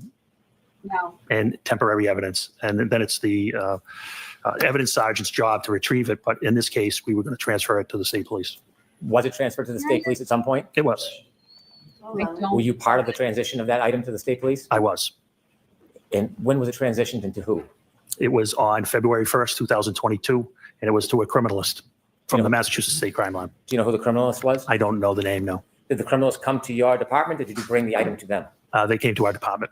Yeah, I don't remember about the, again, this will all come in again. I don't remember the finger. What I remember about the glass was like trying to put the puzzle pieces together and match it up and figuring out was it glass from the taillight and glass from the cup. And that's what I remember. I don't remember if they fingerprinted it, but if they did, they didn't get anything usable. That's what we can say. But who knows if they even did. Yeah, the evidence collection. Well, and the other thing, of course, and I'm sure this will come out on cross, is that the Canton Police Department was so close by, right? What is that, a mile away or whatever? By the way, I just checked and court is already done for the day, which is really funny because we heard at the end of the day on Friday, Judge Bev say, okay, we're going to be going every day next week and full days, but see, a full day for her. It used to be like 4:30 and now it's like, I guess 3:30. So it blows my mind, right? But they're already done. It's crazy. In addition to the glass, there was plastic cups with coagulated blood? That's correct. What did you do with those cups? Those were placed in temporary evidence and placed in a refrigerated unit. To carry them from Fairview to the police department, did you hold the actual cups or did you put them in something? They were stacked in a bag. I'm gonna learn it. What type of bag? It was a craft paper bag. In this particular case, we utilized the Stop and Shop bag. Is that any different than a bag from the police department? This made of the same paper, craft paper, the same size and dimension. This is disgusting. How dare you? How dare you? How can Brennan ask these questions? Was a defense attorney. I mean, I don't need to tell you guys, you all know. This is horrifying.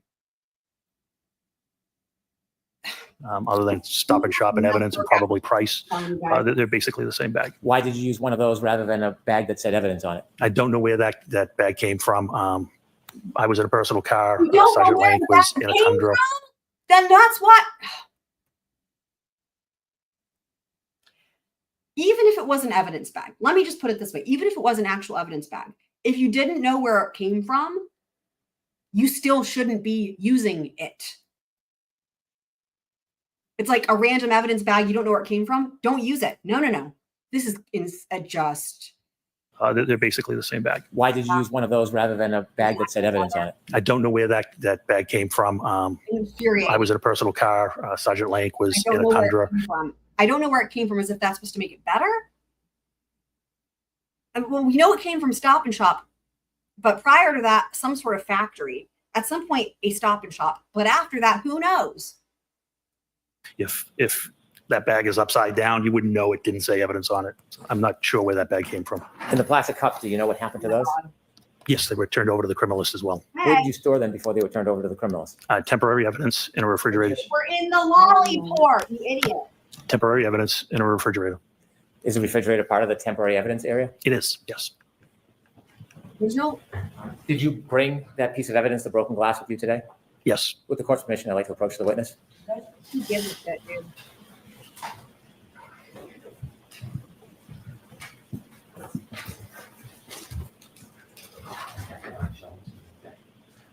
Brings the broken glass, but doesn't bring the leaf blower or the red Solo cups or the paper bag. Handing you a box, gloves, and some scissors. Let me ask you about that box. It has red tape on it. Why? It's a secure and transfer of custody.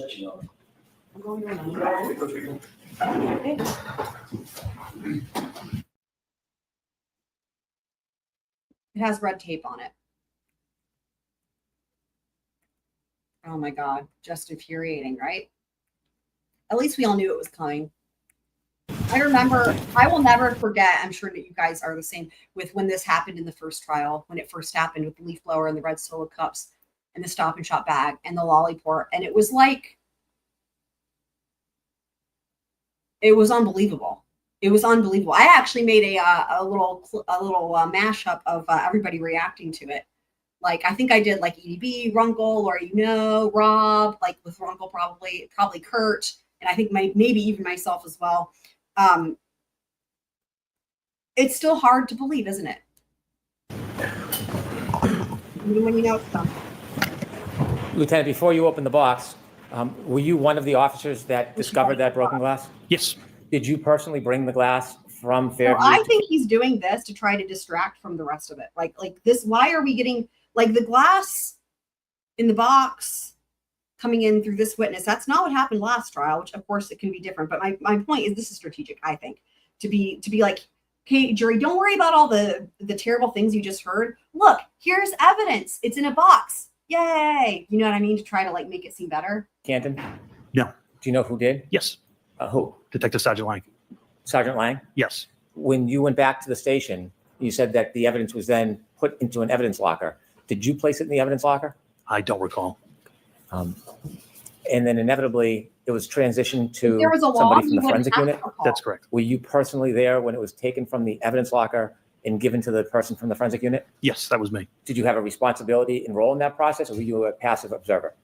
I had an active role. I was the chain of custody. I was turning it over to the criminalist to the state police lab. After that glass was given to the criminalist, did you ever have possession of it again? Never. Did you ever package it or touch it again in any way? No, never. Did you ever process it in any way? No. Did you put it in that box and tape it up yourself? No. Okay, I'm going to now ask you to open the box, please. In theater, go. There is. Would you please open the bag and show us what's in that bag? What you got in that bag?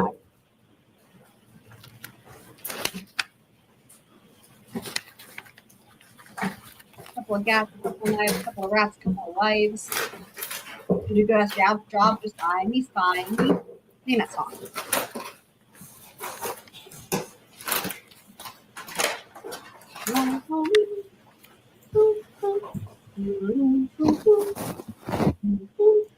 Thank you. If you could put it back in the bag and the bag back in the box, please. Good job, Candace. You did it. You survived. Hey.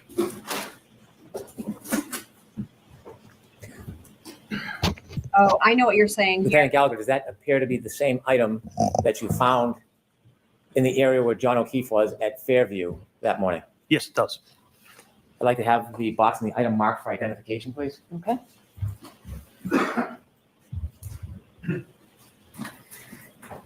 Well, I think Candace is referencing this here. You would use a solo cup. I'm sorry, what? Objection, Your Honor. Solo cup.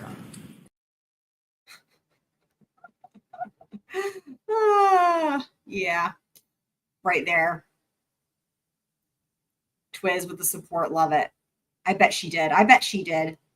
Candace is a beast. Don't even lie, Candace. With a cute Freddie. Thank you.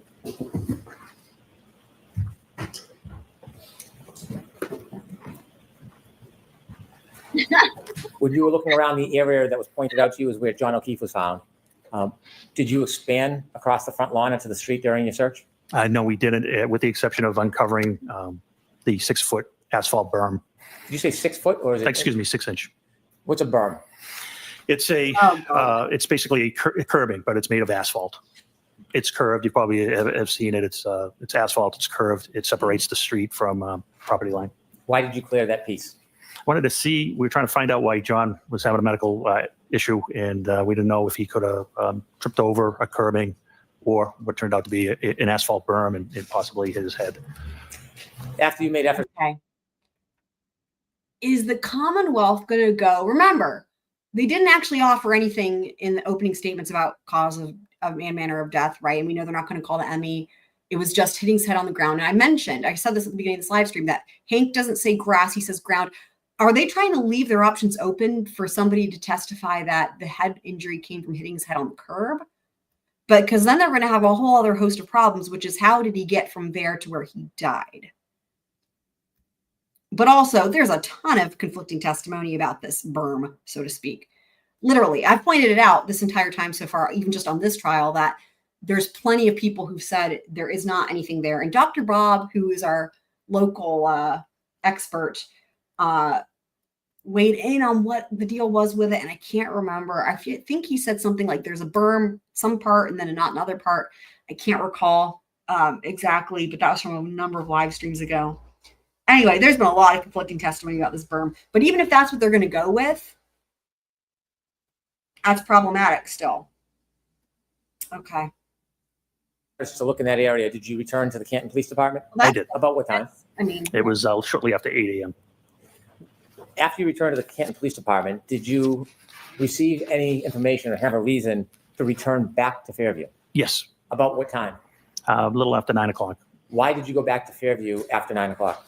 Sergeant Lank got a phone call that Jen McCabe had more information And where did you understand Mrs. McCabe was? at 34 Fairview. Did you go back to 34 Fairview? I did. Did you go with anybody? I went with Sergeant Lank Did you travel together or separate? together.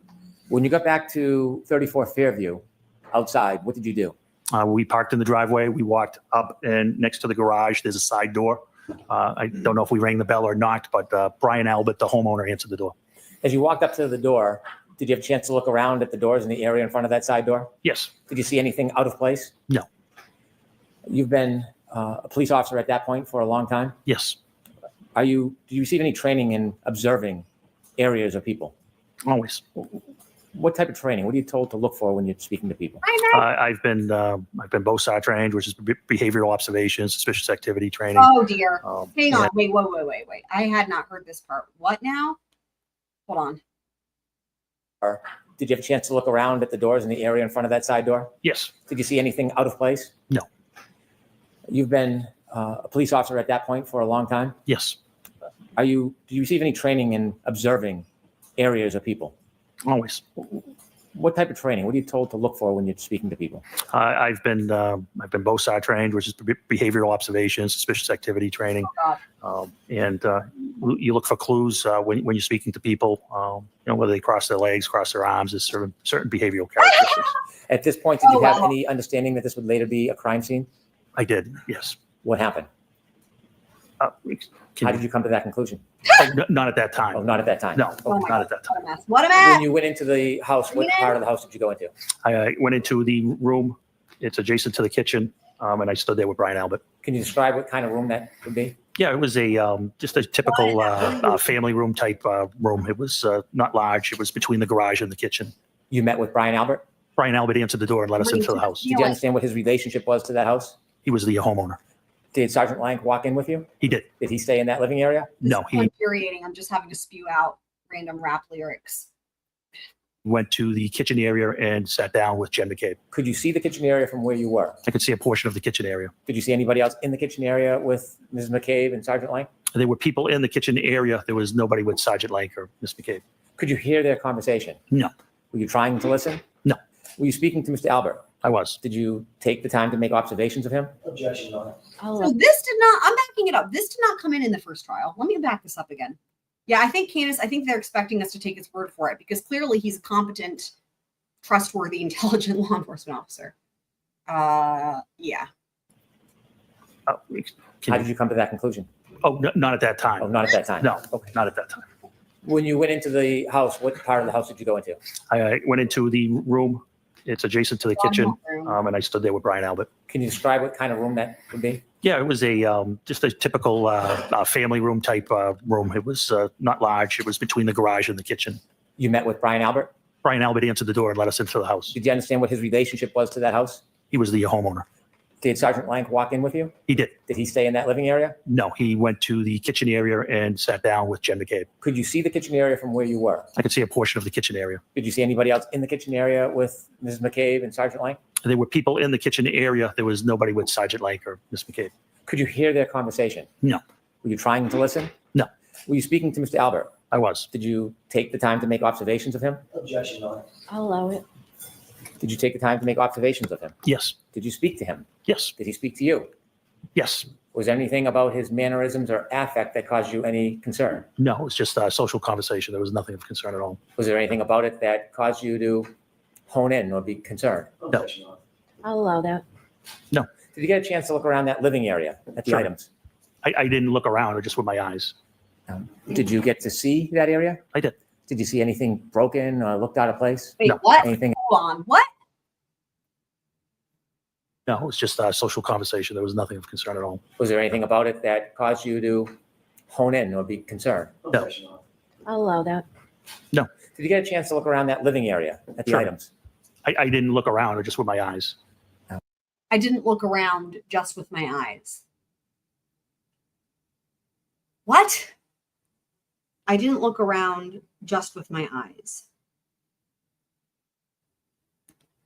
Did you get to see that area? I did. Did you see anything broken or looked out of place? No, nothing. Anything that caused you any type of concern? Nothing. When you looked towards the kitchen, did you see anything that looked different or suspicious in any way? Nothing. Was the interaction, did it cause you any alarm or concerns? No. After Sergeant Lank had an opportunity to speak to Mrs. McCabe and you spoke to Ryan Albert, what did you do next? We left.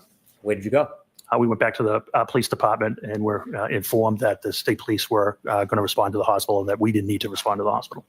When you heard that the state police was then going to get involved in the investigation, what does Canton do when the state police takes over an investigation?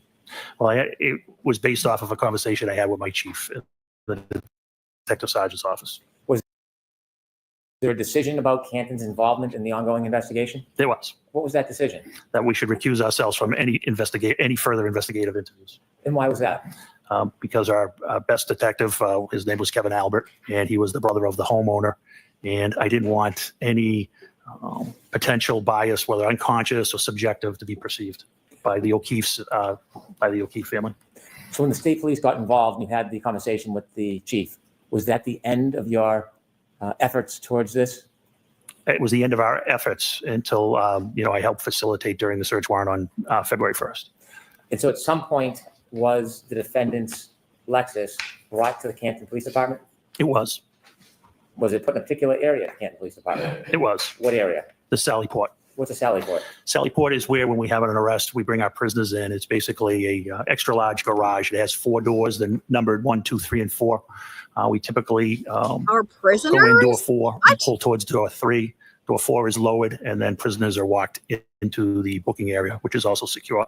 The exterior doors to the Sally Port can only be opened by the dispatch council. Everyone When that's arrested Crime though scene is held in services came custody. to look at the car. Was Oh. that the same day, the 29th, or later time? No, it was February 1st. Did the Lexus remain in the Sally Port area from the 29th until February 1st? Yes. When representatives from the crime lab from the Massachusetts State Police came on February 1st, Who provided them access to the Lexus?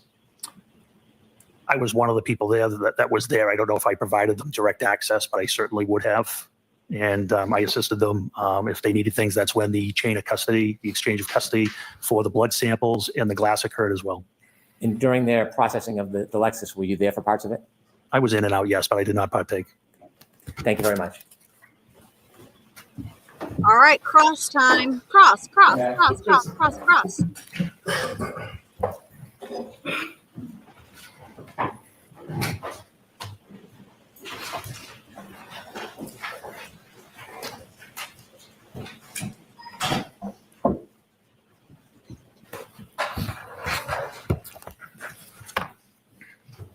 Mr. Jackson, is this video up there yours or is it the Commonwealth? It's not mine. Or is it? All right. May I, Your Honor? Yes. Mr. Gallagher, you have already established that you were at the scene on January 29th, early morning, January 29th, 2022. We've seen the video of the leaf blower, correct? That is correct. So you were integral to at least an initial search of the scene, which recovered the drinking glass that you've shown us, as well as some of the blood byproduct that you've shown, that you talked about. That's correct, yes. Okay. You were the ranking person on the scene. You've already described that. Yes, that's correct. There were also several other officers from Canton PD who were there with you. Yes, there was 4 other officers, yes. Can you just name those other officers? Yeah, Detective Sergeant Lank, Lank, Detective Sergeant Good, Goode, Officer Mullaney, Mullaney, and Officer Saraf, Saraf. Okay. When you initially, let me back up and ask a different question. Given the fact that you were the ranking officer, the way that it works in a police department is everybody sort of reports up the chain of command, correct? That is correct. Yes. So they would have all reported up to you in some particular. That's correct. And then, of course, you report to I think you're the deputy chief, and then the deputy chief reports on up to the chief, correct? That is correct.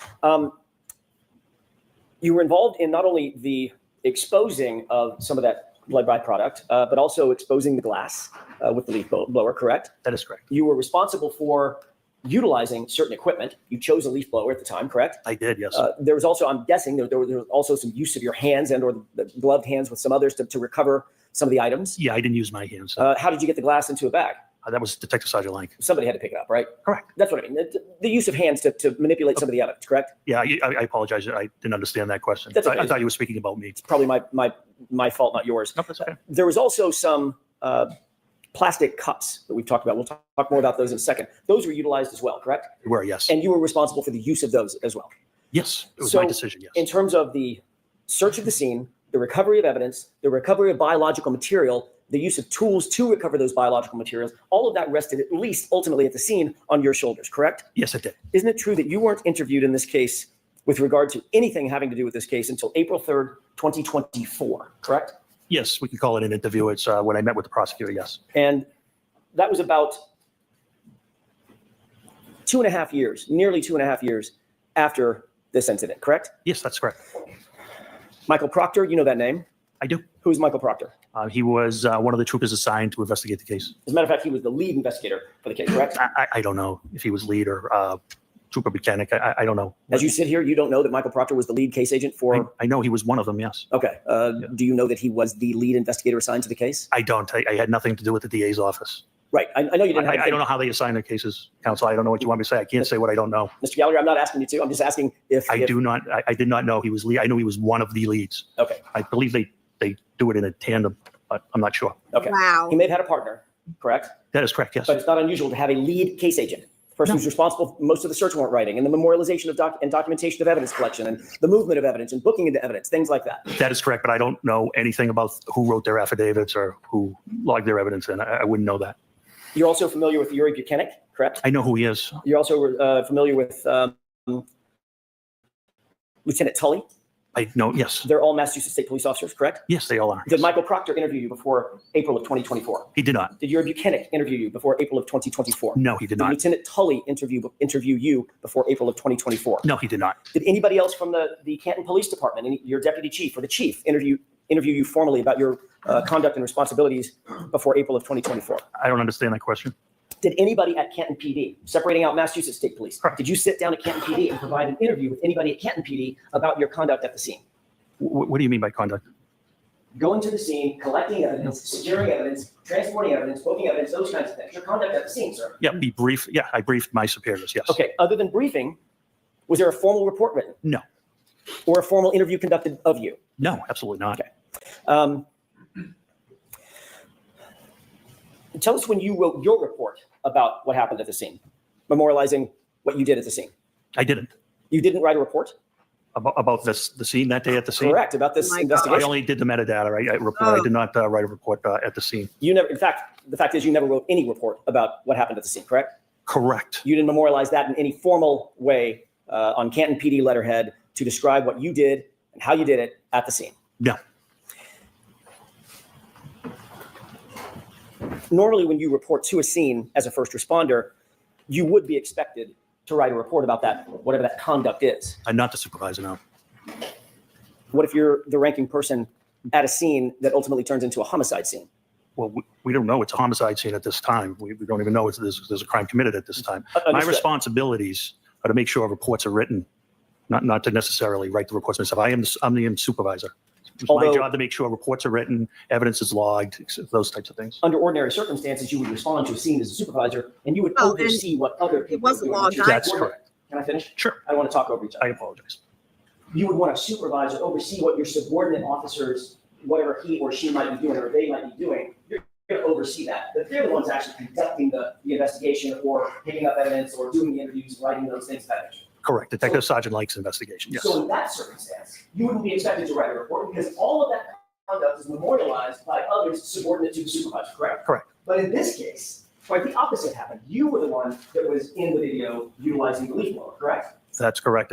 You were the one that actually exposed the drinking glass, correct? Correct, yes. You noted the drinking glass and actually called somebody else over to take a look at it, correct? That's correct. You directed someone, Sergeant Blank, to pick up the drinking glass and recover it as a potential piece of evidence, correct? That's correct. You noted the blood or the coagulation of blood in and around that area, correct? That's correct. You noted where you believe the drinking glass was, in other words, what location, if there were grid coordinates, where it would be, correct? Correct. And you instructed others to transport that important evidence back to Canton PD to have it booked, correct? That is correct. You also secured the plastic containers in which to recover the blood. That is right? correct. You also directed someone to get a bag to put the plastic containers in and ultimately transport, correct? That is correct. So you would agree with me, Mr. Gallagher, that in this circumstance, you were the centerpiece of the recovery of evidence and the investigation as it was at that time in that limited context. You were the centerpiece of what was happening at the scene, correct? And I made sure it was documented by Detective Sergeant Lane. But you didn't find it important enough to write a report yourself. I think that's poor misrepresentation. There's a person fighting for their life. It was very important. When you were there at the scene at, what time was it, by the way? I got there shortly after 7. Okay, you knew that that person who was fighting for his life had already been transported and was in good care, as best care we can provide at Good Samaritan Hospital, correct? That is correct. So certainly you're not excusing away the idea that you didn't memorialize your conduct because you were too busy fighting for someone's life. That's not what you're saying. No, definitely not what I'm saying.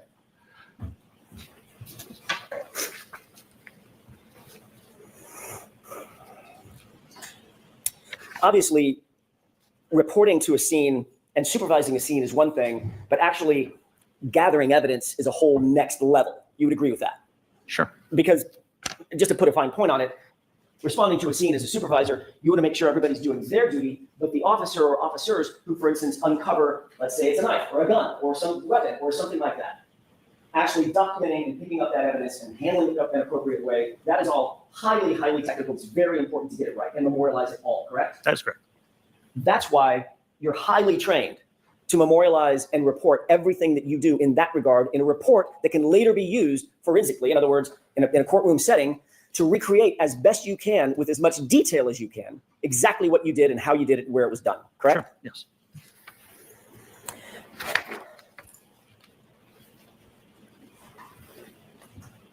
Officer Lank wrote a report in this case. Sure. Did Officer Mulaney? I believe he did, yes. Did Officer Seraph? Yes. Officer Good? Sergeant Yes. Good? Yes. But you did not. I did not. Who was the first officer to find any potential physical evidence at the scene, be it blood or glass? I can't answer that. It was not me. I was not the first thing that was spotted was the pink spotting, not the glass. Okay. Who was the first person to see the glass? I think it was myself as I uncovered it with the leaf blower. one of the important things that we've talked about, Mr. Gallagher, is documenting the details of evidence recovery, not just the fact that something was recovered, correct? That's correct. So you'd want to know what time of day it was recovered, correct? Sure. You'd want to know who was there and who was around when it was recovered, correct? Yes. You'd want to know what the item is, the condition of the item, right? Yes. You'd also want to know exactly where it's recovered, correct? Yes. In other words, as best you can to pinpoint the exact location where an item was found. That could play a huge role in any investigation, be it criminal or otherwise. It could. It could.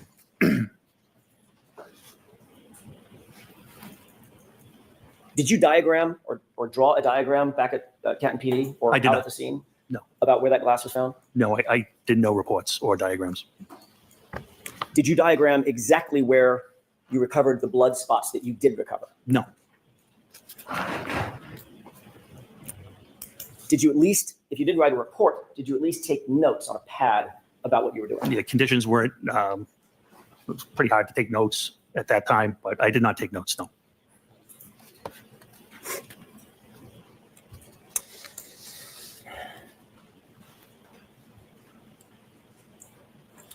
At some point, you mentioned a person by the name of Tom Kelleher, Deputy Chief Kelleher. That's correct. Who is Deputy Chief Kelleher? He's the deputy chief of Canton Police. He was active on active duty at the time? When I say active duty, I don't mean that morning, that hour. I mean just generally. Yes, he was a lieutenant at that time. He was someone to whom, as a matter of fact, probably the only person to whom at Canton PD you actually reported, correct? Up the chain of command. He was the only person to whom you reported up the chain of command, meaning he was your direct report. He was in charge of detectives at that time. And then, of course, the chief would be above him, correct? Deputy chief and chief. Okay. When you responded to the scene, Deputy Chief Kelleher did not come out of his house and take over the investigation, correct? Correct. That was yours to detail. That is correct. At least while you were there. That is correct.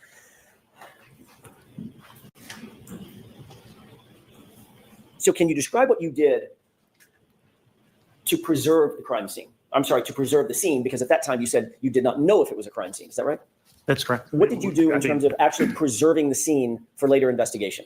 What steps did you take? For later, can you explain later investigation? So Oh my God. let me take a step back. Sure. Have you been trained to preserve scenes? Yes. What's Have the you reason though? that you want to preserve a scene? What does that mean? To collect evidence. Collect evidence to make sure nothing is disturbed, correct? Correct. Contaminated. Kind of traipse through, walk through evidence, correct? That's correct. You've heard the phrase, principally, evidence in, evidence out. Someone traipses through a crime scene, you bring evidence with you, and you take it back out. It's on your shoes or on your feet or your breath or your saliva, whatever it might be. Very familiar with that, yes. Preserving the scene is best efforts, it's best practices to make sure that nothing is moved, touched, messed with in any way, correct? That's correct, and that's what was done here. What did you do? That's my question. What did you do to preserve that scene? So there were no civilians ever to trample through. Were rescue efforts made on Mr. O'Keefe? Yes, that's priority. So rescue workers do go into any type of scene. Medical life-saving measures come first. Once all apparatus was off scene, the original officers put out crime scene tape to mark an area. And later it was documented, it was photographed, and evidence was collected. And it was searched by you, at least initially with the leaf blower. Correct. Okay. So you were interested in the area that, by the way, I want to clear this up, make sure I'm not mistaken. You described for Mr. Brennan basically where Mr. O'Keefe's body was, correct? Yes, yes, You never saw his body in situ. You never saw his body in place. that is correct. You were told by Sergeant Lang generally where his body was, correct? Yes, and Sergeant Lank actually never saw Mr. O'Keefe either. That's my next question. Okay, Sergeant Lang, and Mr. Good, and Sergeant Good as well. right. Sergeant Lang never saw John O'Keefe actually in place, correct? That is correct. So you're receiving information from Sergeant Lang that he did not have personal knowledge of, and then you're providing that information later to crime scene investigators who are trying to establish a diagram or some sort of a chart about where that evidence was, where the drinking glass was, where his body was, correct? No, I never spoke to anybody in that manner about that. Didn't you ultimately go out to the scene along with others at Massachusetts State Police when they had a drone overhead? No, you're mistaken. I can clarify it for you if you wish. Sure. So on February 1st, after the execution of the warrant, they wanted to go down to the scene. It was Trooper Proctor and somebody from the CARS team. I'm not sure of the name. Once they got down there, I did show them where I was shown John O'Keefe was. They did want to put up a drone, but they could not do it because they were too close to Norwood Airport and because of FAA regulations. Okay. And that was the last of my involvement with So- that. I hope that clarifies things for So you. forget the drone. I'm interested in the first part, which was you accompanied Trooper Proctor to the Correct. scene, correct? Correct. There were other members of the cars, CARS. I think there was one. Crash accident reconstruction section, I'm assuming. Okay, so it's a forensic, a member of NSP who does forensic diagrams, correct? I would say. I don't know if they do diagrams. I don't know what they do. Or reconstruction of some sort. Sure, reconstruction. Some sort. So you were there to help provide information about where Mr. O'Keefe's body was found, correct? And be a Canton police officer present in case any neighbors had came out. So you were there to help provide information about, or at least you did provide information to them about where Mr. O'Keefe's body was found. Oh, sure, yes. Except you didn't see Mr. O'Keefe's body, did you? No, I did not. So that was a guess on your part. It wasn't. It was what I was shown. It's the information I had. Yeah, it was the information you were told by Sergeant Blank, correct? Yes, Who also didn't see John O'Keefe in place on the ground at 34 Fairview, correct? that is correct, yes. So his would be a guess also, correct? But we're going backwards. So he was told by Sergeant Good and et cetera. So it was information passed along, which is what police officers do. Right. But the police officer that was out there at the scene, who was helping the reconstructionist establish a formal report, and the CARS report was an officer who not only didn't see where John O'Keefe's body was, you got information about where John's body was from someone who didn't see it either. Correct? Can we at least agree on no. that? You have to go back to the beginning. I didn't understand the beginning of that question. Sure, It's very I'll try again. The point is, Mr. Gallagher, you happen to be tapped as the person who is going to assist the CARS folks, the MSP, in creating their CARS, No. ultimately their CARS report. No.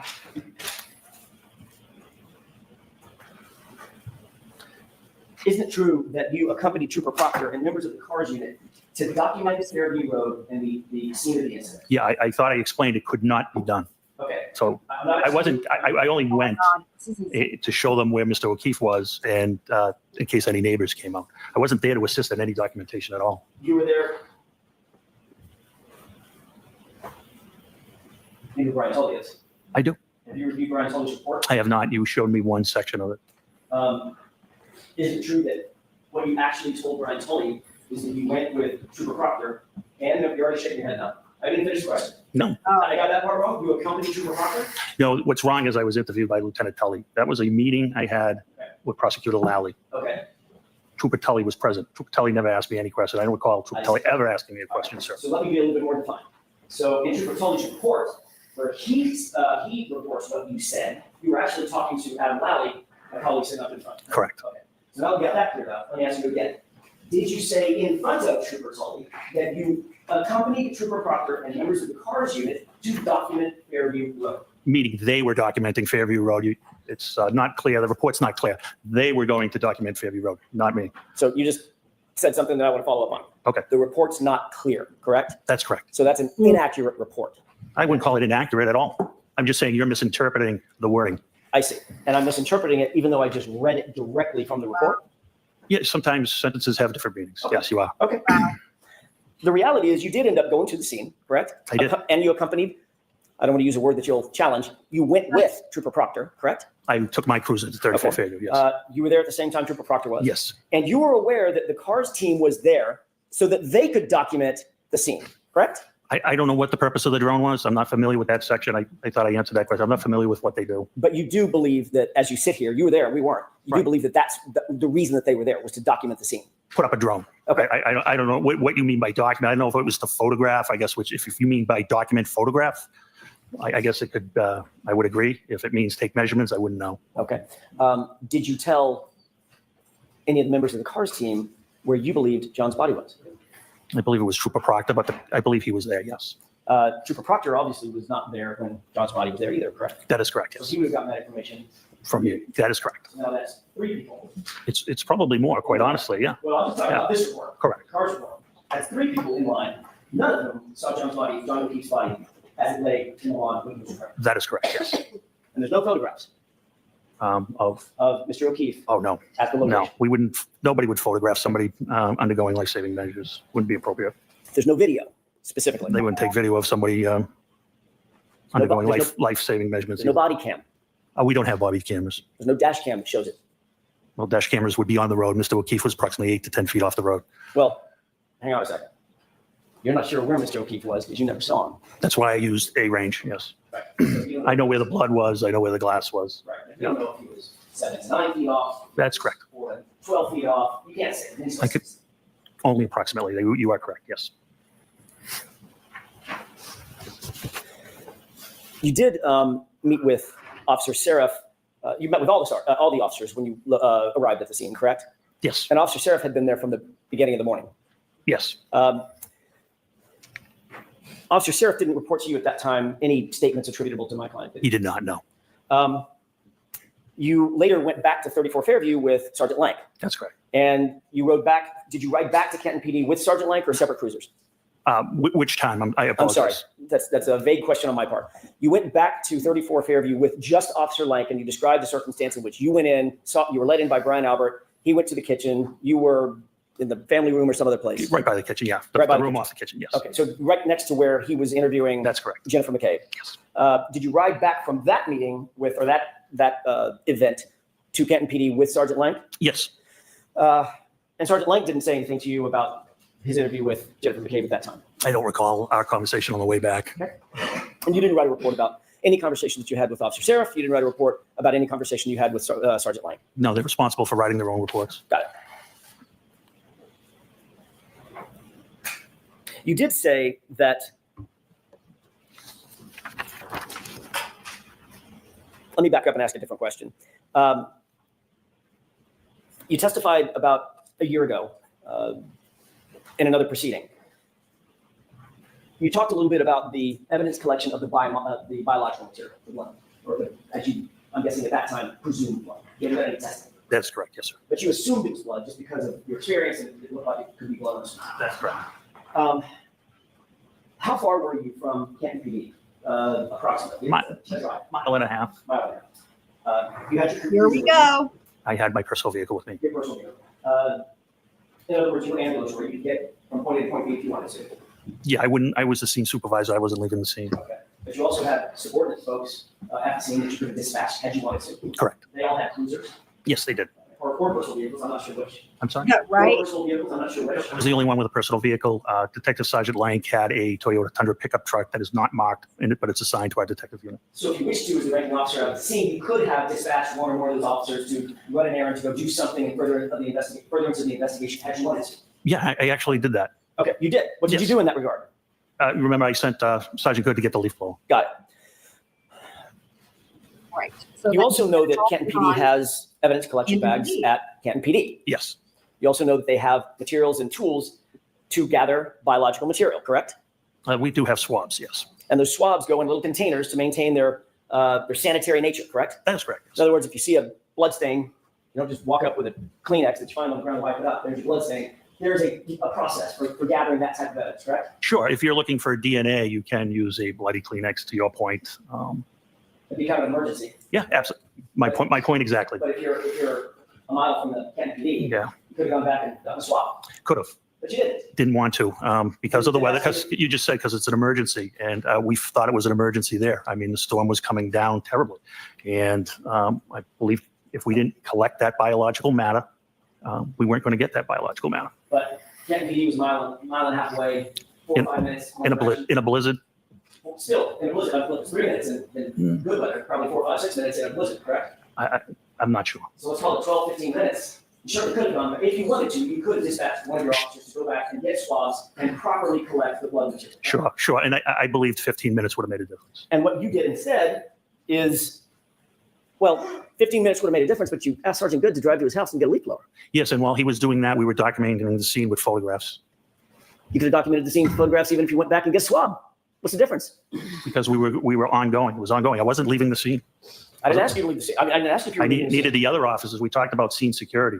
I already let one officer go. I now have 3 left. We're securing that scene. So you saw pink stains in the snow, correct? That's correct. And you said, Officer Good, probably called Sean, Sarge, go home and do leaf blower. That is correct. You Sorry. said, Officer Mulaney, get your butt over to Canton PD and pick up I mean, that's 10 exactly. swabs, correct?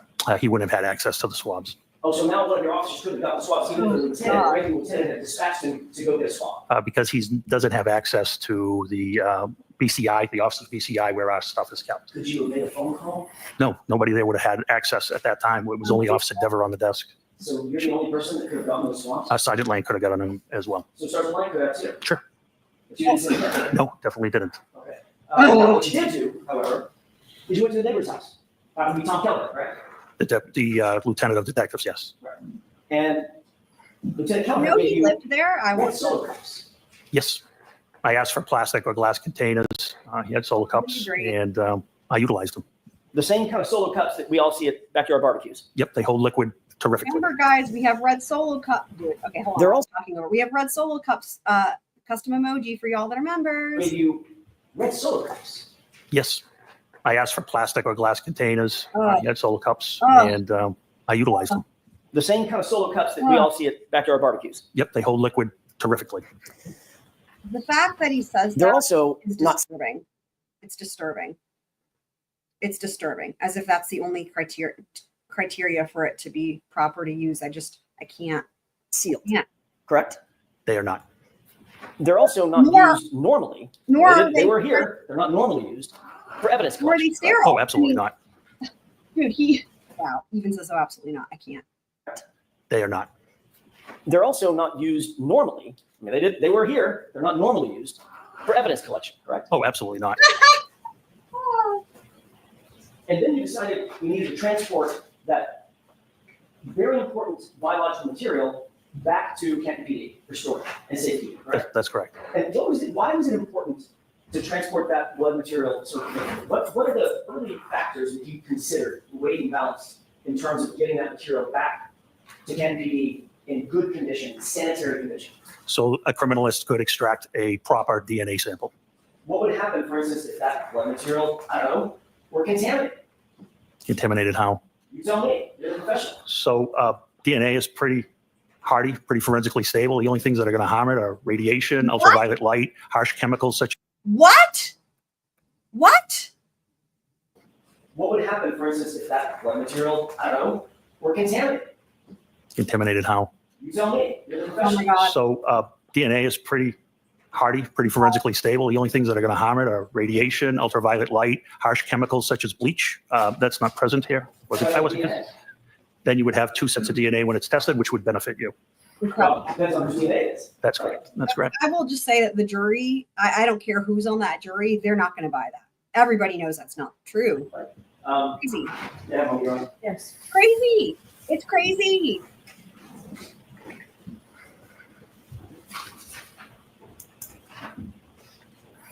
So obviously, there's a reason why blood swabs or biological swabs are handled with such care. For Right. instance, a DNA analyst is going Used to in the run first gloves. place Oftentimes, and they run a handled. mask. Right? I don't know about that. Yeah, Oftentimes, yeah, run they do. gloves, They do. Right? It depends what they're testing. Right. Yeah. But in order to go out and collect something, you'll see CSI, crime scene investigators, in full body suits when they Sure. walk into a crime scene. Yeah, you can. Because you don't want to contaminate the Incredible. scene with your own hair off your arm or an eyelash falling into a blood stain, correct? That is correct. So there are protocols, and you said just a second ago, Mr. Gallagher, well, it's DNA, unless somebody pours bleach in it, they're pretty much golden, right? That's not quite the fact, is it? And that's not quite what I said. No, it's not quite what you said. You were suggesting that it's hardy enough. It really is. No, no. If it's contaminated or not. If there's multiple people's DNA, it just benefits everybody. No, I simply asked what you meant by contamination. Okay. Oh, So it can be contaminated with debris, is that right? Sure, it can. It can be contaminated with other people's DNA, is that right? It can. It could be contaminated with foreign items, foreign either aerosols or somebody's spill when they're talking, correct? Sure. You can contaminate with 1,000 things. Hypothetically, Right. Of course, these solo cups didn't have lids on them, right? they did not. They were open. uh-huh. Yes. You didn't photograph where you picked up the samples. No. You didn't document where you picked up the samples. No. So if the samples were in how many solo cups were there? 6. 6 solo cups. We don't know as we sit here where each of those solo cups contents came from specifically, do we? Specifically, no. Okay. Then those solo Oh. cups with no lids were placed into a bag, right? That's correct. You said on direct examination that this was a brown paper bag, right? It is. Stop and Shop, I believe. And you said that Stop and Shop bag is, other than having the words Stop and Shop on it versus evidence on it, basically the one and the same thing. Same dimensions, made out of the same materials, yes. Right. Ugh. But with an evidence bag, you know exactly where it came from and who's handling it. Not necessarily. Comes from a manufacturer Sure. whose job it is to secure those bags so that they are not mishandled, so they can have some sort of bona fides that they're clean and ready to accept evidence. In, say, for instance, I don't know, the investigation of a homicide of a police officer. Okay. Important stuff, right? We're not at a homicide of a police officer at this point. I'm just talking about evidence bags in general. Evidence bags in general. In other words, I'm trying to think about some of the most important investigations around. The manufacturers of those evidence bags manufacture them and send them in a way so that their bona fides, the provenance of those bags is maintained, correct, and protected. That's the way they ship them, yes. Right. And Canton Right. pays extra money for those bags Yup. for that very purpose. I'm sure they do, You yes. mentioned almost tongue in cheek, look, except for the price, Yeah. they're probably pretty close. Yes. There's a reason that there's a price difference, right? What would the reason, what's the reason? Well, it's Oh not- my it's not really God. 10 cents. Yeah. But that bag is not really good. Who's, where it's been, or who's handling it, right? It's got my milk and my eggs in it, really don't care. Yeah, I don't know how they price it, because of how they package it. I don't have any knowledge of that. Well, the good one to mention, the price. Oh, no. Yeah, I agree with you on that. I'm sorry, we're speaking over each other. Okay. I apologize. I'm sorry. Oh. Yep. There's a reason. My point is there's a reason, right? Yes. That evidence bags are more expensive because there is a way they're manufactured and they're taken care of, and Canton PD is willing to pay that extra price like every other law enforcement agency because of that, correct? All right. So they're not quite the same, are they? No.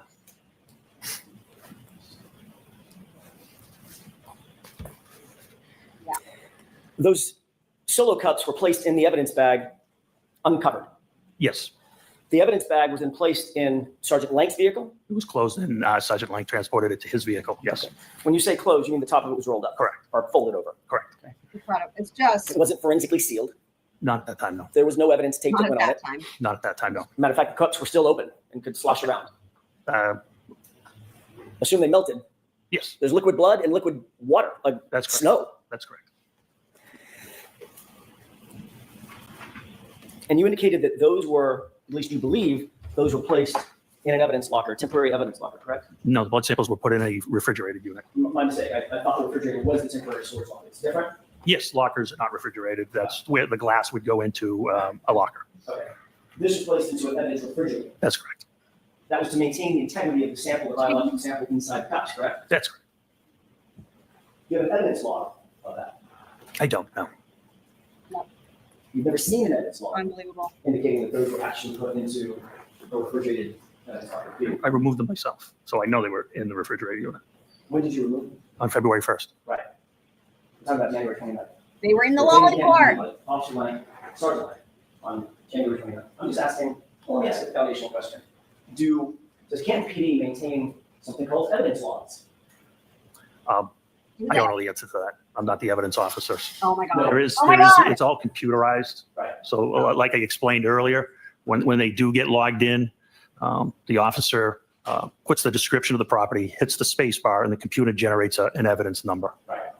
And that evidence number is associated with just that piece of evidence. Just that piece of evidence, correct? And every time it's checked out or put back in, there is a log created, correct?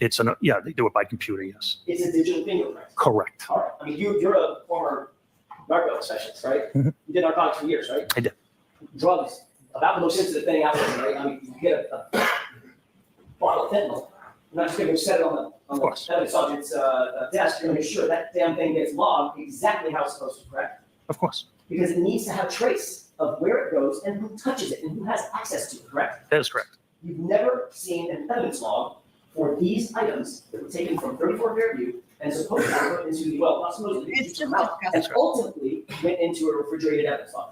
Yeah, I wouldn't have access to the evidence log. It's Oh, a very, for our God's evidence room is sake. a very strict process. There's only 2 people that can even Very strict. have access to the permanent, once it goes into It's strict because they take this job very seriously, guys. permanent evidence. And it's the admin sergeant that changes the custody when it comes out for court, if an item has to come out for court, or it has to be transported to another agency, or if an officer needs it removed from evidence for further inspection, the admin sergeant will take care of that. That's the way it's. Mr. Jackson, you're not going to finish today, right? No, I'm In not. 2 minutes? 2 questions. 2 minutes. All right, 2 questions. Thank you. That's the way it's supposed to work, correct? Yes, But you've never, as you sit here, you've never seen an evidence log determining where that blood went and who was handling it between January 29th and February 1st. I have never seen an evidence log. That's all I have, Robert, at least at this time. Oh, okay.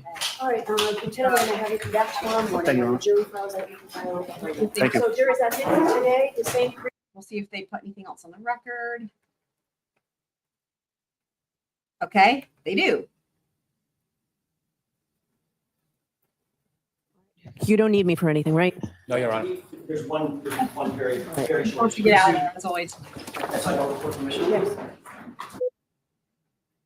Oh, and God damn it. Sidebar, that's it. Do we get anything else?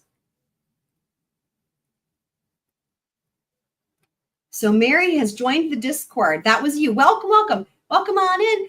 Totally fine if you don't know how to use it. We will help you along. Discord is amazing.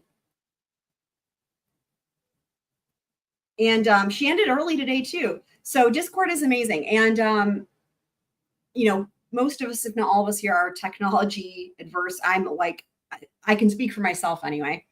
And Discord might seem a little bit confusing at first, but once you get the hang of it, Discord is awesome. A couple things.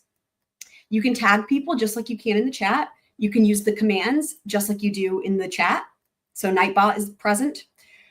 You can use all the emoji and whatnot, but it's awesome because A, it's free, and B, you can share links, you can put pictures, you can do voice chat, video chat. Sometimes we actually do like movie night or TV show night in the Discord for things that we can't do on YouTube because of copyright. You can do all kinds of things. You can direct message. It is awesome. And so the first thing I will say is if you go to the left, there's like all the different threads or whatever. I think they call them threads. And there's like, you'll see it if you scroll down, and there's all these different categories. So the regular conversation typically happens in the scroll crew thread.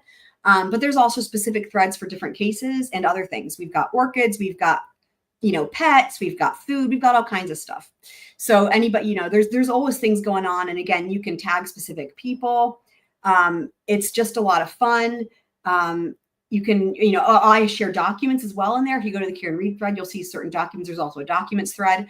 So there, just start exploring, and you can use it on the phone or the computer. Once you kind of get the hang of it, it's easy. I think it just looks different from what things, at least for me anyway, my interpretation was, I was like, what is this? It just looks different, like the layout. But once you just get used to seeing the layout, it's very easy. And there's a lot, it has all the possibilities, right? There's no advertisements. There's nothing like that. I think it's the way of the future. Like it's just awesome.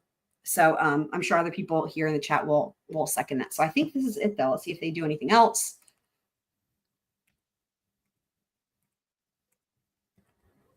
Yep, that's it. That's it. Okay, so we will be back later with today's testimony. So they pick up on day 10 with back with Lieutenant Gallagher on the stand for cross.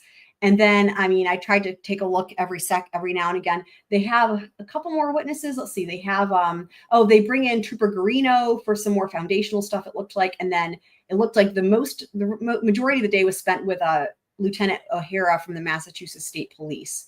So, and sorry, forgetting the most important part. Dr. Gilman, hard as a rock. I saw that he was, I have no idea. I haven't heard any of his testimony because we were live streaming, but it looks like he is on the stand. And so hard as a rock, expert. So I need to just get that stream set up. Abby says, you're welcome. So yes. So, I know Abby's saying you're welcome because she was the one who pushed me to make a Discord back in the day. I didn't think anyone would even use it. That's so funny, right? But no, we have lots of scroll friends in the Discord.